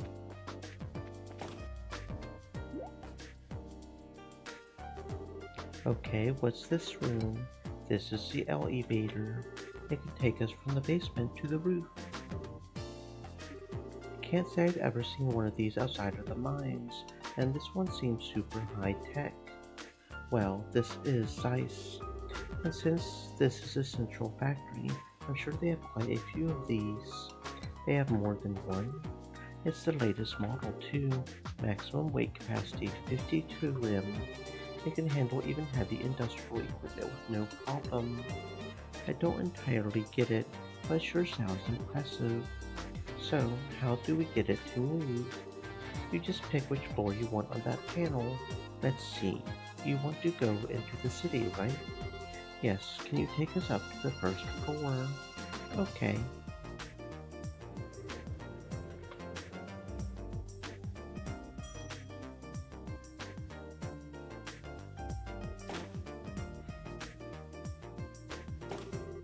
Check out the size of this place. This is the Central Factory's main floor. It's where the reception desk and consumer maintenance windows are. I see, so we can get to town from here. Tita. Miss Hazel? There you are. Supervisor Travis has been looking for you. He would like for you to go straight to the operations room. Okay, I will. Sounds urgent. Thank you for showing us around. It's no big deal. It's the least I can do after you beat up those monsters for me. Well, we're planning to be in Zeiss for a little while, but you mind if we stop by to see you again? I would love that. Bye-bye then. What a sweet kid. I get the impression that she's a lot tougher than she looks. I agree. I always wanted a sweet, lovable little sister like her, instead of, might I add, an obnoxious little brother. You keep saying things like that, but you're the one who's always following me around. If you want to be more like a real older sister, you need to get your head out of the clouds every now and then. Look who's talking. Anyway, all sibling rivalries aside, want to head into the city? Yeah. First, I would like to switch assignments at the guild. Plus, we can see if there's any new information on Corbin or Dad. Sounds like a plan. Okay, so we just gotta go out here, I guess. Okay, yeah, and then we have the map option now. So that's the Orbital Factory, the massive orb that's landing port. So I guess we need to go this way. Got a few shops around here, I guess we could look at if we want to. What's this?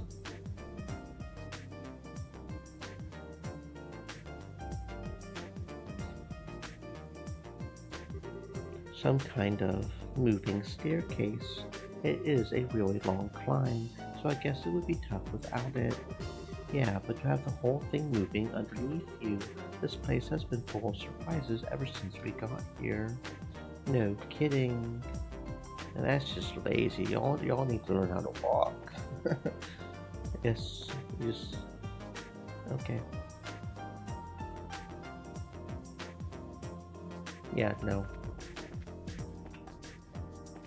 Okay. So Bracer Guild is here, the church is over here, we got some more shops over here, I guess. Guild right over here. Hi there. Pardon us.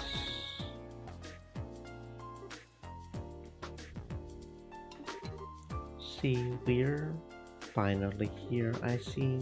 Estelle, Joshua, welcome to Zeiss. You know us? I've already been briefed of your arrival from one John at the Ruin branch. A girl with chestnut hair tied in twin ponytails, and a boy with black hair and amber eyes. That is you, is it not? Okay. My name is Zilika, and Zeiss welcomes your service. It's a pleasure to make your acquaintance. Same here. The pleasure is ours.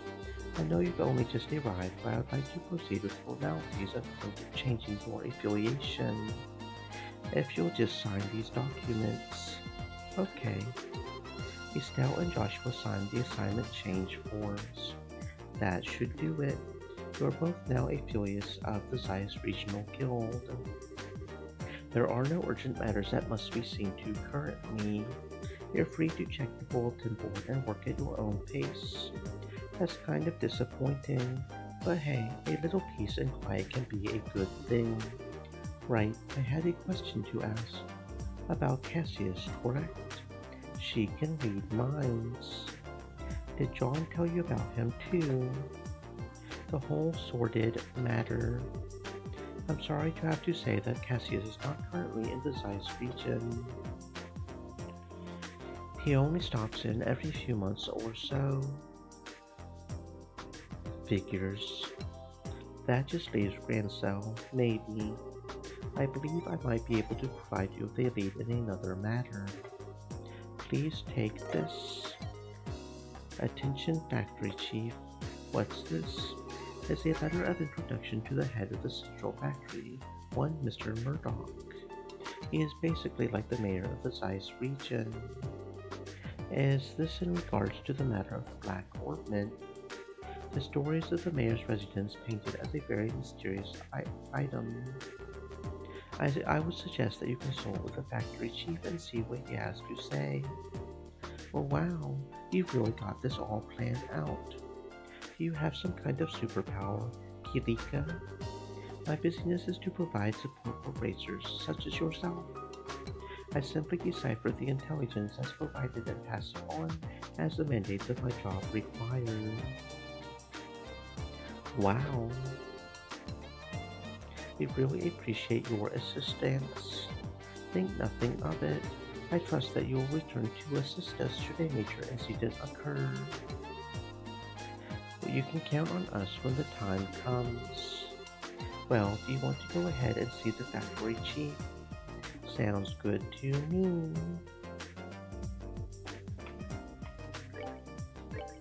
I am seeking an interim librarian with keen investigative skills.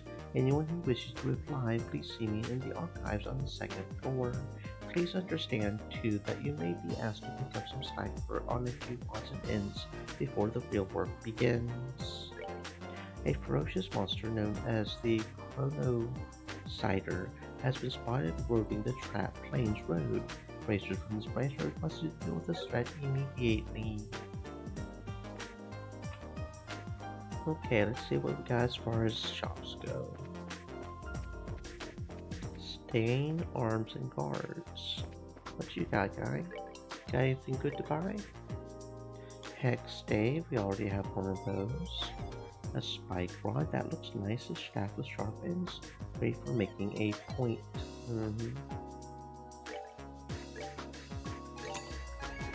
Base flowers, we already have one of those, better ATS because good strength. Gurkha knives, sword with fierce edges on the front inner blades. That looks nice, yes. T03, a low recoil orbital cannon made by Zeiss Central Factory. Craft cannon, a revamped model of the P3 with an enhanced drive ornament. And I'm starting to notice some of the expenses on some of these is pretty high, so... shield vest, a protective vest embedded with numerous small iron plates. We already have 3 of those. A protective jacket made of woven metallic fibers. That's better for Joshua, period. But it would lower Estelle's ADF by 2. That's quite a big defense boost, so that's probably fine. We'll need another 3,000 though if we're going to do that. So let's see. Do we have anything we can sell that we got multiple of? Nothing there. We do have some leather jackets we can sell. Okay, we do have a shield vest. Some more boots.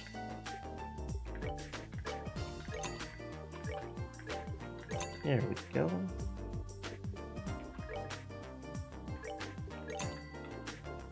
Okay. Buy 2 metal jackets. Double spikes, we've seen that before.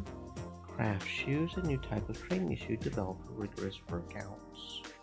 We would like 2 of those, so we need another 5,000. Do we have anything else we can sell?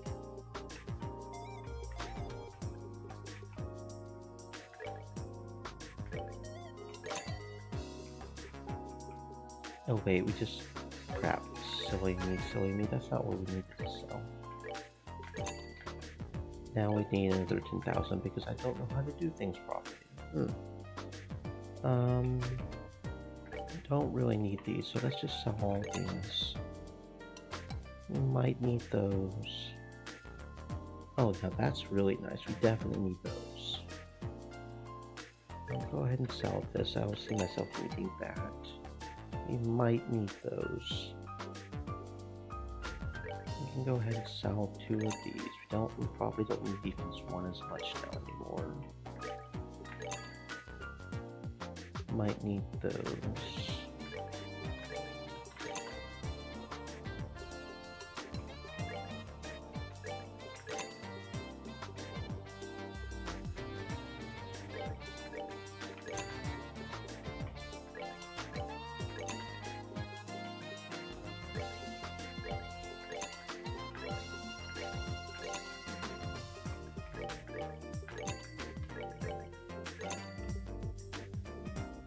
Okay.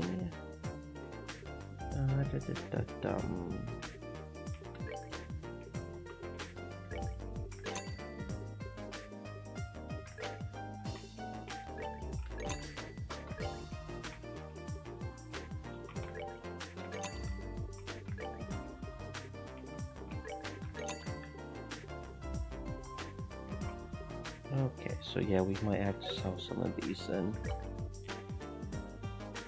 Water is the one we have the most of. How much can we get for 100? That's 14. We need 10,000, so we need another 7,000.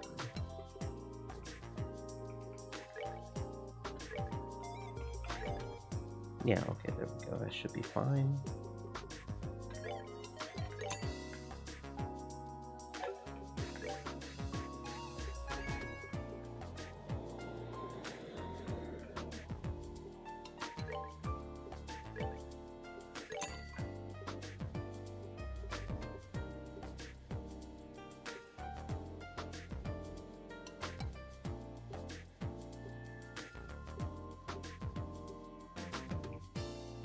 Work gloves. I kind of like the look of that.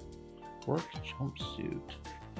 Thick cloth work suit that doesn't shrink to wash. Of course, they've got that hidden all the way at the bottom for some reason.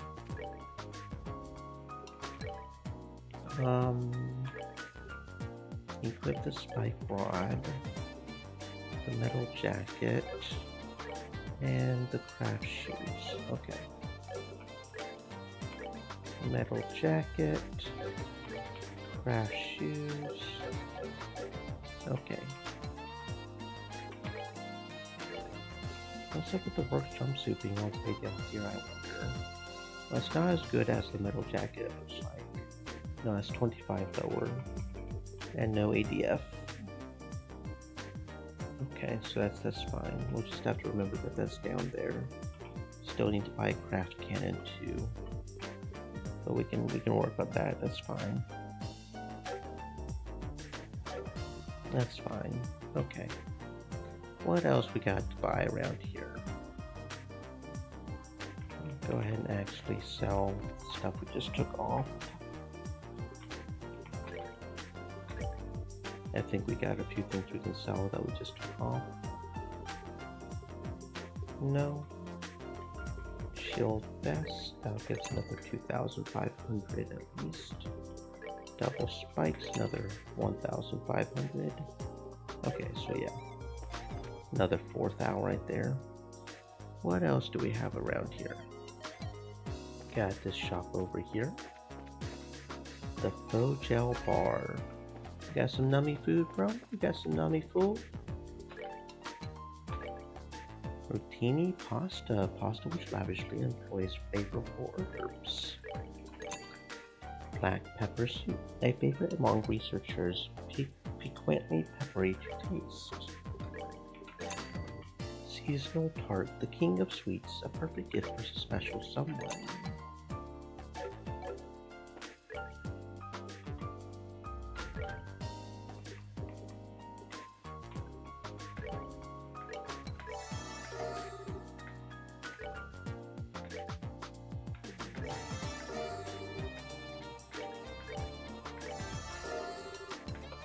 Okay, got a few new recipes there. Very good. What's this building over here? General goods store, huh? What you got to buy? Already have that news. Oh, defense item maybe. Boy knit hat. Fluffy, cute young cat. Great gift for a young girl.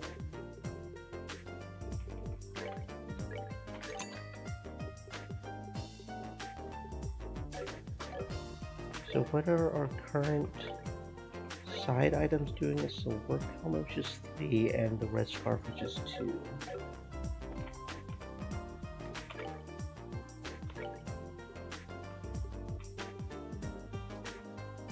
So woolly knit cap would give us another 2 if we replaced it. We could do that. Wasn't there one, now that I'm thinking about, wasn't there another item in here? If I can stop getting confused where I am.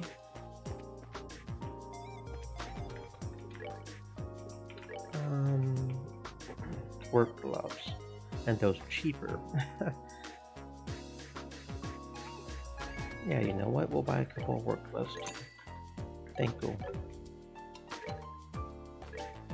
And we'll replace those with the red scarf, and we'll have work gloves and work helmets. So yeah, that sounds good.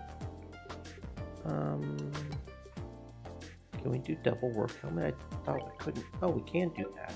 Oh, I thought we couldn't. Well, it doesn't matter. 3 defense is 3 defense, and we'll have gloves and helmet. That's fine. Okay. Okay.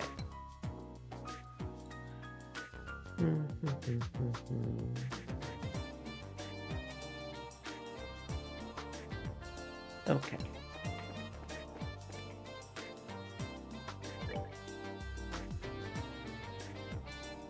Okay.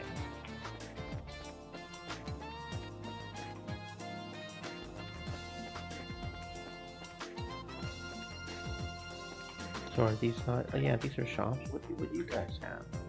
Oh, you have ingredients, I see. What about you? Oh, you have everything. I've already seen all your recipes, I see. Okay.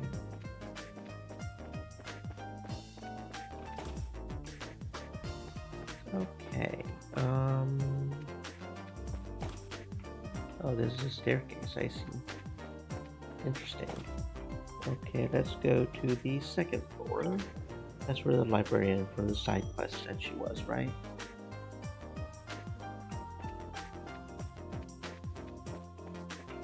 Archives. Excuse me, we saw your request on the bulletin board. My, you're here already.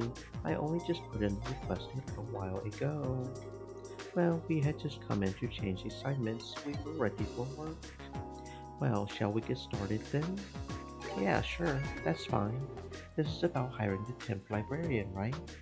Yes, that's right. It's turned out to be much more of an ordeal than I expected. What kind of ordeal? I'll explain that in a minute. Beforehand, though, I've a matter that I would like you to help settle. Consider it a favor, if you will. What kind of matter are you referring to? The archives loaned out some books to various central factory departments. Sometimes they keep them past the due date and don't pay the fees. First, I would like you to get our books back. What? That's simple. Where do we need to go? Let's see. They should be in the 3rd floor design room and the 4th floor lab clinic. 3rd floor design room, 4th floor lab and clinic. Got it. Is that everything? Yes, please come back once you have them. Okay, we will. We'll start immediately. You can do that.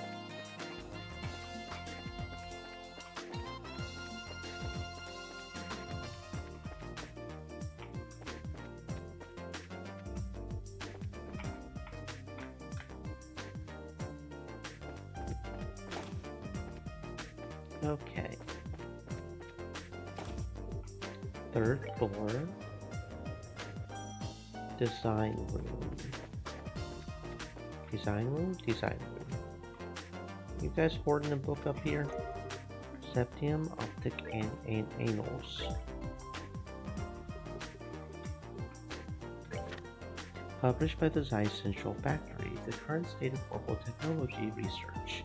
Research pertaining to orbital energy attributes on a quartz interface. R&D for a high-output orbital guns which utilize zero-defect crystals. Statistical predictions of precipitation effects due to interference field formation, relative cascade geometry, and propulsion efficiency under low orbital energy conditions. Mechanical calculation acceleration through use of orbital energy storing cycloidal gears within a tourbillon. The current state of orbital technology research. During these 50 years since the orbital revolution, the Central Factory has driven in the reform of orbital technology by working out a number of applicable methods for its use. Currently, the research findings of the same factory have been utilized in all classes of society and have greatly contributed to the development of industry. However, on the flip side of all these remarkable achievements, the field of basic research has been disregarded as a thing of naught. What is orbital energy and what are the fundamental operating principles of orbit? Now, in an age where social appraisal of technological research has become an unchallenged part of life, that leads us to beg the question of whether or not we should return to basics.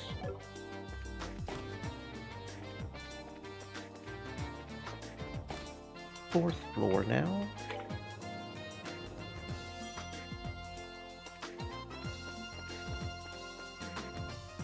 Clinic, that sounds right. You guys got a book in here you're keeping? Kitty Talk for Dummies.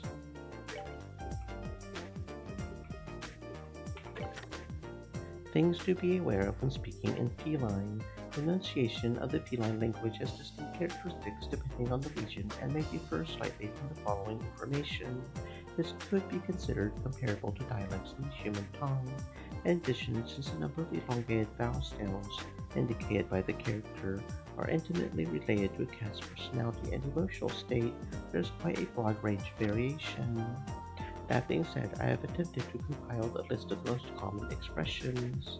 Specific examples. You're absolutely right. Strong affirmation. This way when guiding. This is it.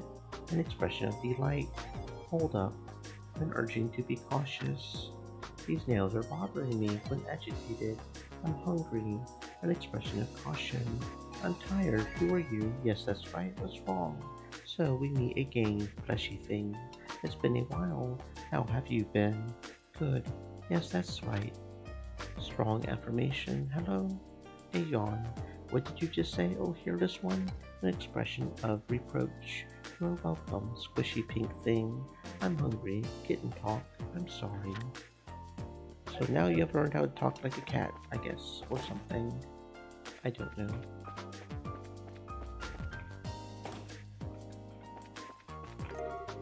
Tomorrow's cooking.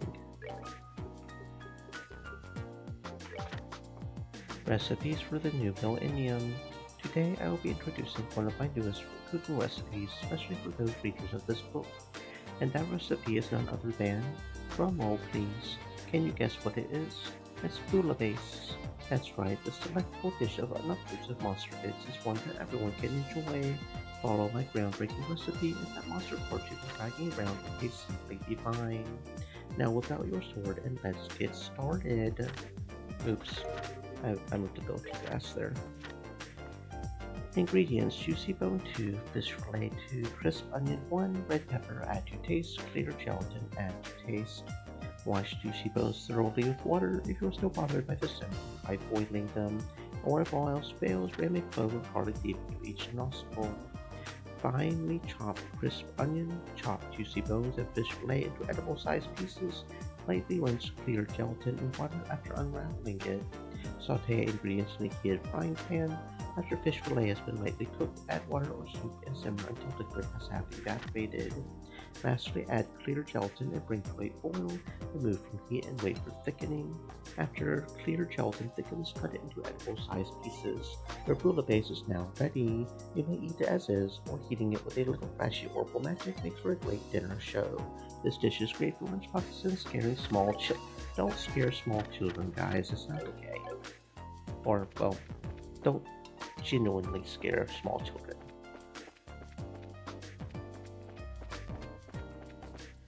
And we learned how to make bouillabaisse.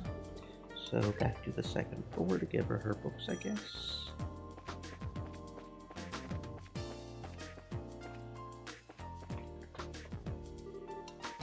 Are you done? We brought them for you. All the books have been returned. Quest 10th librarian completed. Good, now we have all the books again. I thank you for your assistance. It was no big deal. We didn't have any issues. That's good to hear. In that case, perhaps I should go ahead and ask you for help with my favorite type of work. That's right. You mentioned having some significant problems somewhere along the line. So, what kind of work is it? Just like before, we need some overdue materials returned. The book in question is called Herbe Woodpecker. We'll make a note of that.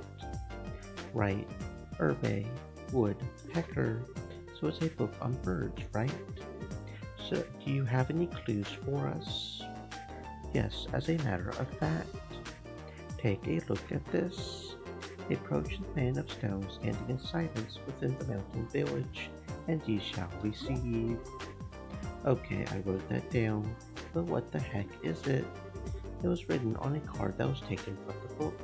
I imagine that's some kind of hint as to its whereabouts. A hint of bad poetry, maybe, so it was only borrowed because someone would wait too much time on their hands and wanted to hide it somewhere. Evidently so. It's a sort of trick that researchers used to play on each other long ago. I have no idea what would possess someone to hide a book of all things. Though we certainly have our fair share of unusual characters, it's not surprising that any of them might follow such a bizarre custom. Anyway, I leave this matter in your capable hands. Please bring the book back. Hold on a second. Is this the only lead we have? I'm afraid so, but the guild sent you, so I have every confidence in your ability. Well, that's just awesome. Understood. It'll be difficult work, but we will do all that we can. You may have to search every nook and cranny in Zeiss, but I'm sure you'll find it. I'll be waiting here. When you do find it, please bring it back to me. Let's get this show on the road then. I look forward to seeing you again. Okay, we'll figure that out, I guess.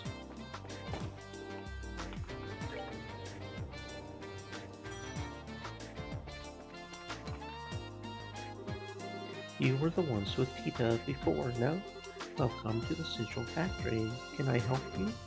We are from the Bracer Guild. We would like to meet with the factory head, if we may.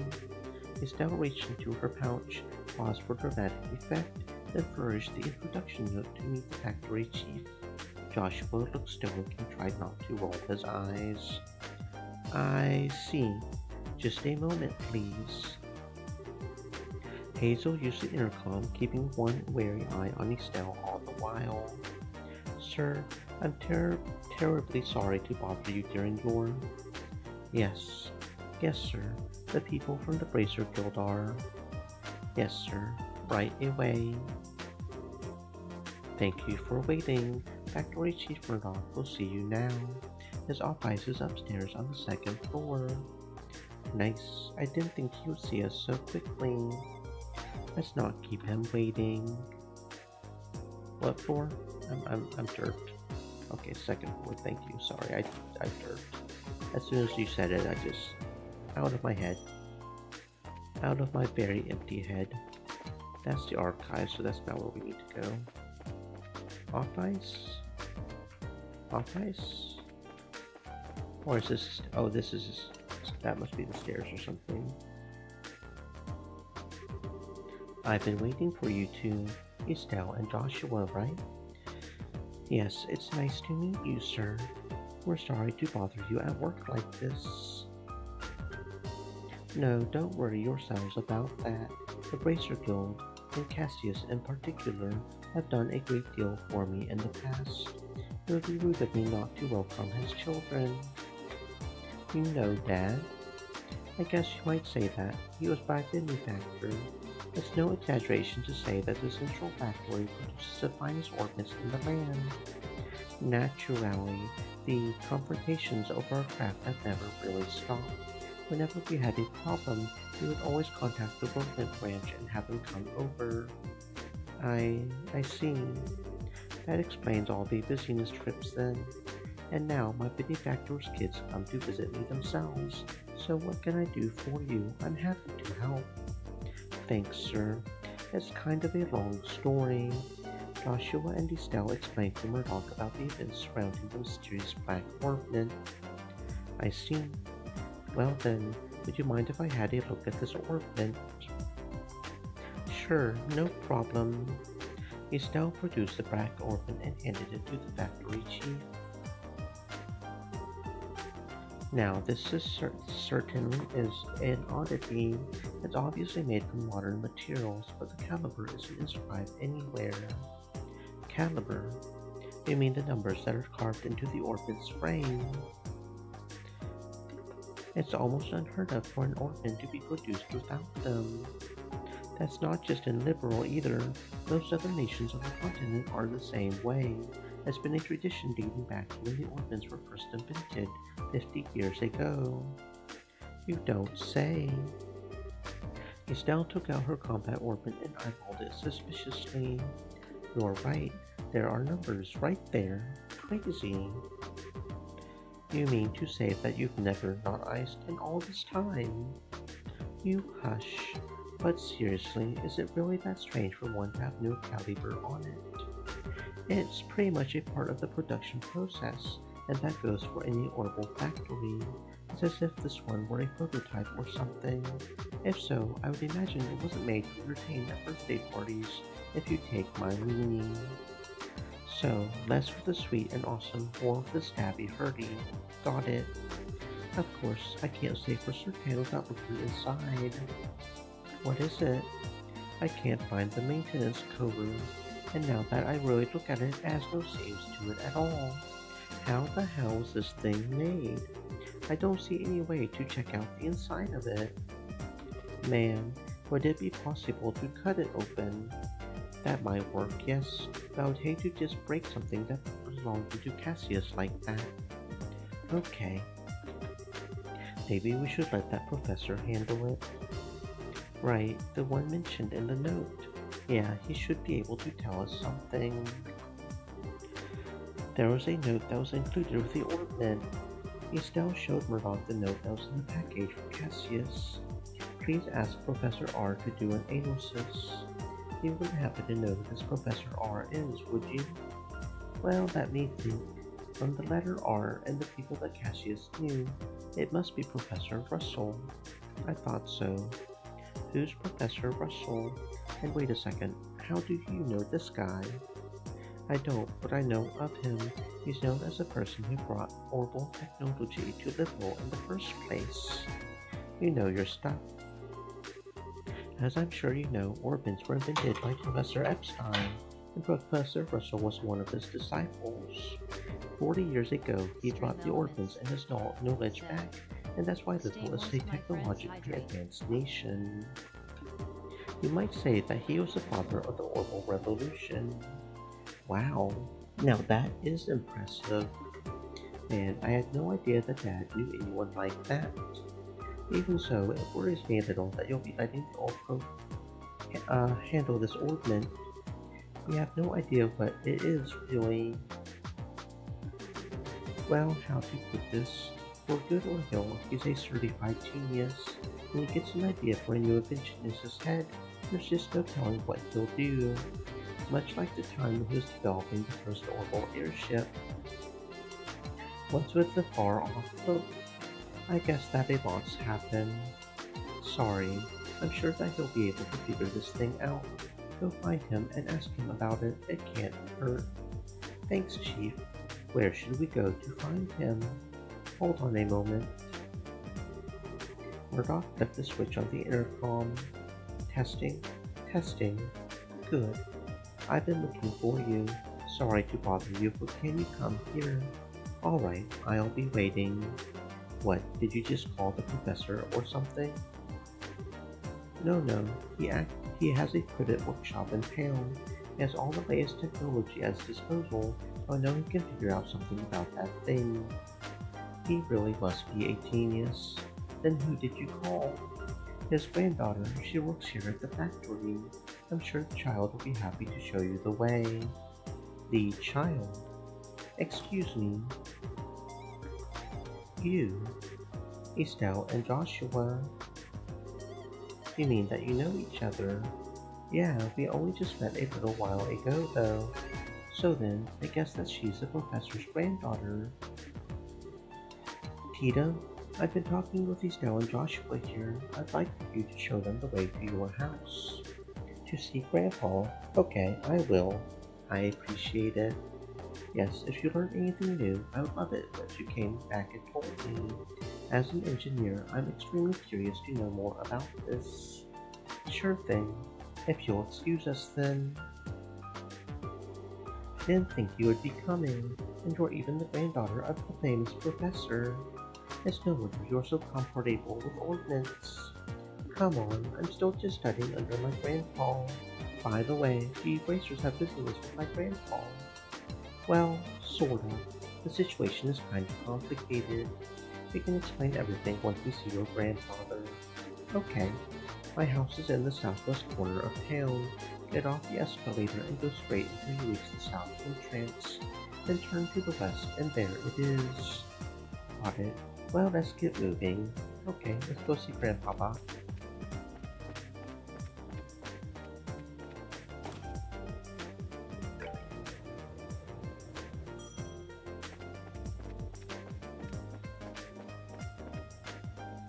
Okay, so you said we have to get off the escalator and go down south, is what you said.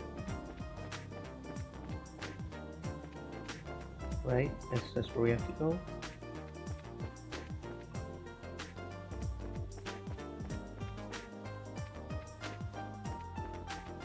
This way? Just go around town? This way goes to the Plains Road. My house is to the southwest. Okay. Oh, so over here. You're saying your house is over here? This house? Russell Home and Factory. Yep, this is it. Okay. This is my house. Wow, nice place. Professor Russell is here. No, I think he's in the workshop. Through this door. We should go and say hi then.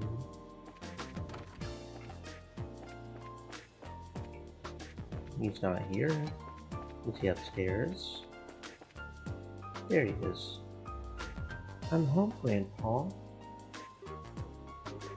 Okay, maybe this way. So this is the professor. Nice to meet you. My name is Estelle Bright of the Racer Guild. We came to get your expert opinion on... Got it. I did it. It's finally complete. That's right. Who's the man? I'm the man. Yes, I should start testing it at once. Well, what the hell?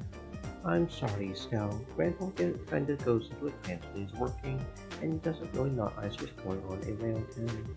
I think he just finished up the device he's been working on for the past few days. I see. He really is something. He's something, alright.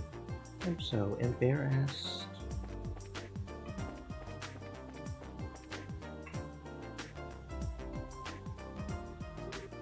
Grandpa, there are some people here who need to talk to you. Tita, you've come at just the right time. I need your help with compiling the data from these tests. But Grandpa, this new invention will actually block a biosensor orbital's detection faculties, named as the orbital force field that deflects the energy that a biosensor sends out when it scans.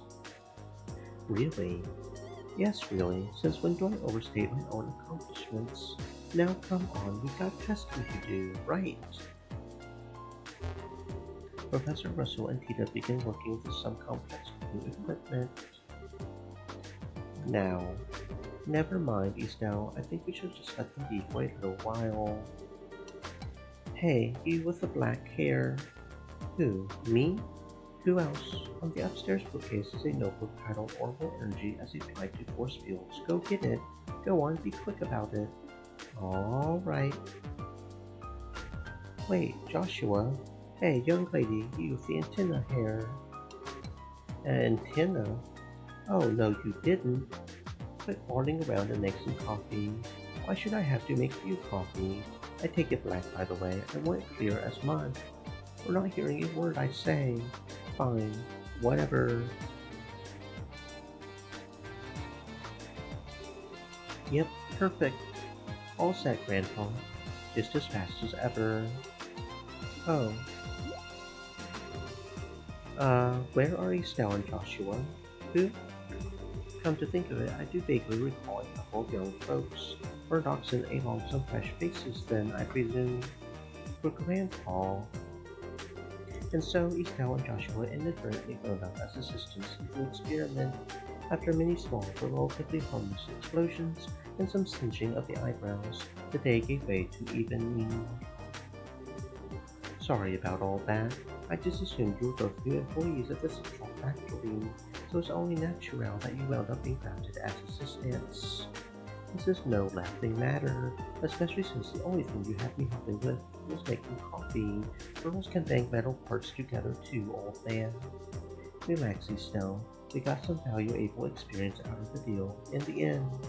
How often does one get to participate in startup tests on a brand new type of organ after all? Well now, you're a bright lad then, aren't you? Want to give up this bracer nonsense and start up in the field of orbital engineering? Grandpa, I'm really sorry, guys. I guess I got caught up in the moment, too. You don't need to apologize, sweetie, but I thought the father of the orbital revolution was going to be some really amazing man, not some old fart with attention deficit issues. Please, you're too kind. Moving on, I'm being paid a visit by the children of Cassius. That's quite the surprise. So you really do know our dad? Yes, from way back when. I've known him since his army days, some 20 years or so. I've met him too. He had the really nice moustache, right? Well, I don't know if I would call it nice so much as suspicious looking, but if he's known Dad for that long, it looks like we'll be safe trusting you know what with Professor Russell after all. Yes, I have to agree. What are you talking about? And what was it you wanted my help with? Well, Estelle explained to the professor the whole sequence of events surrounding the Black Orb. I see. Wow, a pitch black orb. Yes, most intriguing, of no inscribed caliber or seams. Look at that frame, too.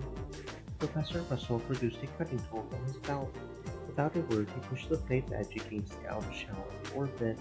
Wait, what are you doing? It's a special alloy steel cutter. Just as I thought. Here, take a look. Oh, okay. Estelle and Joshua and Tita peered intently at the black orb. There's not even a scratch. The frame is made from some type of metal I've never before encountered. Opening it up for a closer look is going to be quite the task, I think. But that's just crazy. If we can't find some way to open it, we'll be right back to square one. Well, I can certainly spend some time on trying, but first, I think that maybe we should put it under a measurement scan. A what now? That huge piece of equipment you saw when we were working on the experiment. It can gauge orbital energy activity in real time. You're making my head hurt with your techno babble. Just tell me what that using that thing will accomplish. To put it in layman's terms, it allows us to see just what this orbit does.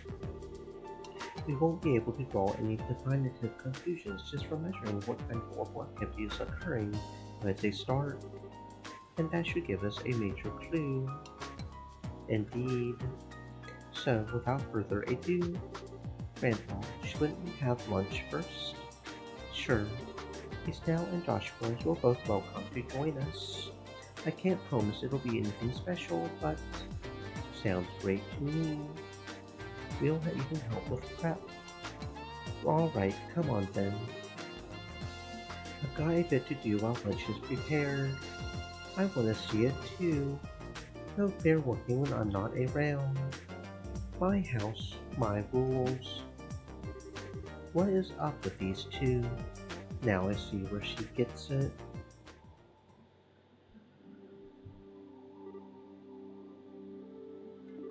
Now if everyone is ready, let's get this started. Estelle, if you'll put the orbit on the stand. Okay. Like this? Yes, thank you. Are you ready, Tita? All set? Good, good. Now commence some orbital force measurement test on the Black Orbit. Black Orbit, so that's going to be the official name after all. But using it officially is so boring and simple. Why not something cool like Dark Thingy of Impending Doom? No, simple is best. Anything longer than Black Orbit would just be annoying to say. Look at her, she's all anxious to start. Alright, let's begin. Tita, if you'll activate the scanner, please. Okay. Output set at 45, put all measuring equipment on standby. Roger. Done, all measuring equipment is calibrated. Okay, from here on out is the real deal. Since no direct input or output was detected, all we can do is measure how the central stall circuit responds.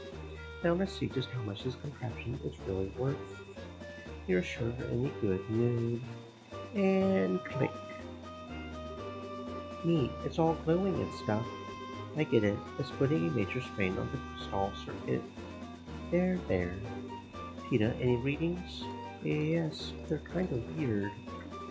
The tachometer needle's shaking like crazy. And now it's spinning around the dial. What?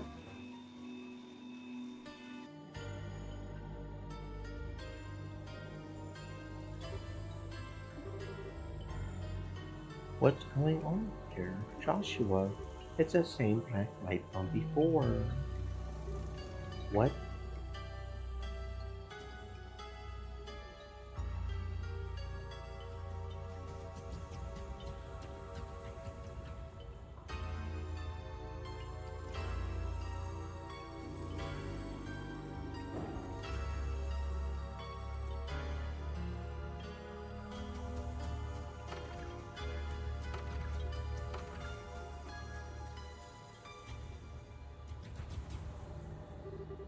Good Grandpa, it won't take much more of this. We have to shut it down. Don't you dare, just a little longer and we'll have something. Wait a second, all the lights in town are going out. What in? We have no choice then, terminating the experiment.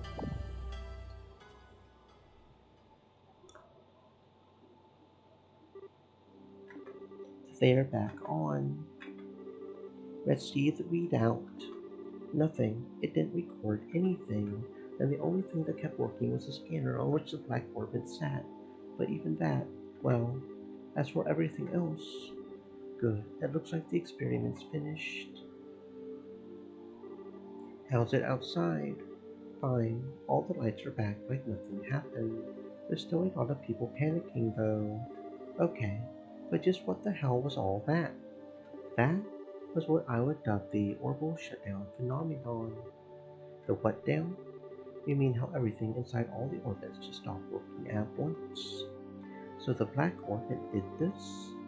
Yes, I've no doubt. I would never have dared to guess that its effect could be so extensive. There's definitely more to this than I expected. Interesting, most interesting indeed. Only you would think causing a blackout over an entire city is interesting. Professor? Murdoch, just the man I wanted to see. The feeling is not mutual. Every single time you invent something, it means trouble for me. What the hell were you up to that would cause all the power downtown to go out? How rude. It's not even my fault this time. See that there? That's the Black Orphan, and it caused this. Is that the... Okay, I get it. If that's the root of this, then it's genuine, extenuating circumstances. But it still means that this was your fault. Nuts. You got me. That's it. They're just okay again. Are they always like this? This is so embarrassing. And so the first day in Zeiss kept everyone busy. Due to how late it was, Estelle and Joshua stayed at the lab for the night.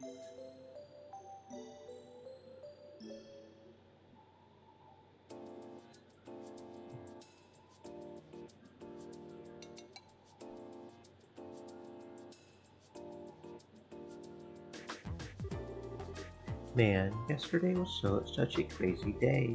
I was surprised enough at the town, but I really wasn't expecting to deal with anything like that. No kidding, but back on the subject of the Black Orphan, it's much more powerful than I would ever imagine possible. Yeah, what's the prof going to do now that his equipment's gone all kerplooey? Good morning, guys. Morning, Peeta. Good morning. Quite a big day yesterday.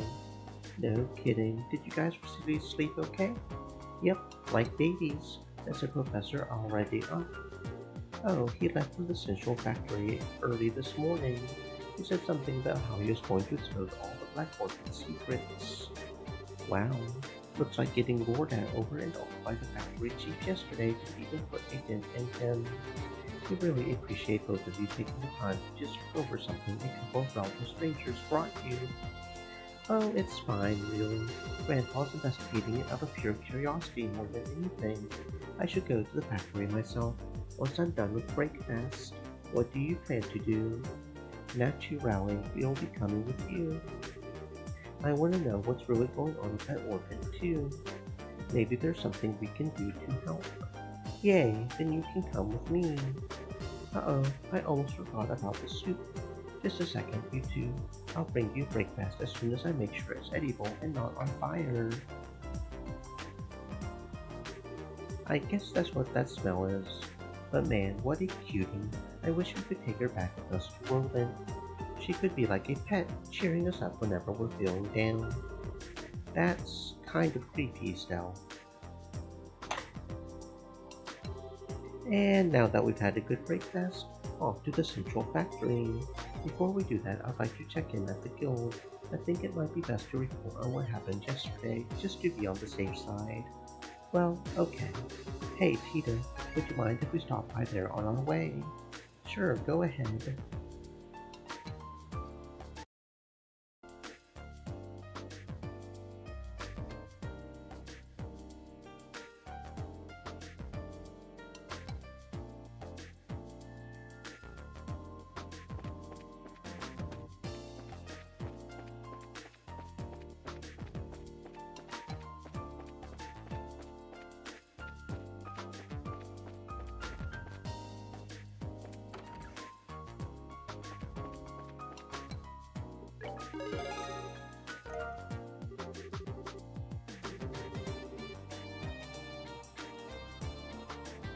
Welcome back, and looks like you finished your job.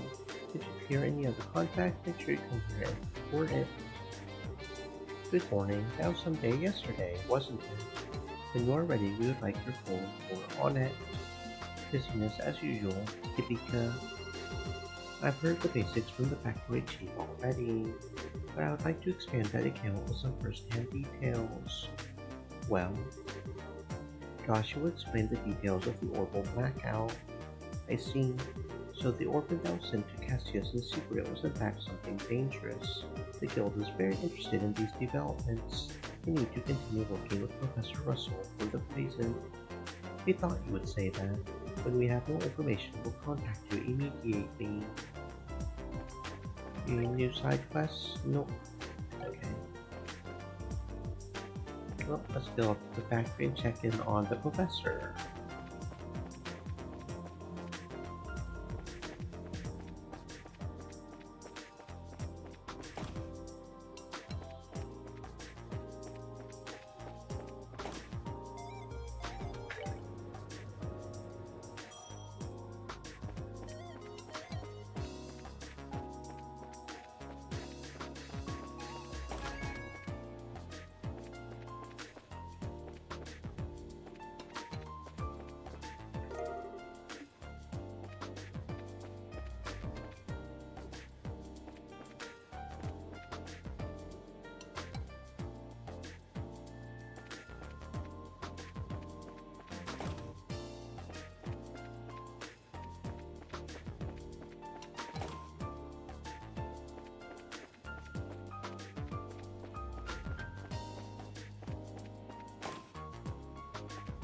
Hmm.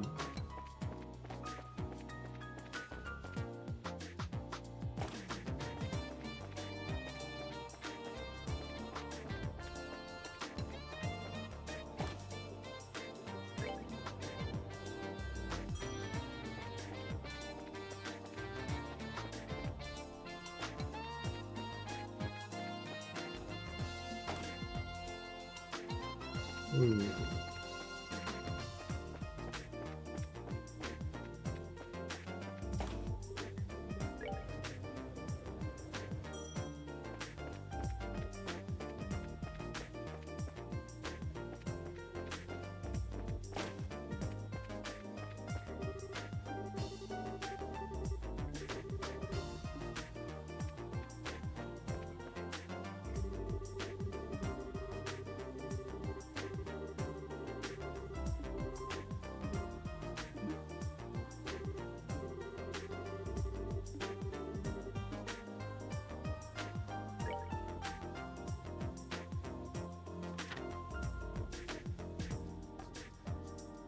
Where is he in the central orbit, though? Where is he? Can we talk to you and tell us where he is? I thought he might be at the lab, but I don't know. Maybe he's with dude on the second floor. Was he over here? Do you know where he is?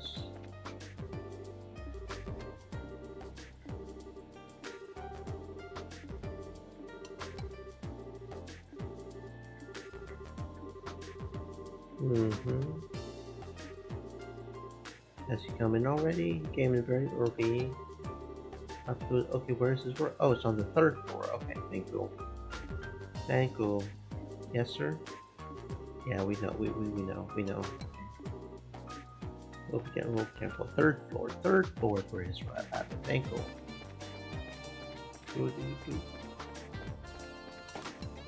Third floor. So I guess he's got his own map or something. That's the design room. Workshop? Here we go. Another failure. Grandpa, we came to see if we could help. Hello, Tita. You two are here as well, I see. What can I say? We were worried. So, what are you working on? Well, as you can see, I'm trying to cut into the black orbit. But it hasn't been going very well. What seems to be the problem? Perhaps a demonstration is in order. And click. Whoa, what's that thing? It's a circular saw. It's made of a special alloy that can cut through basically anything. That ought to do it then. It stopped. I thought that might happen. It's on a smaller scale, but the same phenomenon as yesterday. It seems like the black orbit is blocking the functionality of the other orbits, interfering with them in some way, but I doubt it was solely made for the purpose of killing the lights. Yeah, but Grandpa, doesn't the effect spread like it did last night? Yes, good thinking. This interference with nearby orbits seems to spread out, moving from orbit to orbit like chain lightning. I'd put the range at about 5 arch, but if there are no orbits powered on without that range, well then that's where the effect stops. I see, that makes sense. However, even with that knowledge, there's no way to know why it causes machines to simply stop without getting a look inside it. It's very troubling. Is there any way to destroy the thing? Maybe with a good scream and a really hard whack. Don't be ridiculous. Didn't you see the big saw do nothing to it just a moment ago? Well, yeah. Anyone thought of trying fire? Maybe it would melt down a blast furnace or something. If we did that, the insides of it would melt too. Yeah, well, it was worth a shot. Actually, it might work. Really? You know of a way to burn it open? No, that's not what I meant. Orbital power, that which drives orbits to work, can't be used for this problem. We'll have to find a way that doesn't rely on any orbital energy. Is there even such a thing? The combustion engine. As a device that burns fuel to generate energy, the idea has been around for a long time, but it's very inefficient when compared to an orbital engine.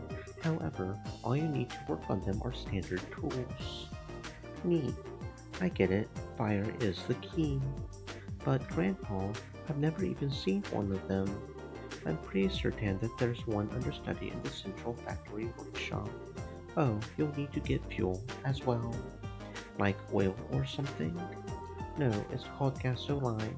It's extremely flammable. There's likely a tank or canister of it stored in reserve. Yes, it should do the job. I'll start getting the tools ready.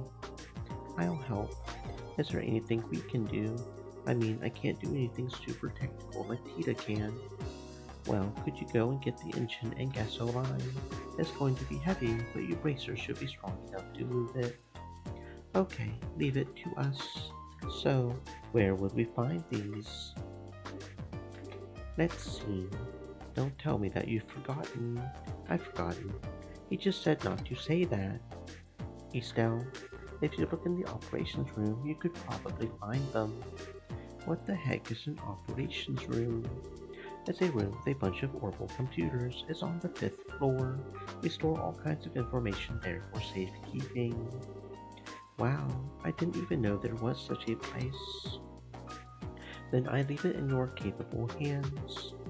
Making coffee, fetching stuff. Well played, old man. Well played. Well, let's go find this operations room thingy. To the 5th floor then.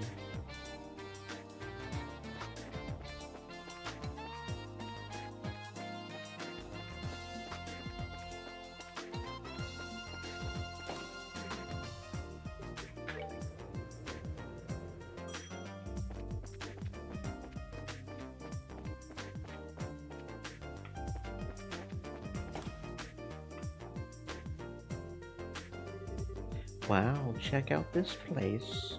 This has to be the operations room. You two.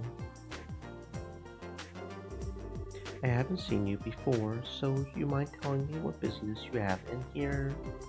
My name's Travis, Senior Engineer and Supervisor. Nice to meet you. We are with the Bracer Guild. We're here at the request of Professor Russell, so if Professor Russell? He's not in trouble again, is he? Again? You really don't have much faith in him, do you? No, I mean, I realize that he's a genius. He was the one who developed the Capel unit after all. But even being acquainted with him results in no end of trouble. Tita, on the other hand, is an incredibly sweet girl, just an all-around good kid. Yeah, I get what you mean, but I don't think we have enough time to stand around talking in this case. We need to find where the central factory stores its equipment. Is that what this is all about? In that case, go right ahead. I'll show you how it works. The cylindrical device is a type of computer that's called the Capel. These days, they mostly get used to assist in airship navigation, but this one is equipped for the fastest general purpose data processing in the world. It can be used for anything from calculating material density to information retrieval. Now for information retrieval, you have to use this front panel to select that mode. That will send the signal through the wiring and allow you to access the memory orbit. There's a quartz inside that trains a rapid light pulse on it, you see? Then it simply extracts the data you want. So I trust you know how it works now. No sweat. I'm impressed, Estelle.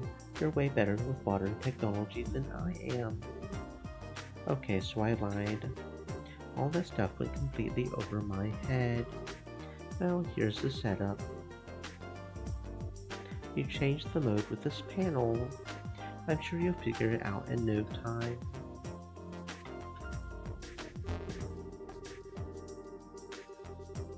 The Orbital Calculator Capel System version 7, copyright 1197 to 1202, the Zeiss Central Factory. Mode, information retrieval, memory check, okay. Database access, please input search term, Central Factory. Establishment. Septian calendar, death of Professor C. Epstein in the sovereign state of Lemon in 1154. 1155, Professor A. Russell returns to the Liberal Kingdom. He proposes the spread of orbit technology to a Chile reception. 1157, Professor Russell formed a partnership with the Zeiss Clockmakers Union. Together they established the Zeiss Engineering Factory, later renamed the Central Factory. 1160, Edgar III, after an inspection of the factory, donates a large amount of money to further its research. Professor Russell becomes the first factory chief. 1162, Edgar III dies and Alicia II assumes the throne. 1164, construction is completed on the Langland Bridge. 1168, the first orbital-powered airship, the Calatrava, is completed. 39 failed test flights before success was achieved. 1173, the Zeiss Engineering Factory is renamed Zeiss Central Factory and begins sharing technology with the Verne Company and Mindford Company. 1175, the Liberal Orbital Ship Corporation is established and the transit commuter airship, the Lynn, is commissioned. 1177, transit commuter airship, the Cecilia, is commissioned. 1178, factory airship, the Leibniz, is completed. 1180, the Zeiss Central Factory is dismantled and reconstructed at its current site. The partially underground factory in the Chaldea Hills is completed. 1182, Professor Russell resigns from his position as factory chief and is succeeded by Murdoch. 1185, Natural Science and Medical Research Divisions were founded. 1187, the passenger ship Eterna sinks in Calvard waters. Crown Prince Judas dies. 1190, the Orbital Network, a joint venture with the Epstein, that's not good, is publicly announced. 1192, outbreak of the 100 Days War. The Central Factory is taken by the Erebonian Army. Professor Russell develops patrol airships at Leyston Fortress, which are used to mount a highly effective counteroffensive and soon become central to the Royal Army. 1193, Liberal and Erebonia sign a peace accord. Orbit exports to the Erebonian Empire resume. 1197, version 1 of the Capel Orbital Computer is completed. 1199, development commences on the high-speed cruiser, the Arcel. 1202, the Arcel is completed and flight tests commence. Yeah, that was like really recent. 1202. Universal Tech. Orbits. Entry orbit, general term for devices that draw orbital energy from septum, invented 50 years ago by Professor C. Epstein. The clockwork mechanism inside causes a reaction between quartz, which in turn produces a variety of different phenomena. Their greatest advantages over combustion engines is that the orbital energy within them is gradually restored over time, and the variety of different phenomena they can produce. They are also much more economically efficient. Crystal circuit quartz, an electrical circuit with crystalline structure made from processed septium fragments, sepith. They serve as an energy source but also cause varied phenomena. which are only seen when they are placed inside an orbit. Septium, a grouping of 7 gemstones found throughout the continent, prized as jewels for eons, was also regarded as a symbol of mystery. The invention of technology to refine and process septium fragments too small to use as jewels, called sepith, and make them into quartz, resulted in a massive increase in the importance of septium as a resource across the continent. Orbital airships, orbital ships, commonly regarded as the crowning achievement of orbit technology, enables the power of flight by combining a flight engine to control gravity and an orbital engine to provide vast amounts of energy. Because of the need for high efficiency of orbital energy transfer and the complexity of controlling the airship, many modern orbital ships are equipped with a highly capable orbital arithmetic logical units. Orbital ships less than 20 hours in length are simply called airships.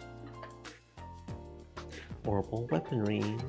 Orbital weaponry, any firearm or cannon powered with orbit technology. Currently the most common form of military weaponry among many nations. With 4 orbital firearms, energy is focused in a helical path along the barrel down to a tiny point, which then forces a large metal projectile outward at high velocity. These guns can fire more rounds than traditional gunpowder arms and at adjustable levels of force. Orbital cannons, meanwhile, fire shells containing energy which explode on impact. Comparable to orbital guns, they have less recoil than gunpowder user cannons, and their power can be comparably adjusted. Tactical orbits, orbits used to manipulate orbital magics, usually no larger than a pocket watch, so its internal workings are extremely minute and elegantly constructed. When quartz designed for tactical orbit use is installed, it improves the abilities of its bearer. When this quartz synchronizes with the bearer, aka the resonance phenomenon, the internal mechanisms take over the otherwise complex process that would be required to use magic, allowing just about anyone to use it in the form of orbital arts.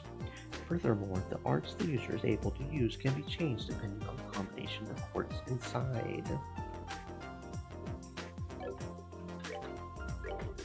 Combustion engine, a machine which generates usable energy by burning fuel within, less efficient than its orbital counterpart due to issues with gaseous exhaust and noise pollution. Combustion engine number 1, owner, maintenance chief Gustav. Gasoline, a liquid derived from the purification of the naturally occurring hydrocarbon compound known as petroleum, used primarily as fuel for combustion engines as an industrial solvent. For public manufactured gasoline, emergency stores, 20 mid-sized tanks, repository, or orbit manufacturing factory.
Oh shit, that I could have swore that was muted. I'm sorry for the loud noises just now, friends.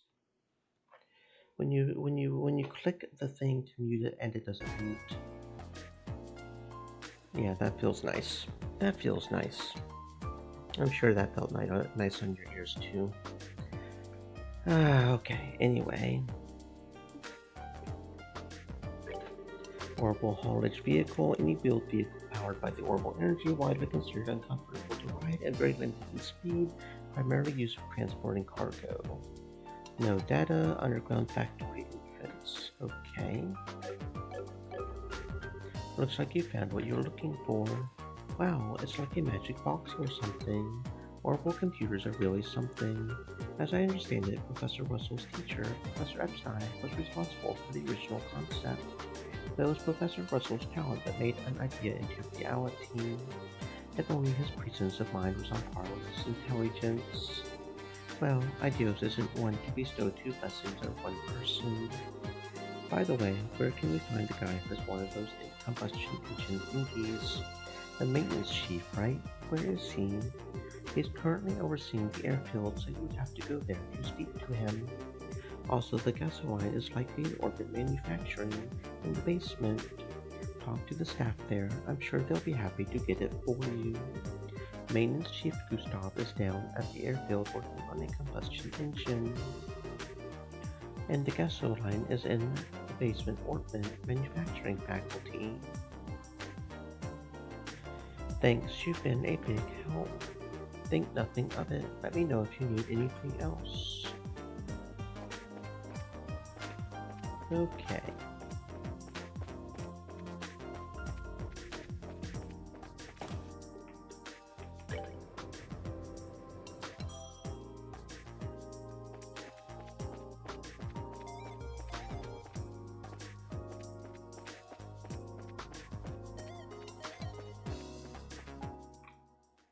Oh, this takes us back to the Chaldea Tunnel, I see. Okay.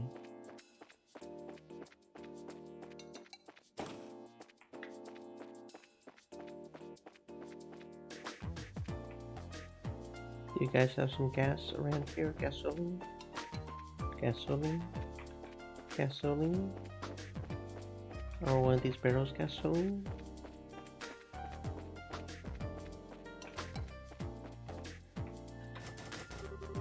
The door is locked, so probably not in there, I guess.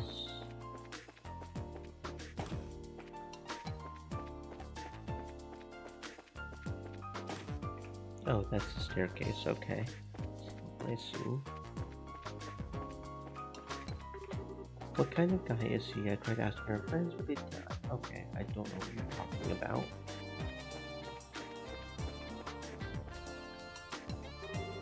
I have a small favor to ask. What's that? May I help you? Estelle and Joshua explained the task set to them by Professor Russell. We need gasoline. I think we have a tank of it back in storage somewhere. I'll check for you. Faye used the intercom. Mrs. Faye got a request down here. We still have that tank of Calvard gasoline there in the warehouse, right? Can you send some down? Yeah, enough to carry. Thanks. We're sending some for you right now. Sending. Holy, there we are.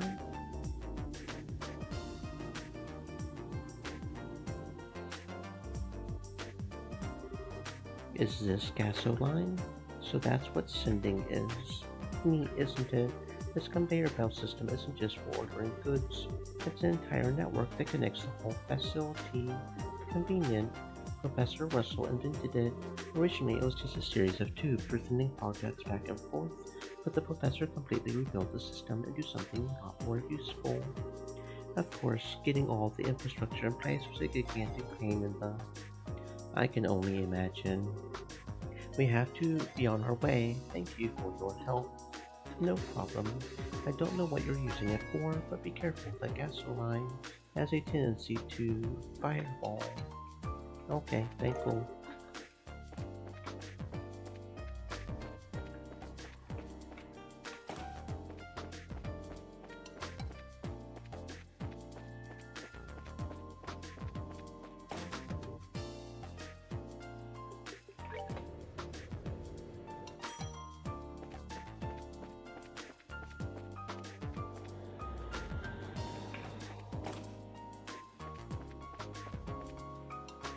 Oh, okay, this is where we can modify slots and stuff, I guess.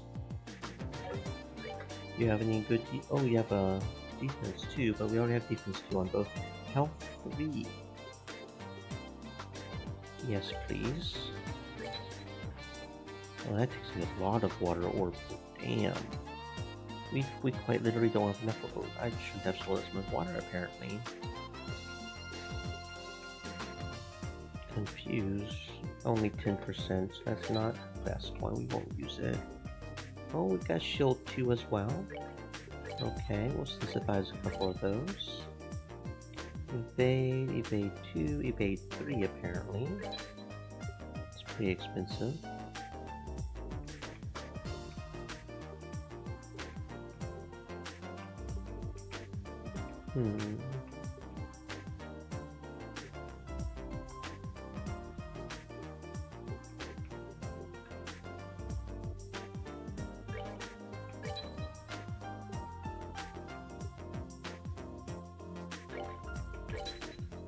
Okay, there we go. So we want 800 water to get another health 3. That would be the best one.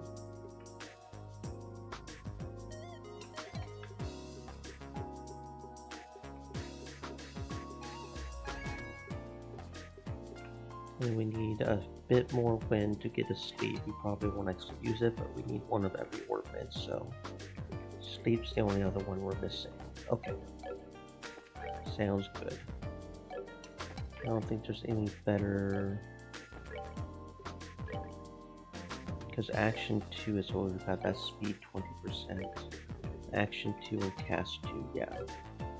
That. Your health is actually already a little higher, so we'll put the health 3 on you. There we go. Okay.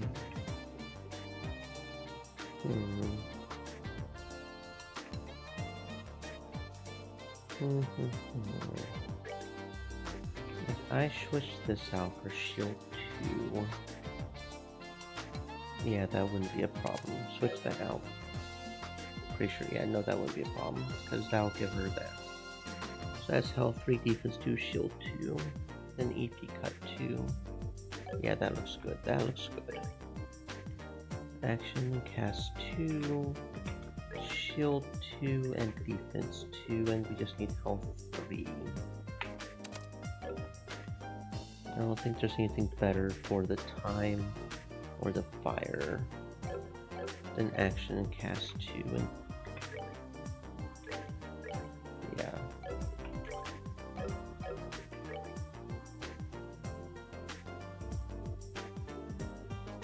Because we had attack 1 and 2, but I don't like the defense loss of that.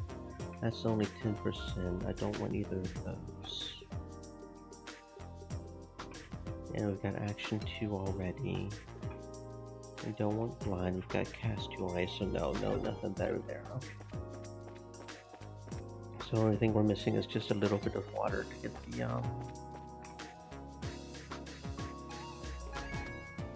health 3. Okay, and he said he was at the Zeiss landing port, he said.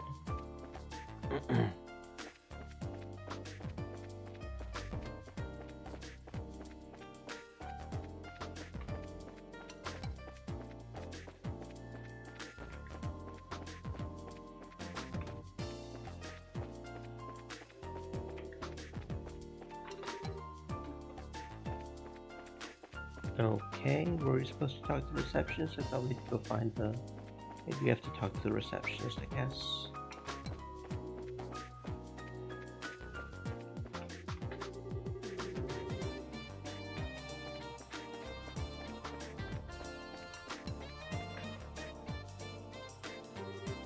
Hi, need a flight? The westbound airship should have just departed a few moments ago. No thank you, we don't need an airship right now. We need to talk to Gustav, was it? You mean the maintenance chief? He's not here at the moment. What do you mean, not here? He went to Leiston Fortress 2 or 3 days ago. Some kind of repair emergency on a military patrol ship. Leiston Fortress, as in the largest base in the Royal Army out by Lake Bell area, up in the north part of Zeiss. Wonderful. He won't be coming back from there anytime soon. So what do we do about the professor's request? I don't know anything about that, but the chief is actually on his way back. He just sent word to us. Hey, airship. Speak of the devil.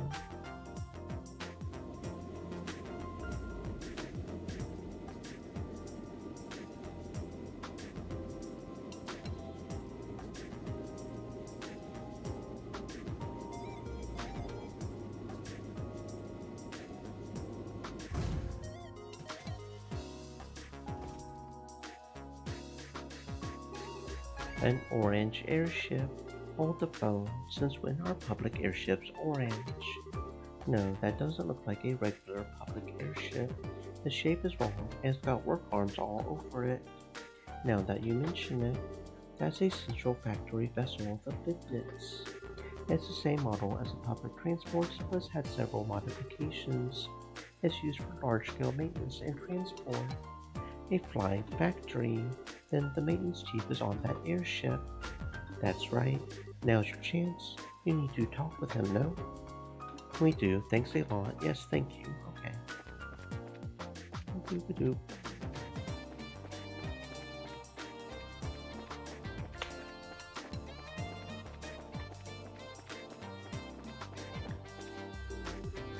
What do you want? The Litness has a mountain of parts stored in her. It's dangerous, so stand clear. We're looking for someone. Isn't there a maintenance chief by the name of Gustav on this ship? What do you want with me?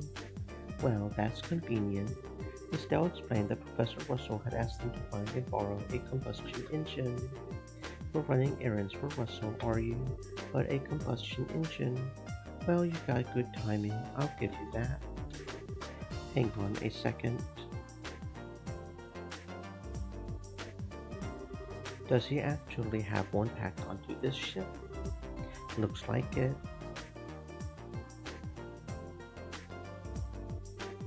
Here you go. It's a heavy beast though, so be careful. It's really heavy, but we have to deal with it. I would never have expected that kind of spirit out of today's youth. I like it. Thank you very much. It's a pretty interesting little coincidence that old Bart wants this thing right after I got it back from the military. Bart from the military? Yeah, this thing was on loan to them for a little while. They were using it for some kind of research.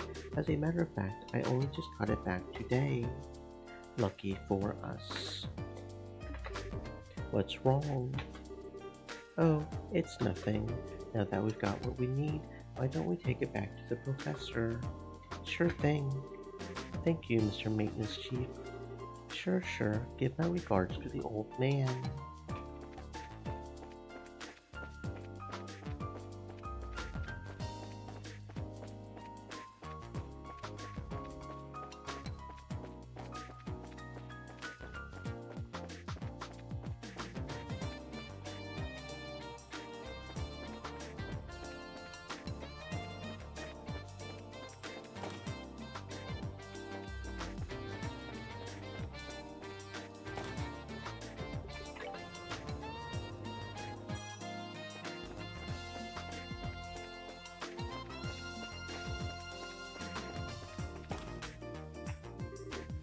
We are back, and we've brought what you asked for. Excellent. Thank you. You weren't kidding about how heavy this thing is. Yes, your brute strength was most useful, girl. Perfect timing, too, as I've just finished preparing the tools. All that's left is to set up the engine and put gas in it. If you'll go and put the finishing touches, Kita. Yes, sir. And it's all set. Wow, this thing is really clunky looking. Are all these engines like this? Yeah, it converts the energy given by the burning gas to power the tools. So this way they don't need orbital energy. Indeed. Now let's not dawdle. Help me flip the switch. And click. This thing sure makes a racket. It's definitely a lot louder than normal engines. That's one of its drawbacks, yes. I doubt we need to fear activating the black portal this way. Let's get started. That's some serious spark gauge. Okay, shut it down for now. We've seen how much physical punishment it can take, and how much punishment our ears can take as well. Estelle and the others crowded around to get a closer look. A tiny scratch is faintly visible. That's it. That's incredible, and with the special alloy sole too. Whatever it's made of is tougher than anything I've ever seen. If we keep at it, I believe this would work. We're going to go through quite a few saw blades though, so it's going to be a real test of patience then. Hey, Professor, can I talk to you for a second? Have you already finished the modifications? Of course I have. Remember who you're talking to. Anyway, what is it? Is something wrong? I just received a message from the hotel in Elmo for you. The orbital-powered pump that supplies the hot water for your spa has broken down. Since they can't make any money like this, they would like for you to come and try to fix it. You must be kidding. Damn it, of all the times for this to happen. If you're that busy, why don't you send another engineer over? No, that pile of junk is at least 40 years old. The younger techs have no idea what to do with anything that's not state-of-the-art. What a pain in the... Grandpa, maybe I could go over and do the repairs, you think? Tita, you took me there to help with maintenance before. I think it'll be fine if I just go. I'm sure you'll do a fine job on the repairs. That's not what concerns me. Agreed, there are monsters out on the roads. But we can't just leave Mr. and Mrs. Mao like this. If that's the problem, why don't you let us handle this? It's a racer's duty to ensure the safety of Liverpool's roadways. Therefore, seeing that Tita arrives at her destination safely is our responsibility. Well, that's another story. If you're all with her, then we don't need to worry. Alright then, thank you. Are you sure this is okay? Don't worry about it. Kids shouldn't sweat the details so much. If you're ready, then let's go. But thank you both. Okay, Grandpa and Mr. Murdoch, we'll be back soon. Take care, dear. Be careful out there. Okay, so this is probably where we need to try to equip her. We could get her a shield 2 as well. No, we can't because we don't have the bird here. We should probably get her a defense 2. And then I guess we could try to get a third health 3, but that's going to be a lot more expensive. And we should also unlock her slots. If we even can, because we don't have any earth. We have practically no earth or air ornaments. Yeah. Also equip. Oh, you've already got P3. Okay, cool.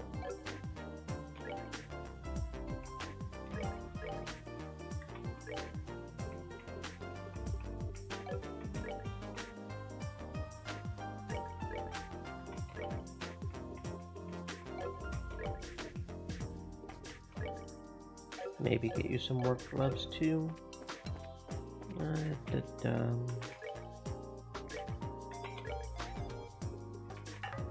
Yeah, we need 50 for that. And then another 80, so we need 130 for that. Let's at least get a defense 2 for her. We can at least do that.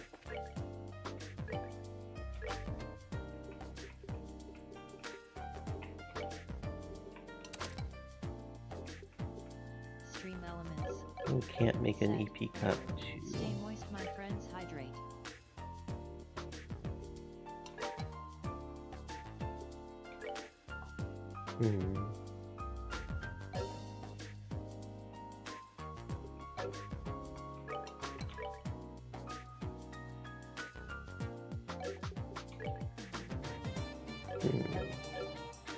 Okay. Anyway, so Elmo sounds kind of fun. There's a hot spring there, right? Right, it's a real nice place. My grandpa's taken me there a few times. So which way do we go? There's a big field outside the south entrance of town. We just follow that road due south to get there. Got it. Due south from the south entrance. Well, let's go then.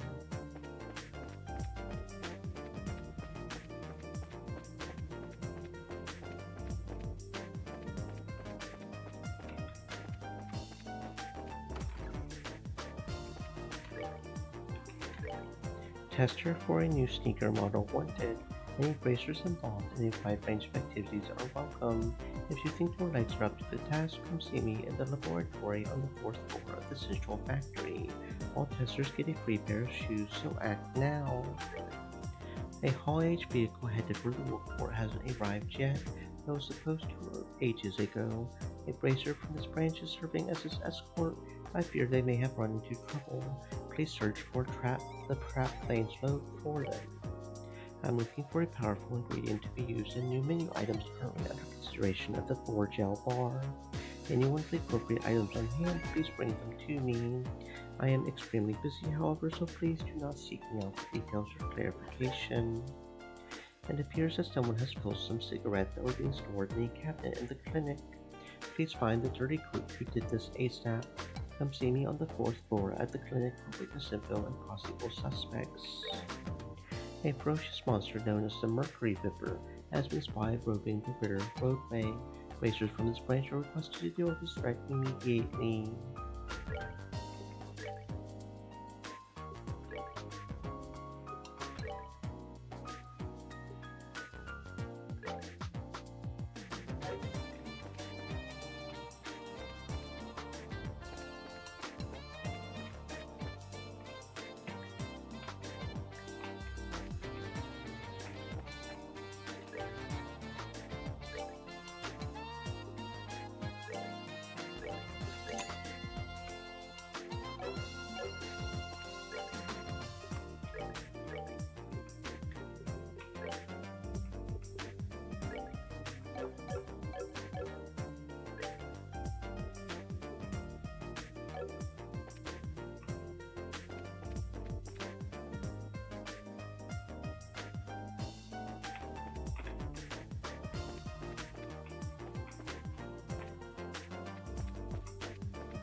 Hello there.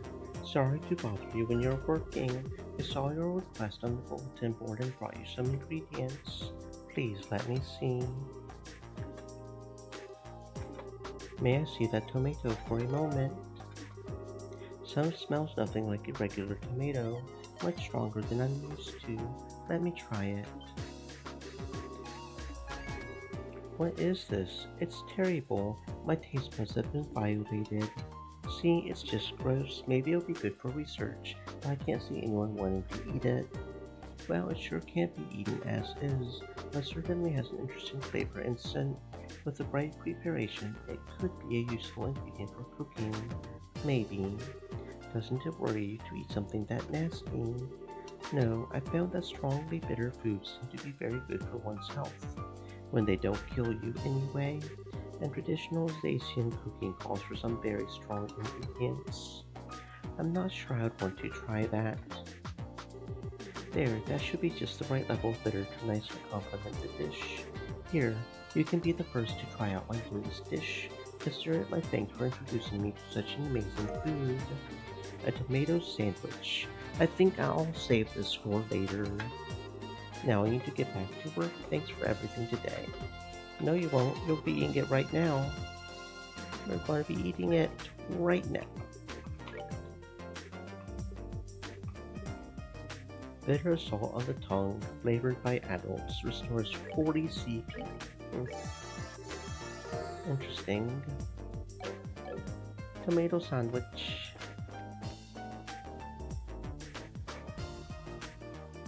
Okay, let's go to the 4th floor. There's a couple of side quests up there. Some sneakers, I guess. And a smoking problem.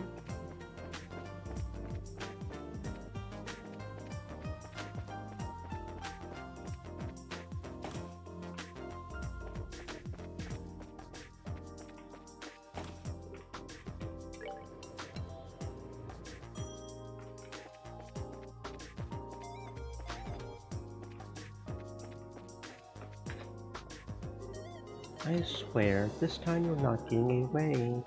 Good afternoon, Dr. Miriam. Good afternoon. So many of you. Yeah, we saw your posting on the bulletin board.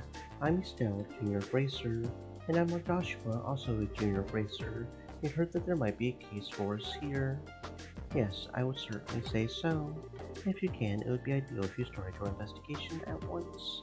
Do you think it would be possible? Okay then. I know this is urgent, but can you provide us with any more details? No, it's not a complicated tale to tell. Someone took the cigarettes that were in this cabinet. This is a medical office. Why would you even have cigarettes here? Under my supervision, this factory has observed a no smoking policy for the last several years. Any confiscated tobacco is kept in here, which would mean that anyone who has had anything confiscated is immediately sent as a suspect, since that one was taken probably belonged to an individual to begin with. Yeah, you're probably right. I'm inclined to agree. It took so much work to get the smoking ban established. If I just let this go, it will completely undermine the entire policy. First of all, we should talk to people that were smokers to begin with. Would you happen to know who that would be? My first suggestion would be Supervisor Travis from Operations. He's always been a heavy smoker, plus he's never really accepted the ban, so I would say he's got one eye. Okay, sounds like a good place to start, so I'll make a note of it. There's also Hugo in the design room. I think he's currently arranging a meeting on the first floor lobby. The people who've worked here the longest tend to be the smokers. Okay, so there's Travis from the operations room and Hugo on the first floor. Is there anything else you can tell us? If not, we can go ahead and get started. Well, I don't know if it will be of any use to you, but there was an eyewitness. Yeah, that might be a lead. And who was this eyewitness? He's right behind you. Antoine? A cat. I did say that I wasn't sure it would actually help. That you did. But Antoine's a really smart cat. You might remember who took the cigarettes. Indeed, if you bring him along in your search, he might provide you with a useful clue. He may not have as good a sense of smell as a dog, but it's still quite impressive. That's the hope anyway. If you bring along some fresh milk, I'm sure he'll be more than happy to follow you. In light of the lack of other clues, I would like to try. Sure, it can't hurt. If we find anything of note, we'll be back to let you know. I'll be waiting. Whoever did this absolutely must be caught.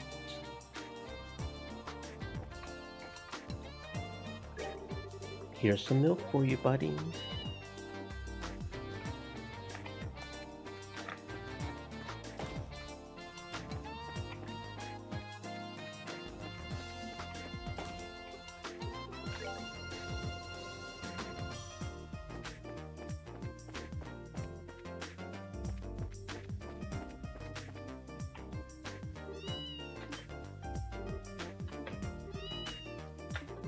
Does anything seem strange about this door to you?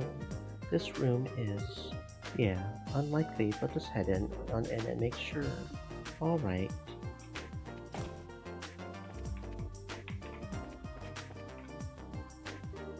What's wrong? Antoine, why are you so fussy? What's this? Looks like we found the culprit. Yeah. What are you talking about? Mr. Murdoch, you went to the clinic today, didn't you? No, I didn't. We're currently looking for the cigarettes that were taken from there. Would you mind if we search this room for a bit? So sure, go ahead. Okay, we'll start immediately. The door is locked. In there? Let's try to find the key. It's gotta be in here somewhere.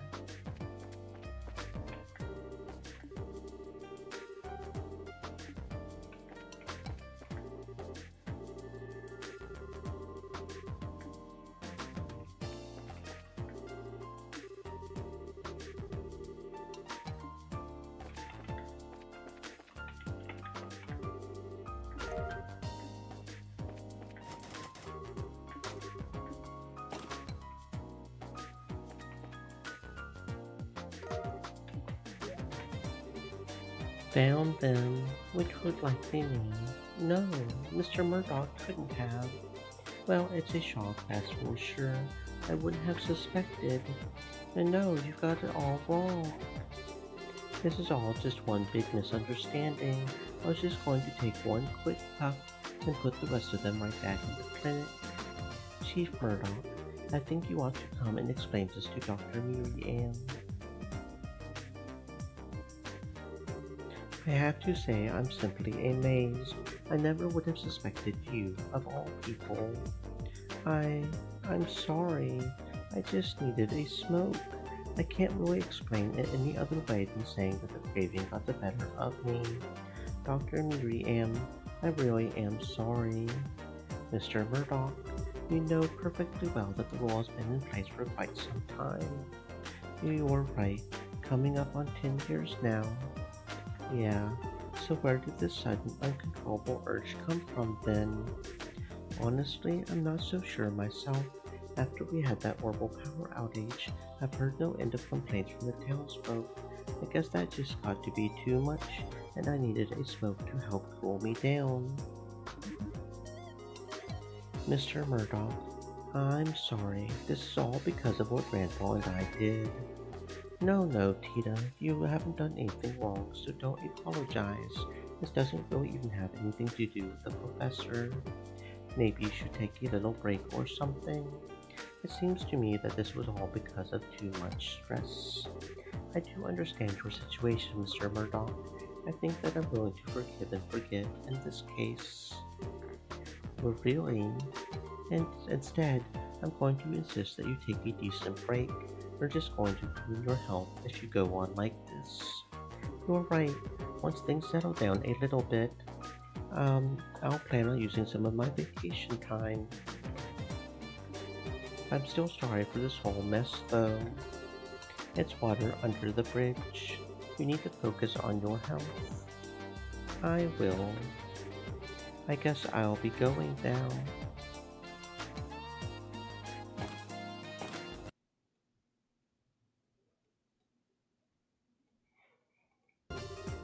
That's kinda sad. It's not like he was trying to cause any trouble or anything. Be that as it may, the factory is still his responsibility. Well, that much is true. Now, I really must thank you all. You've handled this case brilliantly. You're welcome. I think half the credit has to go to Antoine, though. Yeah, no kidding. I'm glad my suggestion bore fruit. I trust you'll be nice to him if you should meet again. Of course. Well, thank you again for your help. I'll be certain to call upon you again should another incident arise. Glad to help. I think we'll be on our way then. See you later.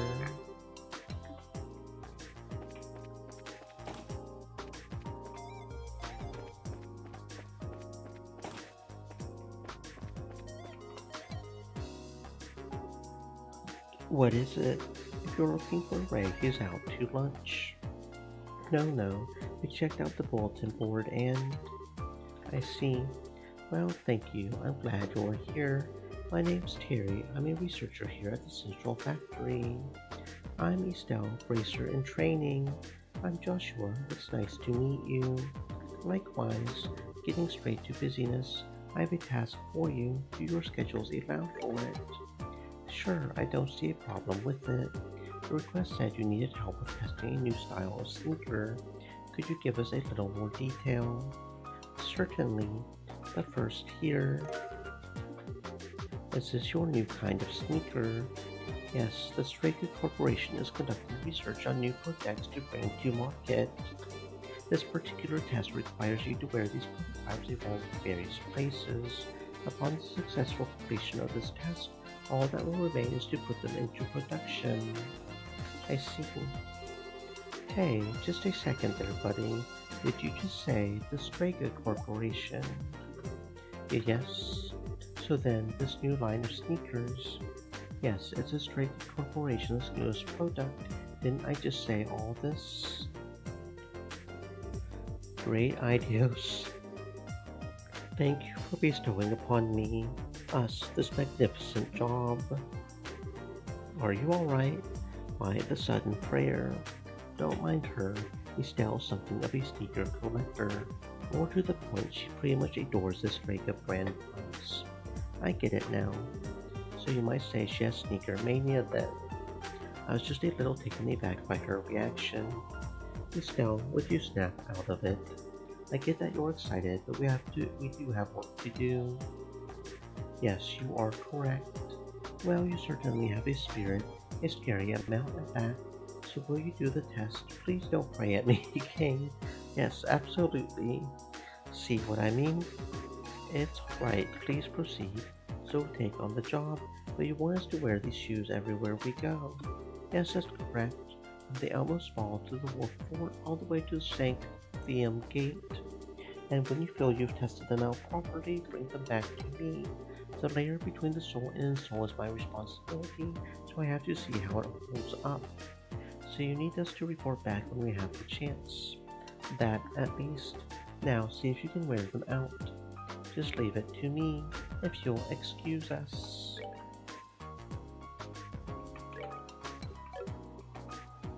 We did put on the other orb, didn't we? Okay.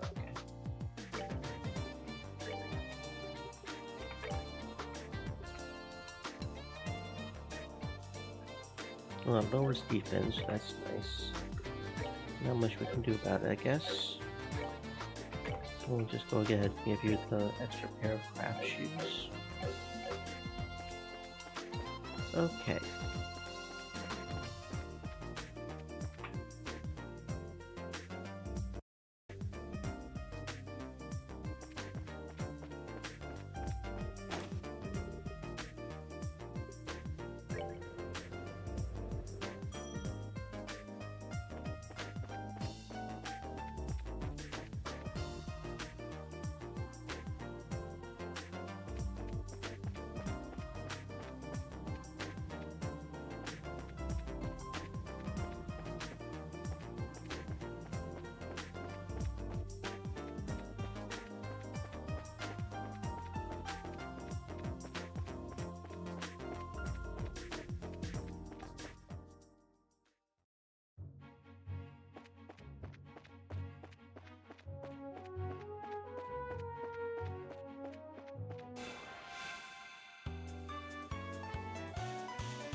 We're good to go.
good to go.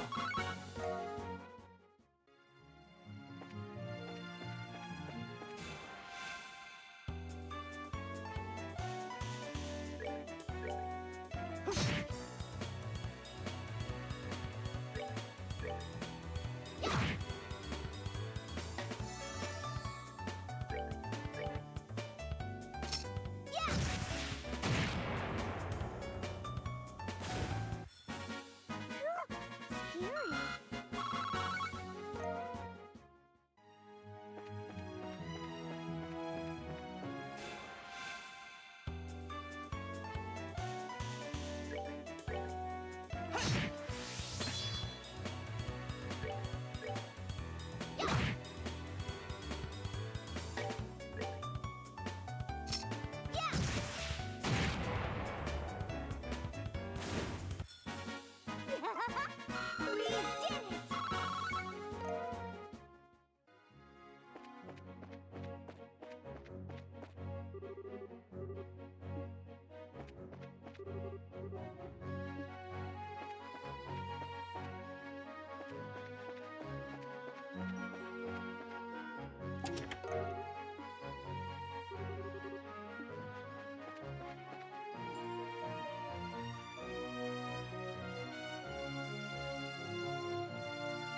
Piece of cake.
That's that then. Let's move out.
All right, we're good to go.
That's that then. Let's move out.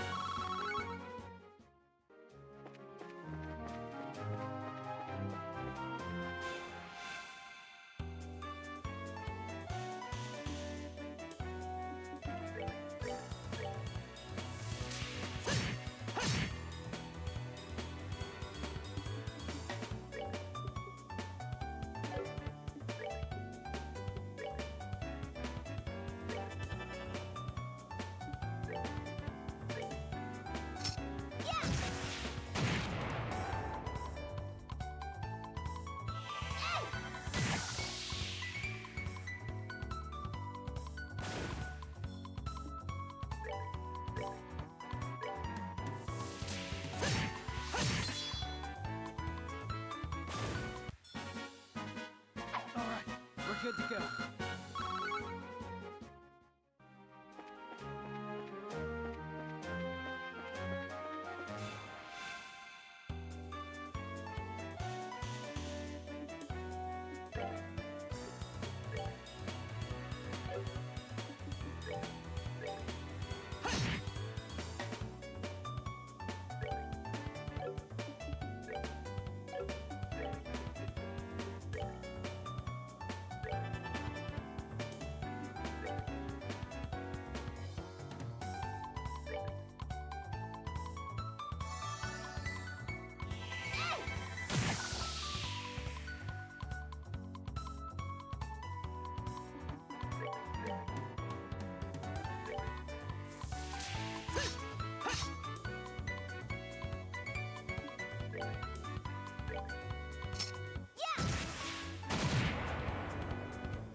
extreme elements.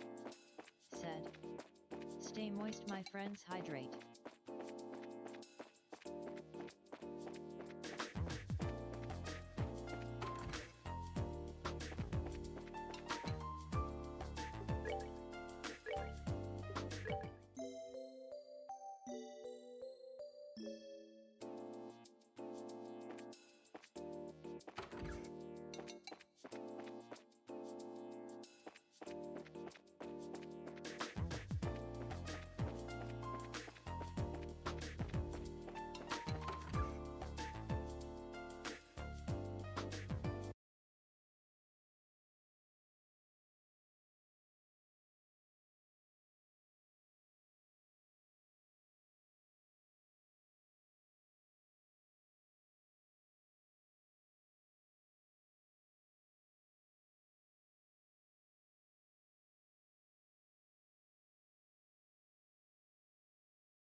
Alright,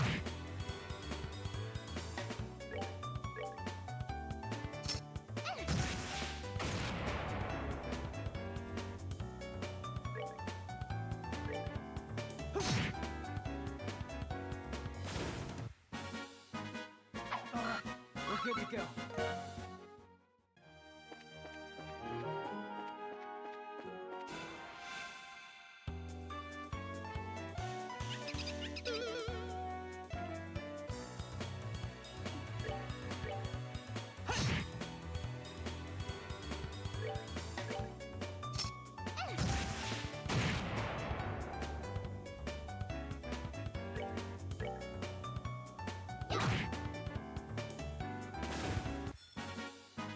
We're good to go.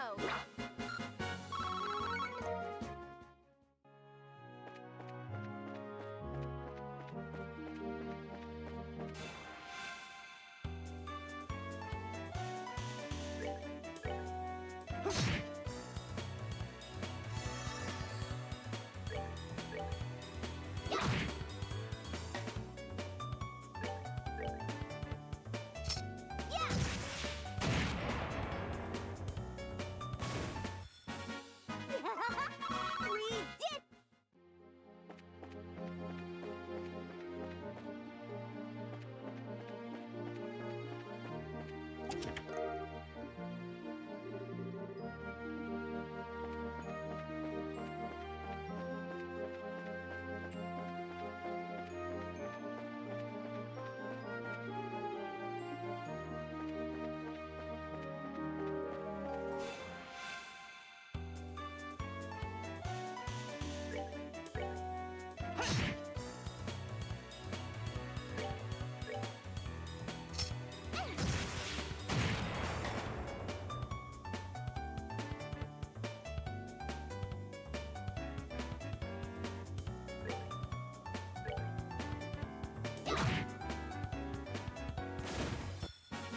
All right, we rule.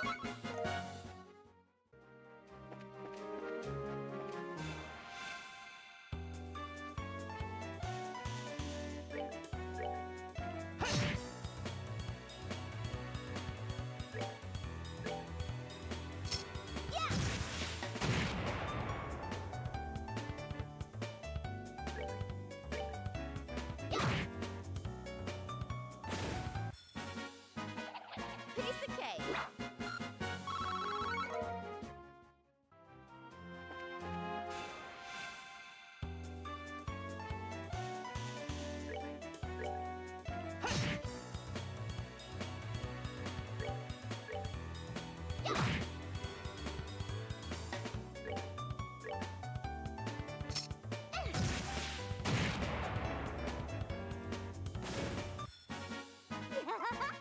We did it!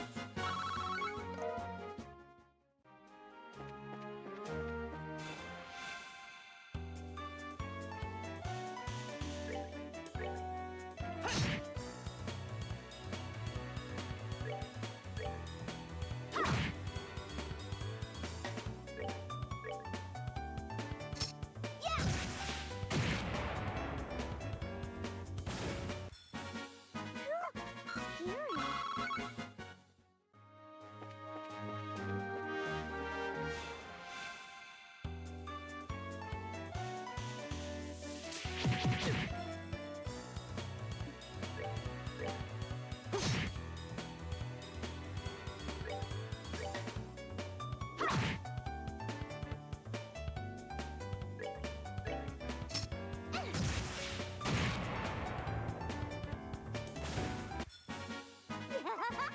We did it!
We're good to go.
Scary.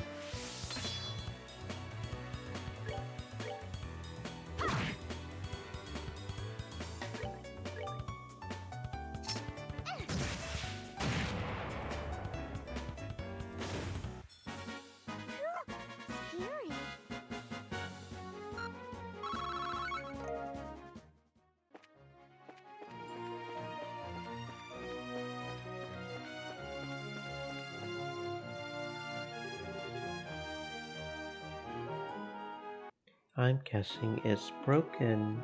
Yeah, looks like it. This would have to happen in the middle of nowhere like this. What happened? Looks like you're in a bit of a pickle here. What's up with you two? That emblem. Might you two be? Yep, we're junior bracers. I'm Estelle and he's Joshua. It's nice to meet you. You're awful young to be bracers. I see. I've heard about you two. It's a pleasure to make your acquaintance. I'm Wong of the Zeiss Guild branch. Kirika told me about you. So what brings you here? We're on an escort mission at the moment. Hi, I have to go to Elmo, so I asked Estelle and Joshua if they would come with me. Now that I get a good look at you, you're Tita, right? You're on another errand for the old folk. It must be tough being that guy's gopher. So, what happened here? You guys seem to be in a bit of a jam. I'm afraid so. I was escorting this transport vehicle to the Wolf Fort, but we only got this far before it broke down. I think the problem's in the orbital engine. It started rattling, and then before we knew it, well, here we were. Man, that stinks. Wait a second. There's a request up on the bulletin board about searching for a Hall-age vehicle. Do you think that might have been about Wong's transport job? No doubt about it. Well, at least the guild knows about us. Yeah, but your orbital engine's a wreck. Unless I miss my guess, you're going to have to replace all your internal motor vehicle components. You can't fix it? The core of an orbital engine is a super delicate machine. You would need a professional technician to give it that kind of complete overhaul. It just can't be done with simple tools.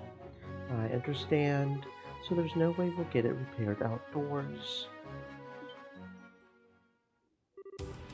Oh, what's wrong? See for yourself.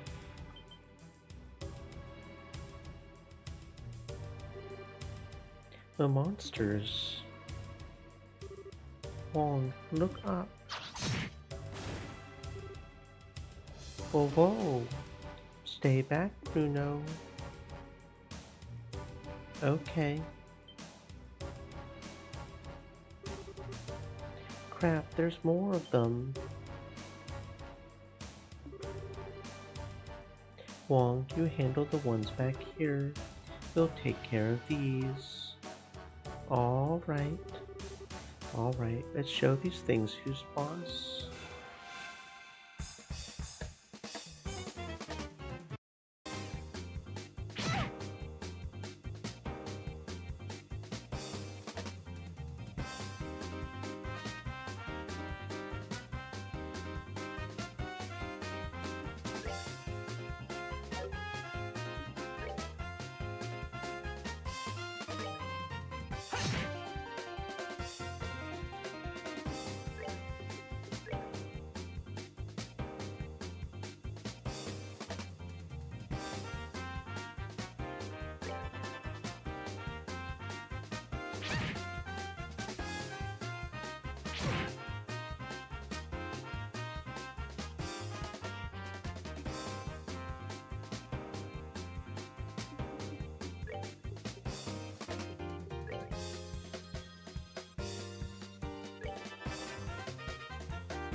good to go.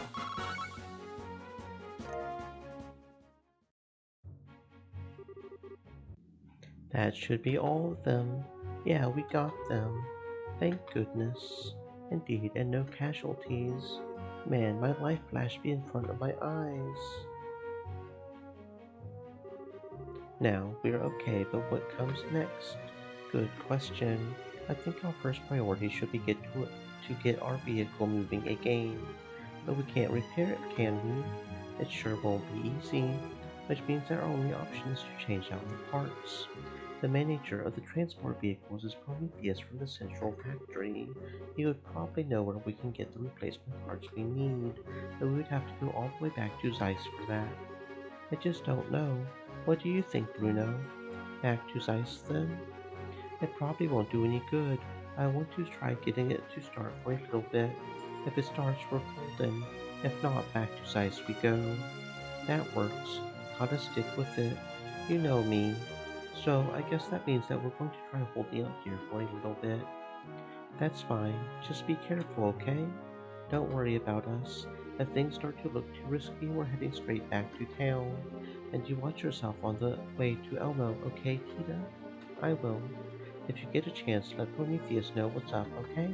I'm pretty sure he's in the Central Factory, 3rd floor design room. Okay, we'll see you later. Take care.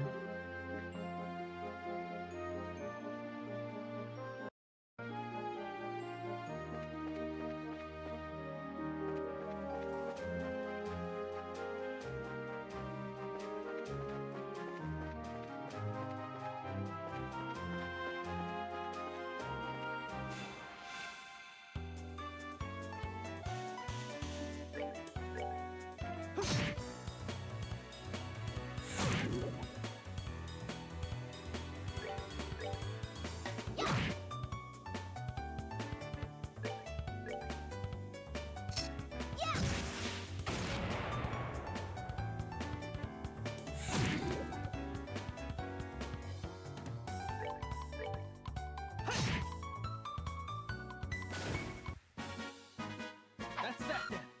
Let's move out.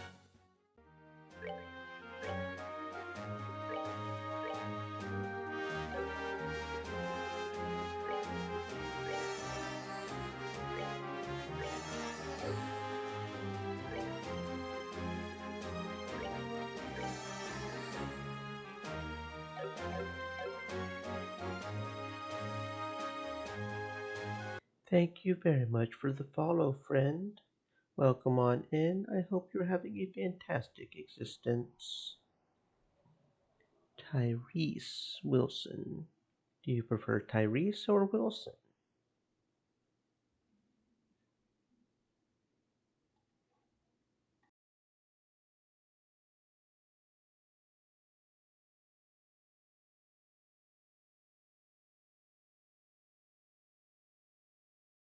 Choco Magic. Oh, no, I misread Said that. That was for something you. else. Hello, Choco. Welcome on in. Sorry about that. I misread the thing. I have bad eyesight sometimes. But yeah, welcome on in. Thank you for the follow. And as I said, I hope you're having a fantastic existence, friend. We're just wandering around trying to figure out what we're doing. We have no idea what we're doing. And there are monsters in here. That's nice. Okay. Oh, those guys from the farm, right? Can use art attacks and call for backup. Okay.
Let's move out.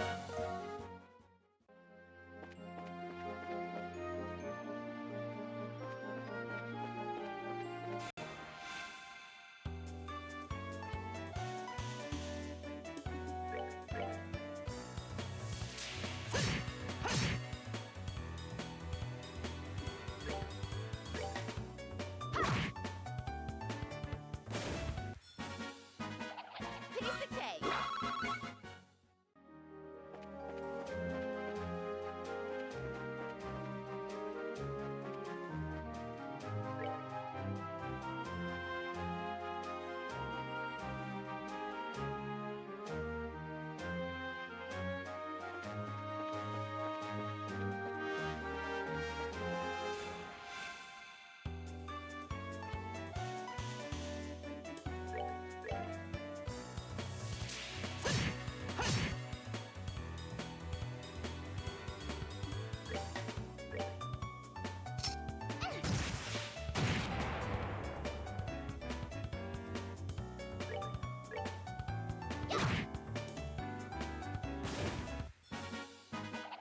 Piece of cake.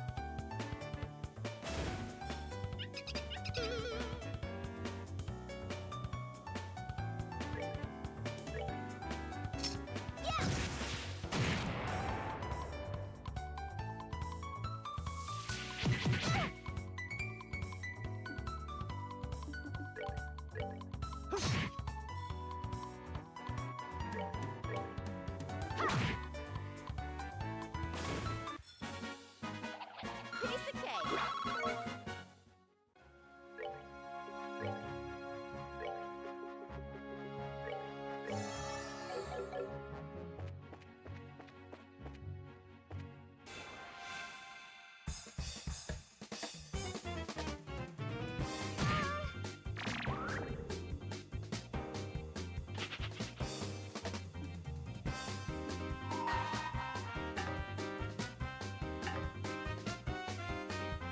Let's do this.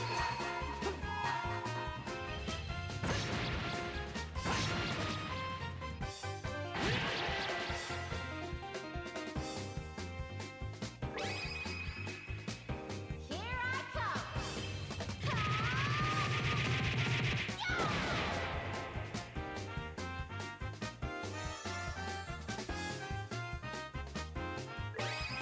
Prepare to hit your shoe. Come on, everyone.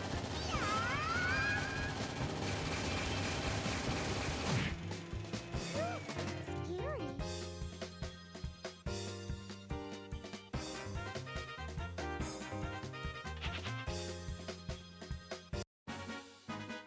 All right, we're good to go.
That's that then.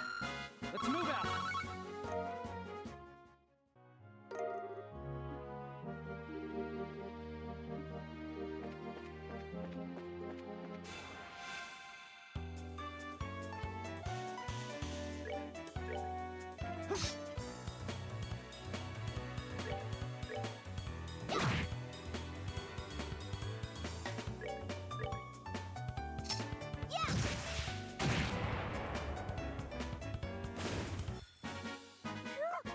Scary.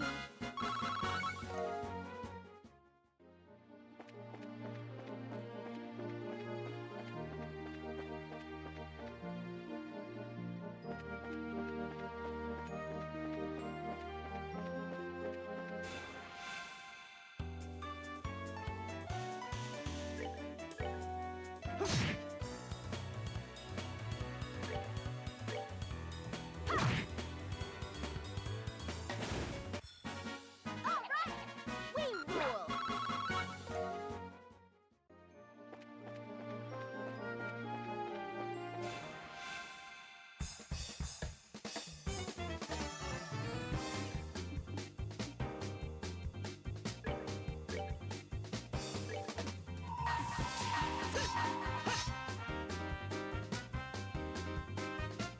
Let's do this!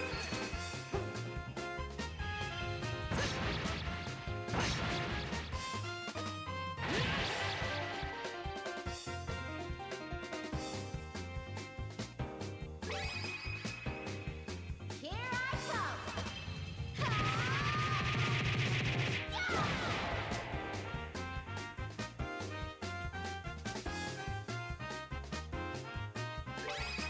Prepare to meet your doom. Come on, everyone. Yeah!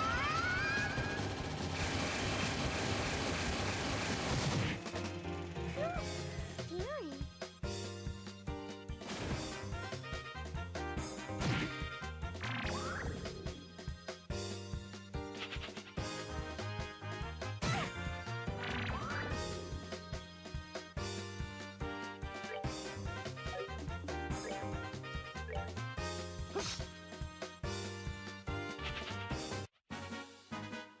All right, we're good to go.